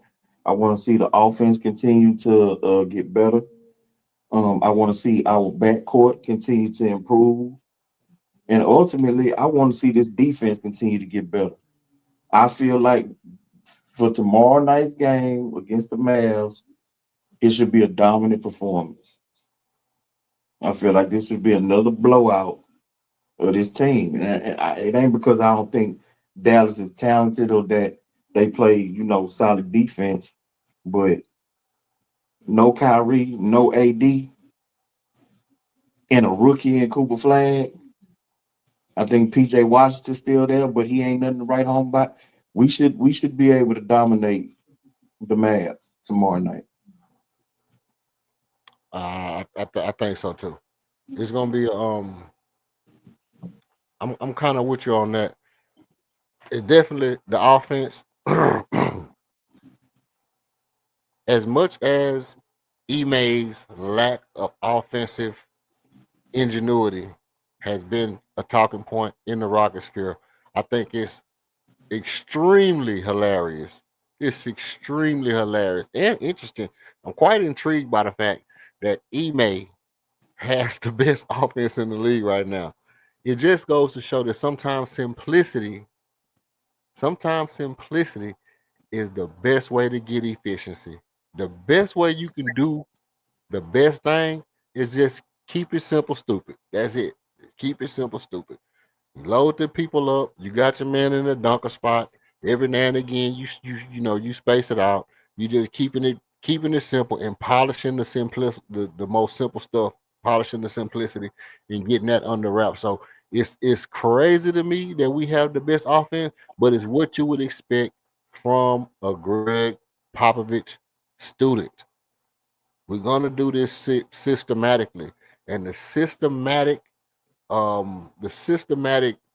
tutelage and how he puts together this shit, even though it's a simple structure, it's just the simplicity of it and polishing that one simple thing. It's like having a spoon and you polish that spoon, and then you just set it out with your plate, and you just can look at it and get the shine off of it. You don't have to be a whole color reset in order for you to eat your grits. You know what I mean? It just have to be one nice shiny thing that works like it's supposed to work. And that's what we got with our offense. It's working perfectly. I'm with you on the defense. I actually, you know, y'all have heard me say that transition defense shouldn't be bad when you got a person as fast as Amin Thompson. That facts, Patriot. You know what I mean? It's very easy to have the best offense in the world when you got, you know, one of the best scorers in NBA history. I can't say he's the best scorer in NBA history because he's not. Phoenix ain't had the best offense in the NBA. They had the best score, quote unquote.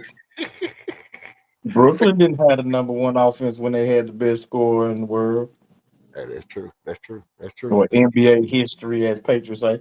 I don't think he's the best scorer in NBA history, but Nah, I'm just man, saying. the Wilt slander got to stop, man. I'm gonna best rather have to do a whole stream on Wilt Chamberlain, bro. Because this is good. We kind of went over, but it's ridiculous how people just disregard that man like he wasn't the best player of all time. But don't say it because I know you're a Jordan fan, bro. I already know you're a Jordan fan. I already know you finna say Wilt ain't better than Jordan, but we know you're a Jordan. That's the exact same kind of shit. A Nah, Jordan fan. I wasn't gonna say that. If anything, I was gonna say he wasn't better than Kareem. See, that's what Much a less, Jordan fan would so say. you know he couldn't be better than Jordan. If he would, see what I'm saying? That's what he was talking about right there. I said, "What the best player?" He said he's not better than Kareem. That's the exact same shit a Jordan fan would say. That's exactly what a Jordan fan would say.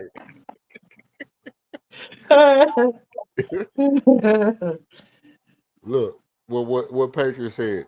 KD is the most pure. Look, say KD is the most pure and efficient scorer in NBA history. What I'm gonna say? What I'm gonna say, King? That's exactly what a Jordan fan would say. You're a Jordan fan. Patriot, you a Jordan fan, bro. That's the kind of shit a Jordan fan would say, bro. That's exactly what the Jordan fan would say right there. He's the most pure, efficient, and he the most pure, efficient scorer that's ever gonna be in history. Past and present. Past him and future. And And future. future. Nobody never gonna be better than KD. Even if you score and do it more efficient than KD, he's still gonna be more efficient than you. That's the kind of shit Jordan fans say. But hey, look, y'all know how we do it, man. I'm probably gonna pull up tomorrow and get this. I mean, not probably not. I don't know, man. We're gonna see because I think it was one of them guys said they were gonna debate me that Yao Ming's career would have been better than Ralph Sampson's career if both seasons would have panned out. Listen, one of them two guys, it was Smooth or Buckmo, said that they was gonna debate me that Yao Ming's career would have been better than Ralph Sampson's career if both people would have panned. And that's a hypothetical debate. So it's really not a guaranteed winner. Not like with me and King that we had a guaranteed winner. Y'all can find out who won very easily if you Yeah, just very, if very you easily. if you just can That that read and that was listen. that was light work. All you got to do is know how to read and listen, and you can find out who won that debate. but but as far as the Ralph Sampson Wilt Chamberlain debate, I don't know about that You mean Patriot. Yao Ming? Huh? Yeah, well, You yeah, mean Yao Ming? yeah. Ralph Sampson and Yao Ming debate. Um, hey, that's the side I'm taking. I'm taking the Ralph. Somebody said yeah. I watched both of them. I watched Ralph and Yao play, and somebody said they were gonna take Yao, and I'm gonna have fun smacking them around. It's gonna be a little. It's not gonna be a full beat and teach. It's not gonna be a full beat and teach because you know what I mean. Formal with my I shit. I'm gonna be don't know. formal with Well, my you shit know because what? it's Look, debate. You know, it's gonna be a formal debate. I'm gonna have on my tie. I'm gonna have on my bow tie, just like in the picture right here.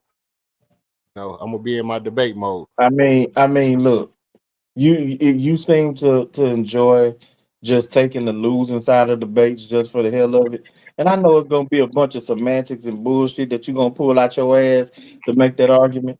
But but anybody see, I seen y'all mean, and I remember Ralph, you know, somewhat, you know what I'm saying? I wasn't even a teenager yet, when Ralph was in the league, but it's nobody who's seen them two guys play that think that Ralph Sampson, if both stayed 100% healthy, he's gonna be better than Yao Ming. Oh, well, what did this say?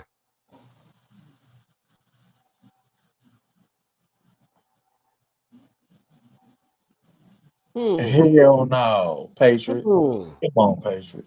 Hmm. Hmm. Oh, okay. He say that dude is the family friend. That's why he's saying that. Okay, I got you, Patriot. I understand why you saying that. He said Rodney McCray is a family friend, not Ralph Sampson. Yeah, well, I think he confused.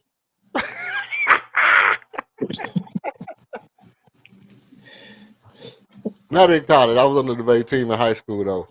You know what I mean? But I mean, I've been debating since. I've been debating since before I was debating. You know. And by all looks of it, he been getting his ass whooped ever since Oh high no. school. No, Okay. look, I grew up I grew up, you know, watching the Stokely Carmichaels and the Jimmy Baldwins.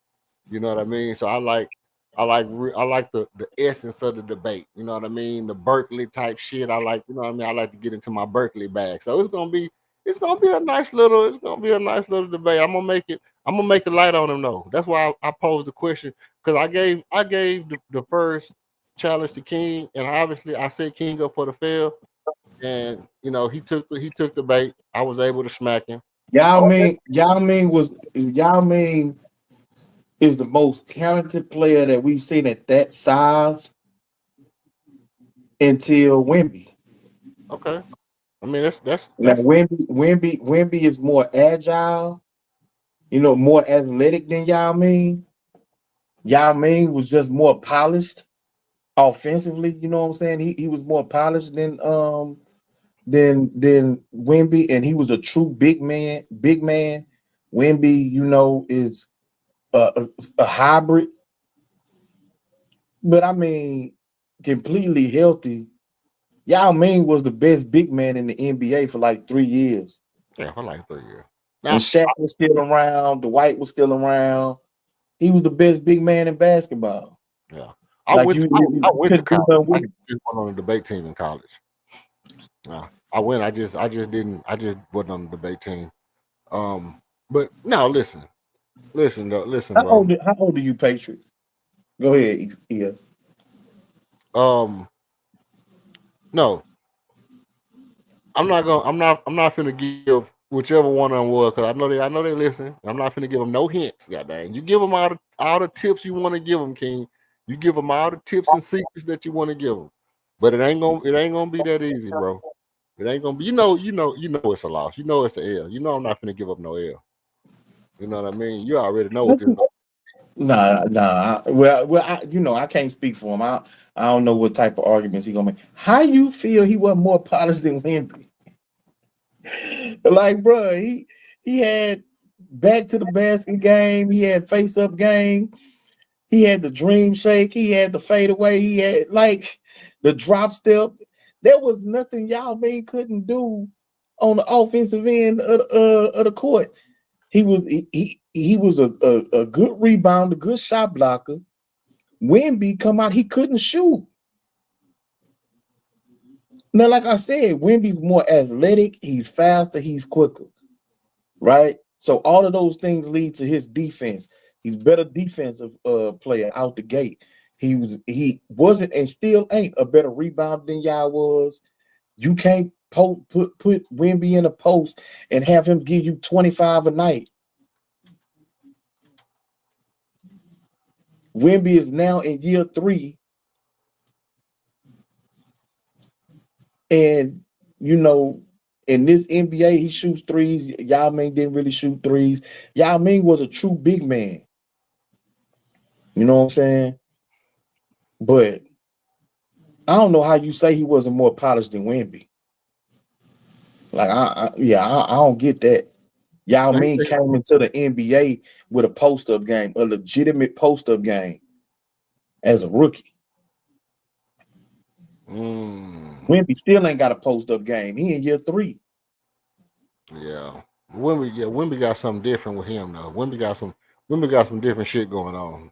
But like Wemby kind of remind me of Ralph Sampson in some ways. But you know, Ralph Sampson was Ralph Sampson.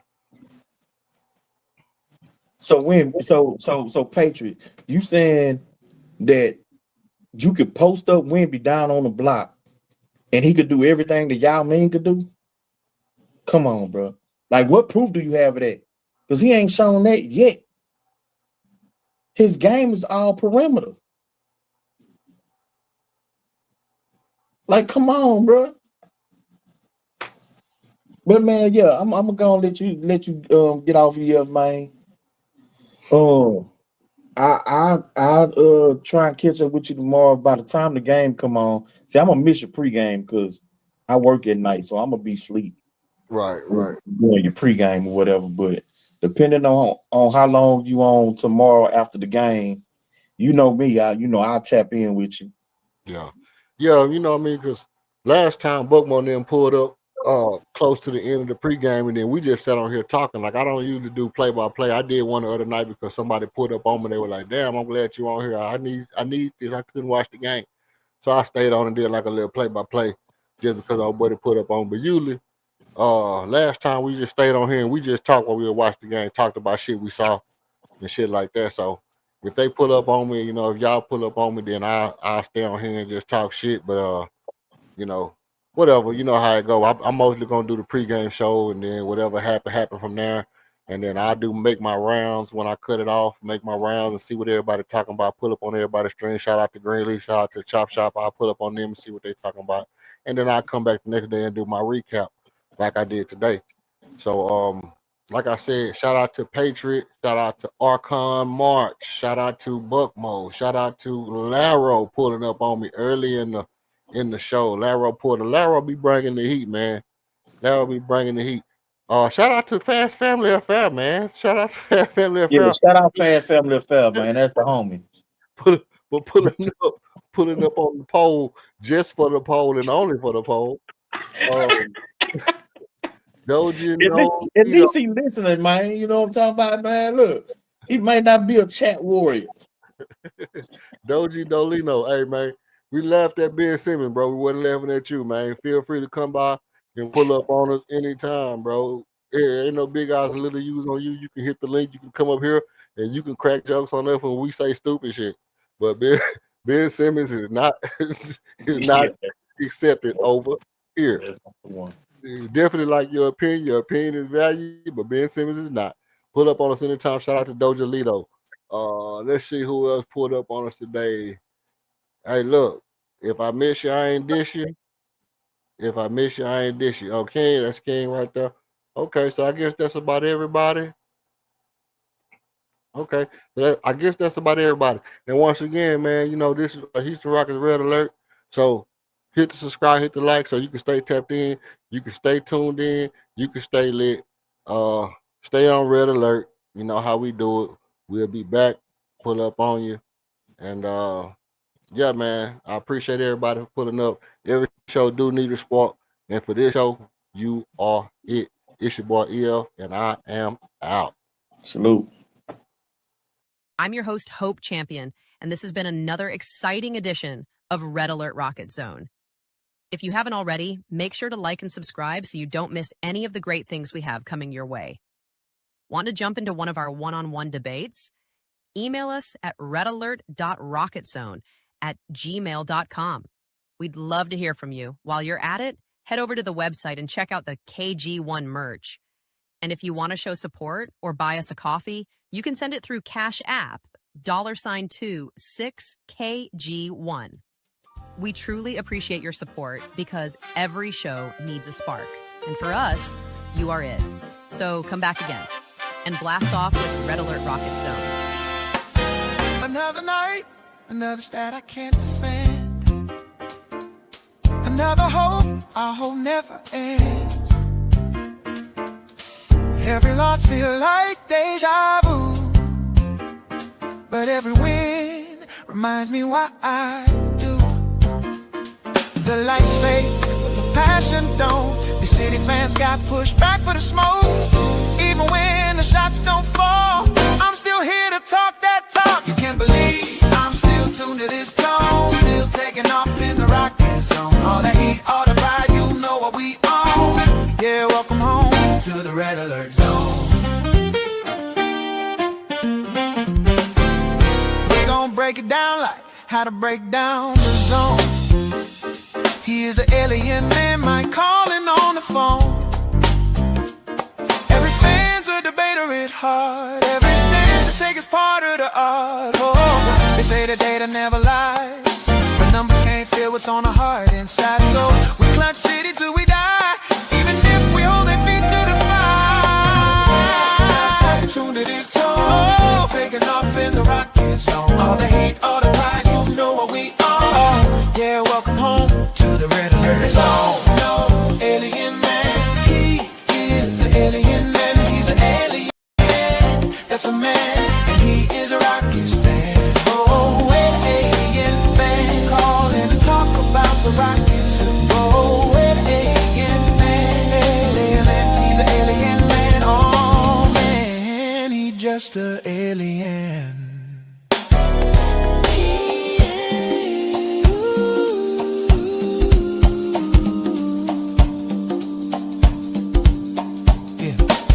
He's an alien, alien.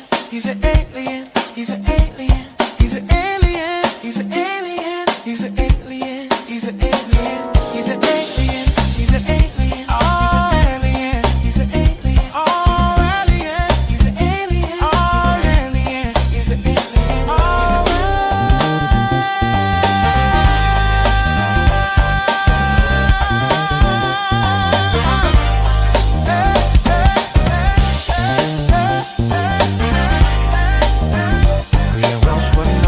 Rockets, man. He's an alien, he's a Rockets fan. Who would know more about Rockets than alien man, area 51 do. He's an alien.